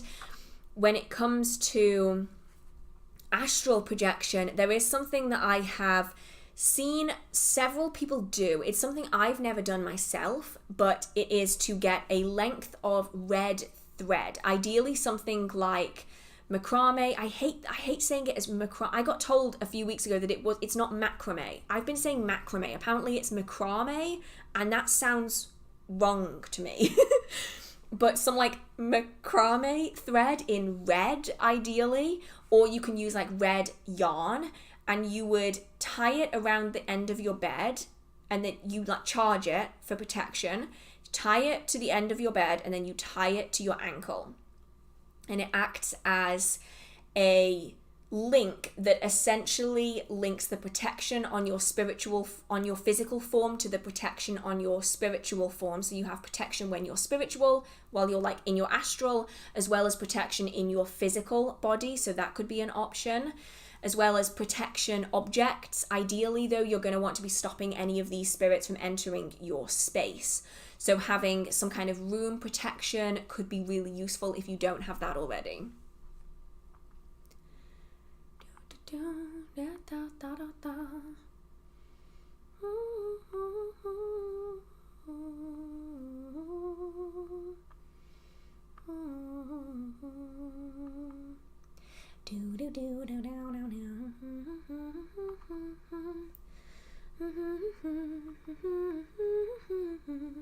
Trying to figure out where I was. I've lost it again. Are you able to take spirits to your new house when you move? I have a couple of shadow spirits that aren't attached to the home specifically, but I don't know how to take them with me if they want. That's the thing, is ask them.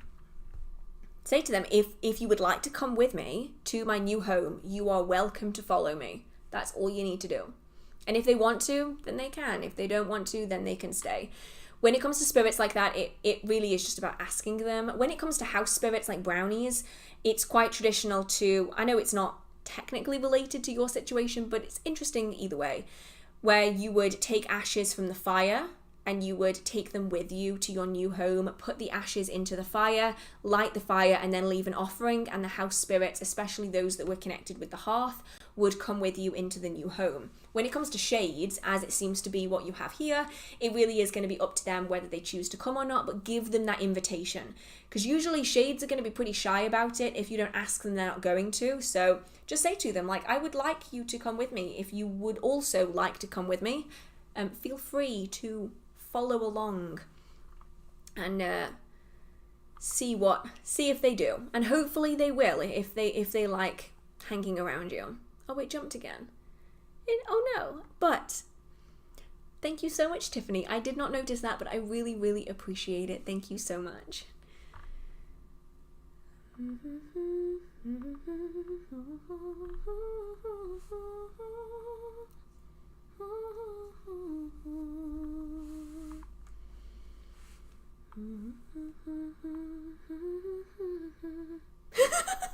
Sorry, this comment is amazing. I had a dream last night that Paul Hollywood was coaching me on making choux pastry. Honestly, any dream with Paul Hollywood in it would terrify me. He scares the living daylights out of me. I don't really understand why. It's not like he's a horrible person or anything. He's just so intense. If you haven't seen The Great British Bake Off, you're going to be thoroughly confused as to who we're talking about. He's just so intense. He's like that teacher in school where you know that no matter what you do, it will be wrong. So for me, any dream with Paul Hollywood in it would be the equivalent of a nightmare. Oh dear. guilty pleasure show. Mine is Jersey Shore. Ooh, mine is The Vampire Diaries. I gotta admit, it's like, it's one of those shows where it doesn't matter how many times I watch it, I will continue to watch it. Specifically, seasons 1 through 3 are my just absolute favorites. Oh my god, I couldn't handle Paul's disappointment. No, neither could I. Like Gordon Ramsay scares me, right? Like he's so intense, he scares me. But like his judgment is like aggressive judgment, you know? It's like, you're stupid, you did this wrong, you did that wrong. But Paul Hollywood, it's like silent judgment. He just like looks at you with this like look of like, I'm disappointed in you. And that is the kind of disappointment that just breaks me. Like, yeah, he's like a disapproving father. I can't with that kind of person where they look at you and you know that they are disappointed in you, and it just goes like straight to your soul, and it's like, that's gonna stick with me forever. So like, I can't deal with that kind of person. It's just so much stress. Have you ever used pop magic? I haven't. No, it's never really been something I've done myself, but I'm not opposed to it. I just haven't done it. Oh, okay, here we go. When it comes to house protection, I see people talk about windows and doors, but we're talking about spirits. What difference do walls make? Okay, so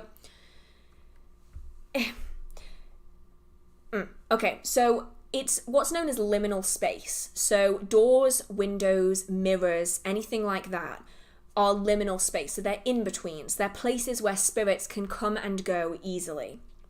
So if you have protection around your house, for instance, but you have a mirror in your home that isn't protected, spirits can still come and go through doors, mirrors, and windows, especially things that have reflections. So a solid door is a little bit less of a liminal space than a door with a window in it, where at night it becomes essentially like a mirror and becomes even more of a liminal space. So you would ideally want additional protections on unlocked mirrors, so mirrors that haven't been sealed from things and entities coming and going, and also windows and doors, because it's an in-between, a liminal space, a bit like how you'll find a lot of spirit activity at dawn and dusk, as well as at like on the seashore, like on beaches, you'll find a lot of spirit activity because it's a liminal space. Wells, liminal space.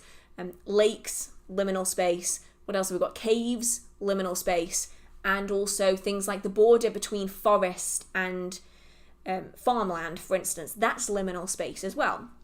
And when you look at stories and mythology, you'll find that a lot of things are surrounding liminal space. A lot of ghost stories, a lot of mythological stories all surround liminal space.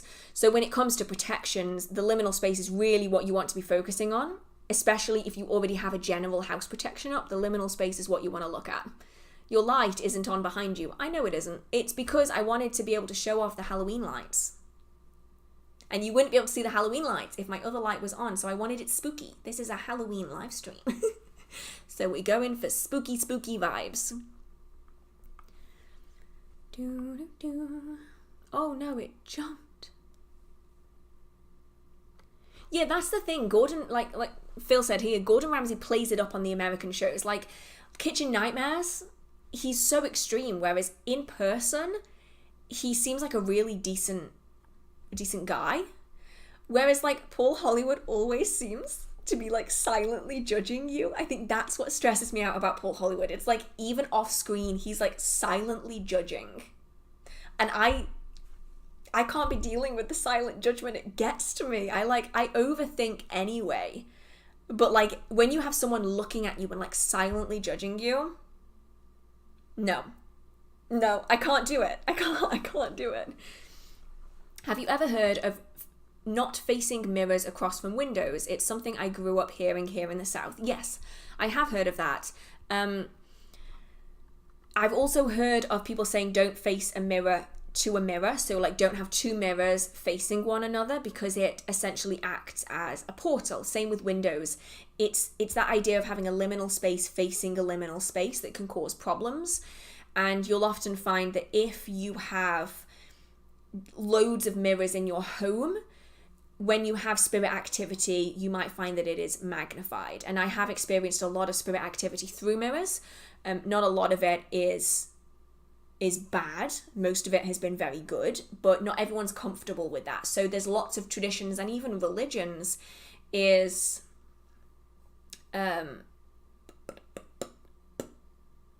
where was I going with this? A lot of religions will specifically say, even like Christian religions will say, do not face a mirror to a mirror because it creates a portal.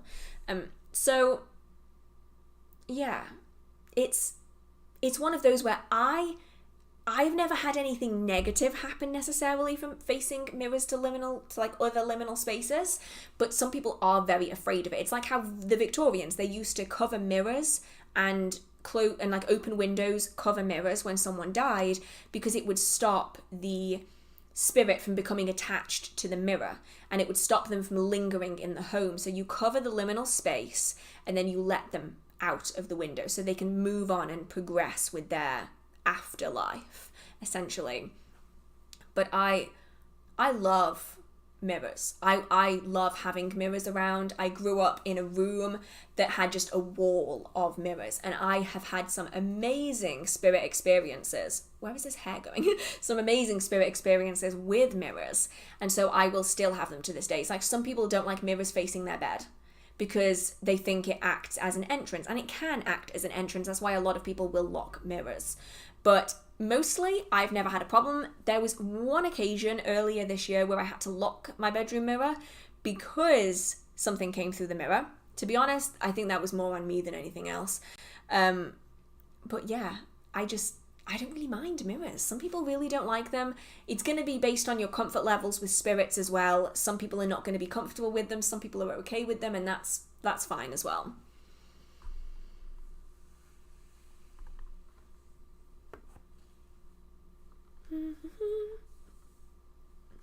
Also considered bad facing a mirror to a door for more than spiritual reasons. Yeah, I mean, mirrors facing doors, because it's another liminal space, is often considered bad as well.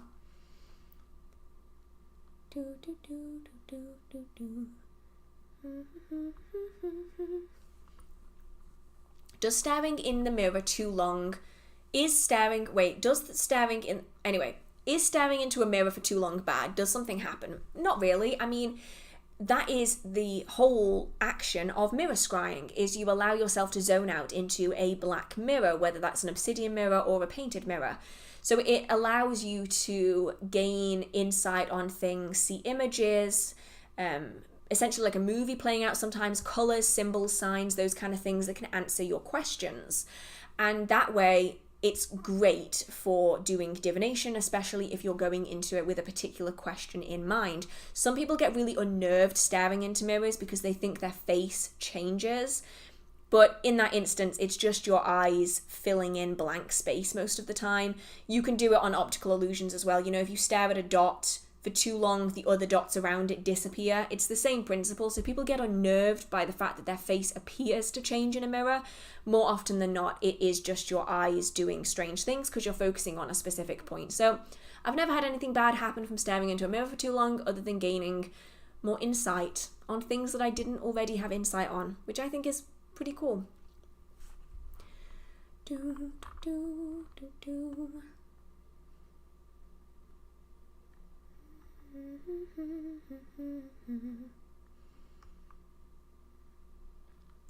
After cleansing the house last time, I covered mirrors, and before uncovering them, I drew a pentacle behind each of them in black marker. Do you think that helps, and how can we properly lock mirrors? I mean, it can. Well, it depends, see, because it could magnify, because you could have just made yourself a magic mirror, as in like a portal mirror, or it could help. So I'm going to have to do a full video on how I lock a mirror, but my way of doing it is I take protection oil. This oil contains herbs and also essential oils diluted to the suitable concentration, which act as protection. I will take it on my finger after I've cleansed the mirror. So I will wipe it down, I will cleanse it, not only physically but also spiritually, and then I will charge the oil that I'm about to put on the mirror on my finger, and then on the top corner, usually a little bit away from where, you're going to be looking into it, I will draw a protection symbol. Sometimes it's a bind rune, sometimes it's a sigil, it depends on what I need, and then I will essentially charge it as I'm drawing it, and it locks that mirror. And as long as that oil stays on that mirror, it's not going to drip down, it's only a little bit of oil that you're putting on there, it will dry down. As long as that's on the mirror, it will remain locked. If you want to remove that lock, you clean the mirror.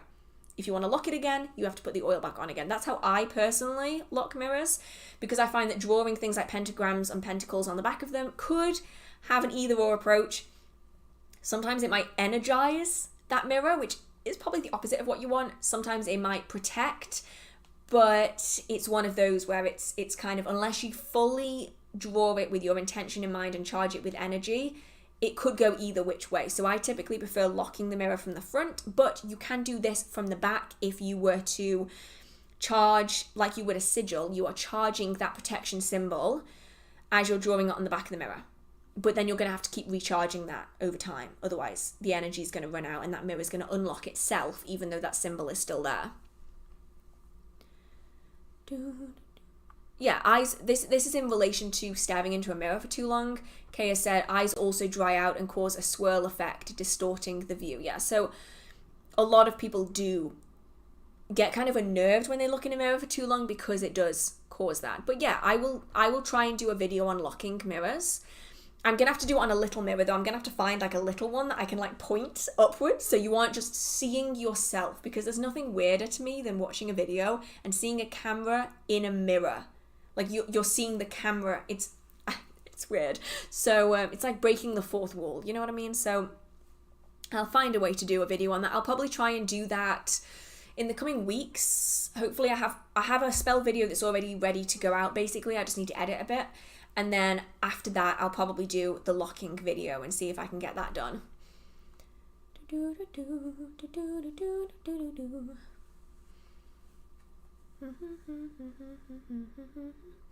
Are deities like what my Catholic mum was with saints? She would pray to certain saints for help and protection. I mean, it can be like that, but most people when they work with deities, it's not just a, I'll pray for you, you help me. It's more of a, let's form a connection and a long-term relationship that we can build on. So a lot of people will have set deities that they will work with, that they have formed deeper, meaningful connections with. They will often have a space set out for them if that's something that they would like. They will give offerings and work with them long-term rather than, say, just calling upon them when they need them. But some people do work with deities like that. So it really depends on how you choose to work with deities. Oh, there was a lot of intention when you did the pentacle, in which case then you will probably be fine, but the oil is just like a little bit of an extra boost. If you already have the pentacle on the back then, what you can do is instead of drawing a sigil on the mirror and locking it that way, instead charge the oil and put a dot of it on the top, like right hand corner, just somewhere a little bit out of view.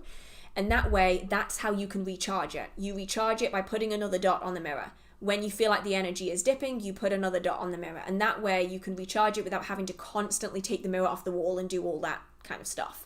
That could be a good way around it. I got a mirror reflecting my window and my TV, so is that like super bad? I mean, it probably isn't bad to start off with. I literally lived in a house with a wall of mirrors for like 18 years. Yeah, 18 years. And I never once had a bad experience. I've only ever had one day where I had one bad experience in my entire life. So I think you'll be pretty fine. And my mirrors were reflecting a window. So like, I think you'll be fine. Most of the time, things with mirrors only happen if you are living in a particularly active area, or if you have carried out something like astral projection, which is what my issue was. I astral projected unintentionally. I didn't realise I was astral projecting until it was far too late. I then snapped myself back into my body again without going in a convoluted route home, and something followed me back. So that was my own fault. That wasn't even the mirror's fault. That was on me. So, yeah. I wouldn't be too concerned about it. Like, locking mirrors is something that some people will do if they're in a highly active area or if they don't feel comfortable with spirit activity and they don't want to be dealing with it. If you've never really experienced anything and you are not particularly concerned about spirit activity, then I wouldn't bother. I don't think it's really that necessary.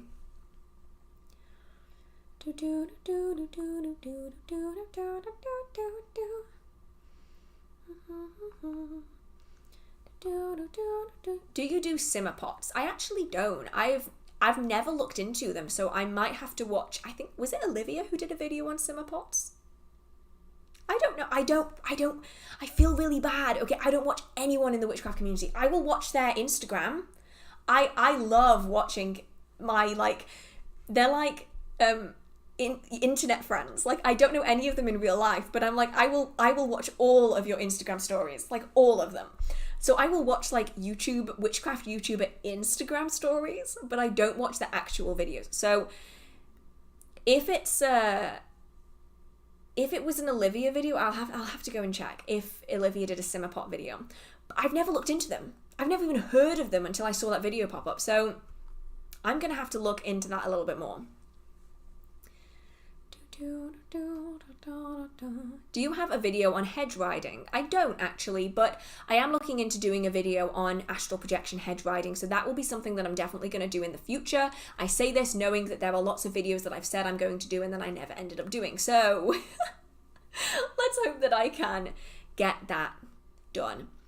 Have you read The Horned God of the Witches by Jason Mankey? Is that Mankey? Mankey? I don't know. I don't think I've read it. Hang on. Where would it be? I have a book called The Horned God, but I don't think it's the same one. I think it's a different book. I haven't. No. Is it any good? I always get dubious, but yeah, you'll have to let me know if it's any good. Oh, it was Frankie. Okay. That's who it was. I knew I saw it pop up, but I don't watch them. I feel really bad, but I don't because I want my ideas to be my own. You know what I mean? Like, any video that I come up with is something that I've come up with by myself and I've not been inspired by anyone else, you know? But like, equally, I kind of want to watch other people's videos, but then I'm like, no, I shouldn't. So I'm like in this constant war of myself. So would you suggest not attempting astral travel near or in front of mirrors? It's a difficult one because I've been astral traveling in front of mirrors for years and I've never had a problem until earlier this year. It was just a one-off thing. I wouldn't be too concerned about it. As long as you have your personal protections up, you should be completely fine. But if you want to, take the mirrors down, turn them around. If it's going to make you feel more comfortable, you can do that if you need to.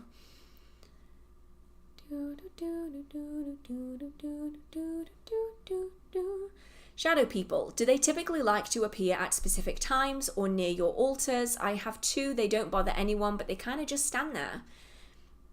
I've not found a particular time necessarily, though nighttime is probably when you're more likely to recognize them. I say that because, like, during the day, everyone's really busy. There's lots of people around. There's lots of noise and distractions and work and children and these kind of things. Whereas at night, you're probably more likely to have that time to acknowledge and to recognize them. So I find that in my experience, they seem to appear more at night, but that's because I've always been very busy. So there's that. And yeah, they just want to watch. That's it. They just want to observe. That's what shades do. Primarily, they're known as watchers because they just want to stand and observe. And that's why I love them so much. At the start of the stream, we had a big conversation about shades and bogarts and all of that. So after the stream is finished, it will be posted on my channel. So if you do want to go more into like that kind of topic, I do go into that at the start of this stream. Is it possible to get lost in the astral realm? Not really. Some people say that it is, and yet they are still here. So explain that one. It's so much harder to astral project than people think. And it's also very easy to just get snapped back into your body. Any startle, any start that you have, any shock, any jump, any noise in the real world, any movement in the real world, and you're straight back into your body again. I have never met anyone who's had trouble getting back into their physical body again. And although there are people who say that you can get lost, as mentioned a minute ago, they're still here, aren't they? And yet, I've never heard of a single name of anyone who's been lost in the astral plane. Ever. And you'd think that someone would know someone, surely. So I found it so easy to get snapped back into your body again. If anything, it's annoyingly easy because it makes it just so much harder for me to stay there for long periods of time. I mean, I can, but I often don't have the focus for it. Do you watch paranormal investigation shows? Guilty pleasures. My guilty pleasure is Ghost Hunters. I do. Mine is Most Haunted. I grew up watching Most Haunted. It's a British ghost hunting show, and it's, to this day, still one of my favourites. It is just so good. To be honest though, my favourite TV channel is Blaze, which is on English TV, and it's basically just like Bigfoot. Ghost Hunters. No, technically, yeah, Ghost Hunters. Like any ghost show will be on Blaze. So that's my guilty pleasure.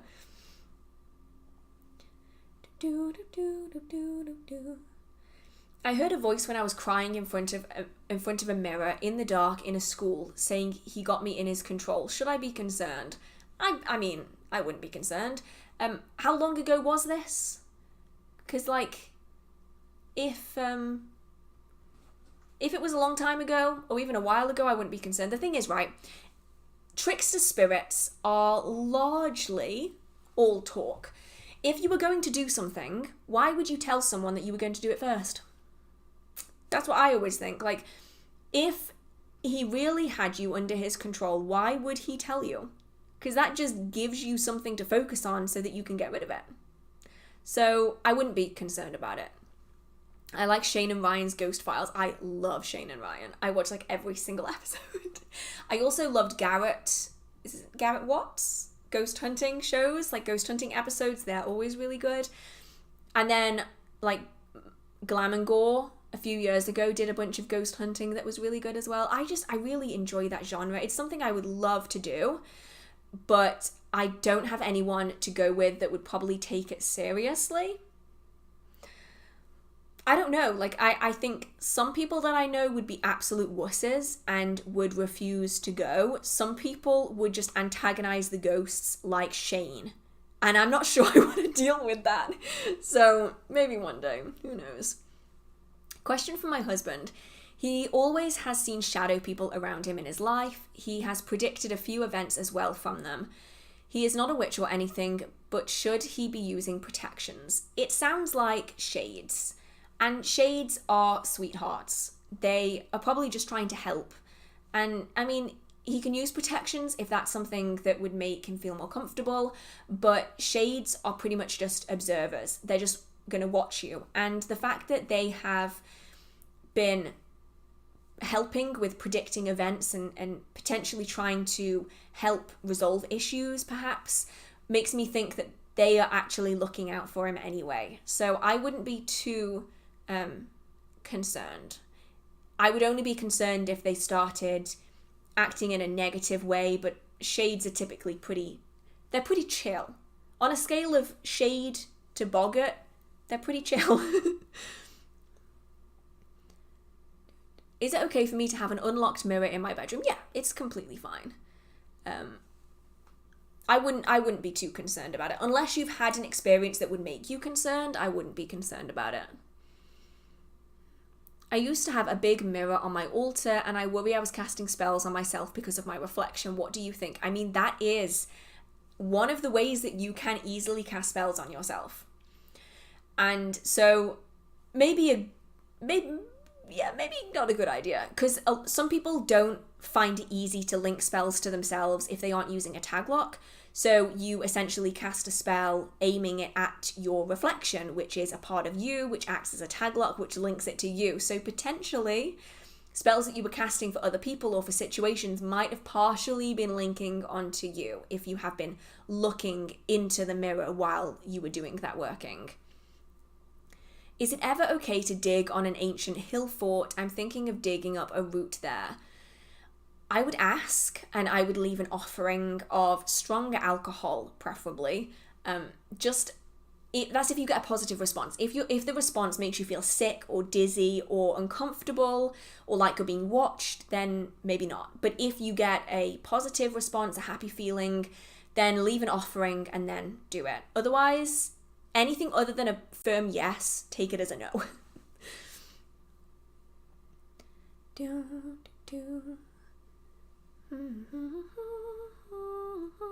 I just don't like how the ghost shows blame witchcraft for hauntings all the time. I know, I don't either.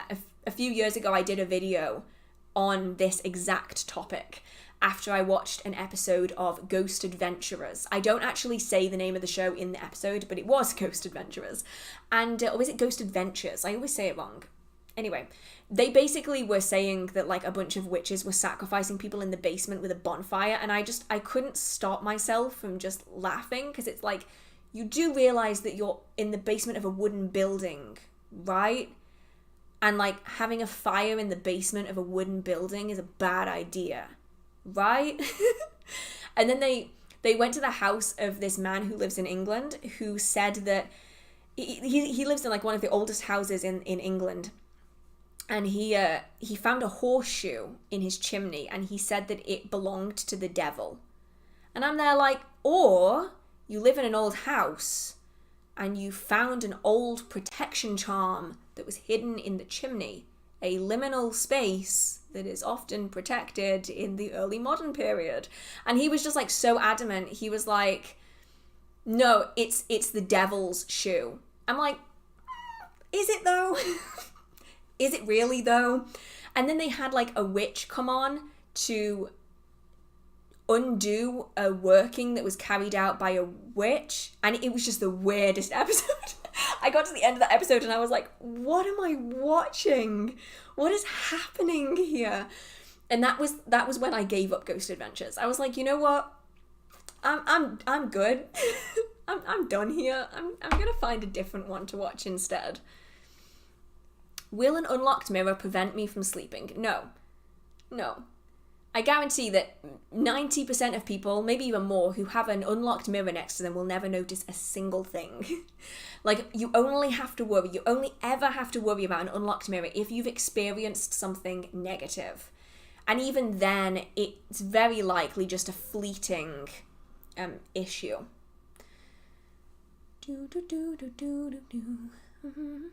What is your zodiac sign? I am a Cancer, which apparently people in the stream tonight have been guessing an earth sign. No, I'm a Cancer. Well, I'm a water star sign anyway.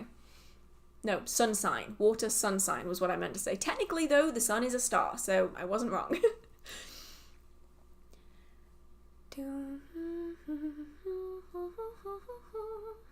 I recently moved into a late 18th century cottage. I haven't noticed a lot of activity, but I constantly smell clothes in the kitchen. Cloves as in like the herb, not clothes as in the fabric, garments. I've not used that at all since moving in. Could this be activity? I mean, it could be, or it could just be that previous owners have used a lot of clothes and the smell is really hard to get rid of. Like, if anyone is like me and they've gotten clove oil on their fingers, you will smell that shit for weeks.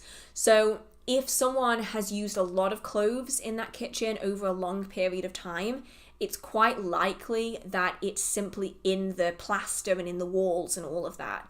And it might dissipate over time with a lack of use. If, however, you're finding that it comes and goes without it being temperature based, because often smells like that are temperature based, so the warmer it is, the more you smell it. If you're finding that it's just like a random thing that happens like around the house, then that's a different thing. But if it's just in the kitchen, it's probably just leftover smell from previous occupants. How to best protect from fae troubles when hiking? Possibly Bogarts. Oh, we had a whole conversation about Bogarts earlier. Rowan, Rowan charms. It's also known as mountain ash, and it is a British folk tradition, but I am sure it would work on Bogarts in other places.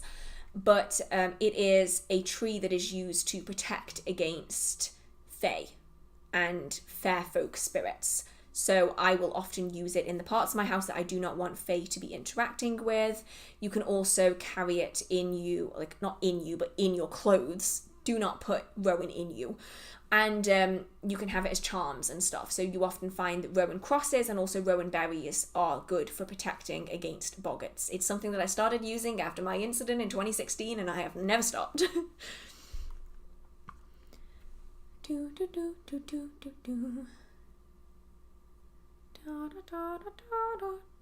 How do you like Aquarius from 0 to 10? Like the star sign? I like Aquariuses. They're fun. They kind of stress me out, but they're fun. So I'm going to go with they're like a 7. Like, I like them, but I can't keep up with them. You know? Like, they're just nuts. Like, they want to do everything. They want to go everywhere. All of the Aquariuses I've met, they just wake up one morning and go, hey, do you want to go hiking with me? And then we can go camping for 2 days. I'm like, what? You gave me no notice. Like, they're that kind of stressful. And I don't do that kind of stressful. So they're like a 7. How do you know who your spiritual parents are? Like the deities who created your soul? I mean, I don't know. That's way beyond my knowledge. It's not even something that I particularly believe in, like from a spiritual perspective. So unfortunately, I'm not going to be able to help with that one, I'm afraid. What about Capricorns? Asking for a friend. Oh, I like Capricorns. I mean, I have a Capricorn moon. My big 3s, like Cancer Sun, Capricorn Moon, Aquarius Rising. So I am obligated to give Capricorns a 7 as well because they are part of my big 3. Oh my god, I saw that episode of Ghost Adventures and I couldn't stop shaking my head. Ah yes, a bonfire without ventilation in a basement in a wooden house. Yeah, that episode was the doozy for me. I've seen so many Ghost Adventures episodes and that's the one where I'm like, what? What is happening? Aquarians are free-spirited. They are 100% free-spirited. Like, that's why I like them. Like, I struggle to keep up with them, but they are, like, beautiful people. Like, they just have this, like, air about them that's, like, amazing. What sign do you have the most trouble with? I like Leos. I have a lot of Leos in my family. I like Leos. They're a lot, but, like, they really care, you know? The sign that I have the most trouble with are Sagittarius. Oh, Sagittarius. Yeah, Sagittarius. Sorry, Sagittarius. I love you. It's not that I don't like you. It's just like, it's like, my brain just can't deal with the whims. Like, it's like one thing 1 minute, one thing another minute. I'm like trying to keep up. I'm like, where are you going with this? I don't fucking know. I really struggle with the Sag just bounce around a lot. They're a lot. Like, they're a lot like a Leo, but they're a lot like an Aquarius. And it's just, yeah. I love all of the signs, to be honest. Like, there's none that I, like, dislike, but me as a person, I struggle with Sages a little bit. Like, it's not bad enough for me to not be friends with you, but it's just like, I would struggle to keep up, you know? Da, da, da, da, da, da, da. Ooh, I often find myself doodling while zoning out. Could I adapt this to be a form of divination? Is it similar to automatic writing? It is automatic writing. It's just that with automatic writing, you're reaching out to spirits in some cases, or you're just connecting with your subconscious mind. So it is automatic writing, which is really, really cool.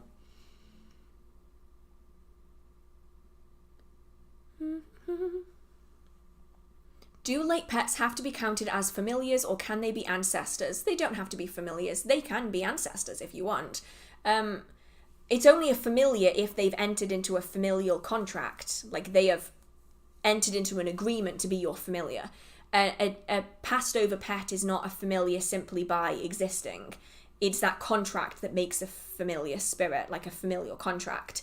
So I would say, I mean, they could well fall under ancestors, because for some people ancestors are like blood relatives, but I don't really consider ancestors that. For me, ancestors are the people and the beings that make you who you are. And for some people that is their pets. And so I would say that you could very much count your pet as an ancestor. We love all signs. I love Rudolph said, we love all signs equally, but Pisces can be a lot. I love Pisces.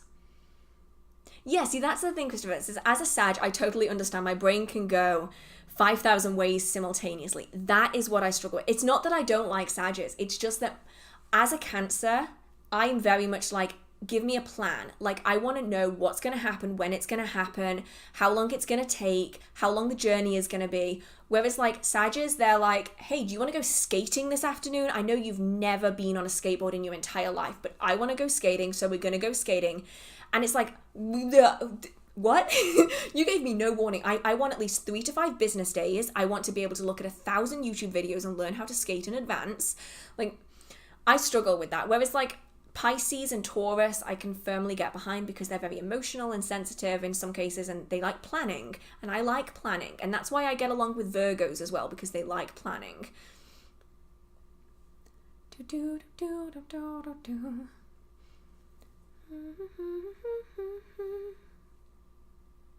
My familiar has never had a biological form in this plane, as they have explained to me. Yeah, a lot of familiars actually haven't. Most familial spirits that people will have never been like an animal or a human or anything. They are just spirits in their own right with no physical form, and that's why they can be so incredibly useful.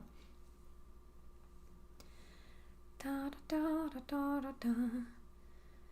Regarding scrying, I find that images pop up on my eyelids when I close my eyes. Do you have any experience with eyelid scrying? I've never had any experience with it, but I know people do it.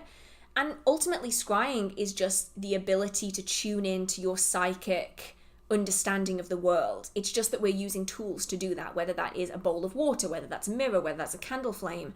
So it really is not much different, really, than anything else. It's just a different medium that you're doing it through. Should I practice any type of divination during Samhain? You definitely can. I mean, I will be doing some Samhain divination for the season to come, up until Yule, and that's what I will be doing, but you don't have to if you don't want to. Some people don't feel comfortable doing divination at this time of year. Some people do. It's really personal.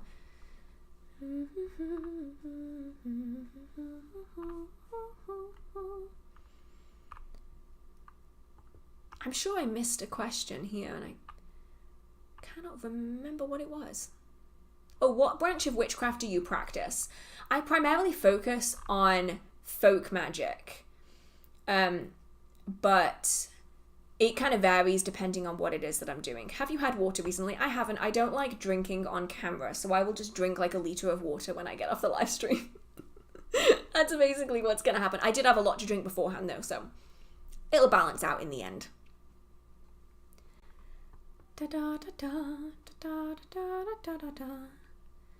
Oh, I am 100%. I'm humming Runaway from Aurora. I didn't realize I was, but do you worship Hecate? I do not, no. My deities are Brigid, Ceridwen, and Keranos. And that's it. No others. Right, I am going to go in a moment. I did not expect to be on for nearly 5 hours. I am so sorry. I have been on for so long. It's just been fun tonight. I know that it's been a pain for my mods, so thank you so much for sticking with me on this one, because I've been bouncing around everywhere, and yeah, that's been kind of difficult for people, I suppose. But I really enjoyed being able to actively communicate with you guys, so that was really nice. Thank you so much to my mods for being here for 5 hours. You are blooming dedicated. And thank you for everyone who was supported. If you enjoyed this stream, please give it a like, because people often bomb the dislike button when it comes to live streams, especially people who've been booted out. So if you do like it, please give it a like, and it'll also help the people who are subscribed to actually get their notifications, because I've noticed that YouTube doesn't really like giving people notifications.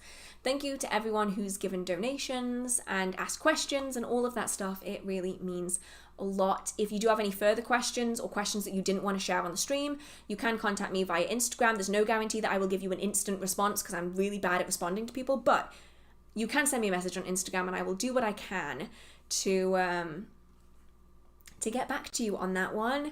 And yeah, I hope you have a marvelous magical day. I hope that you enjoy your Samhain celebrations. Thank you so much for joining me tonight, and it has been so much fun.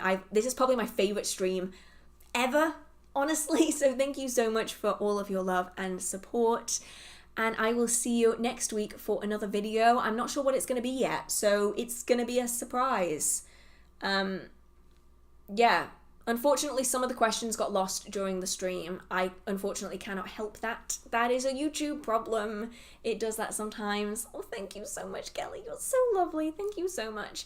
If anyone's questions did get missed, feel free to send them to me on Instagram and I will do what I can to answer them, because unfortunately YouTube deleted so many comments tonight.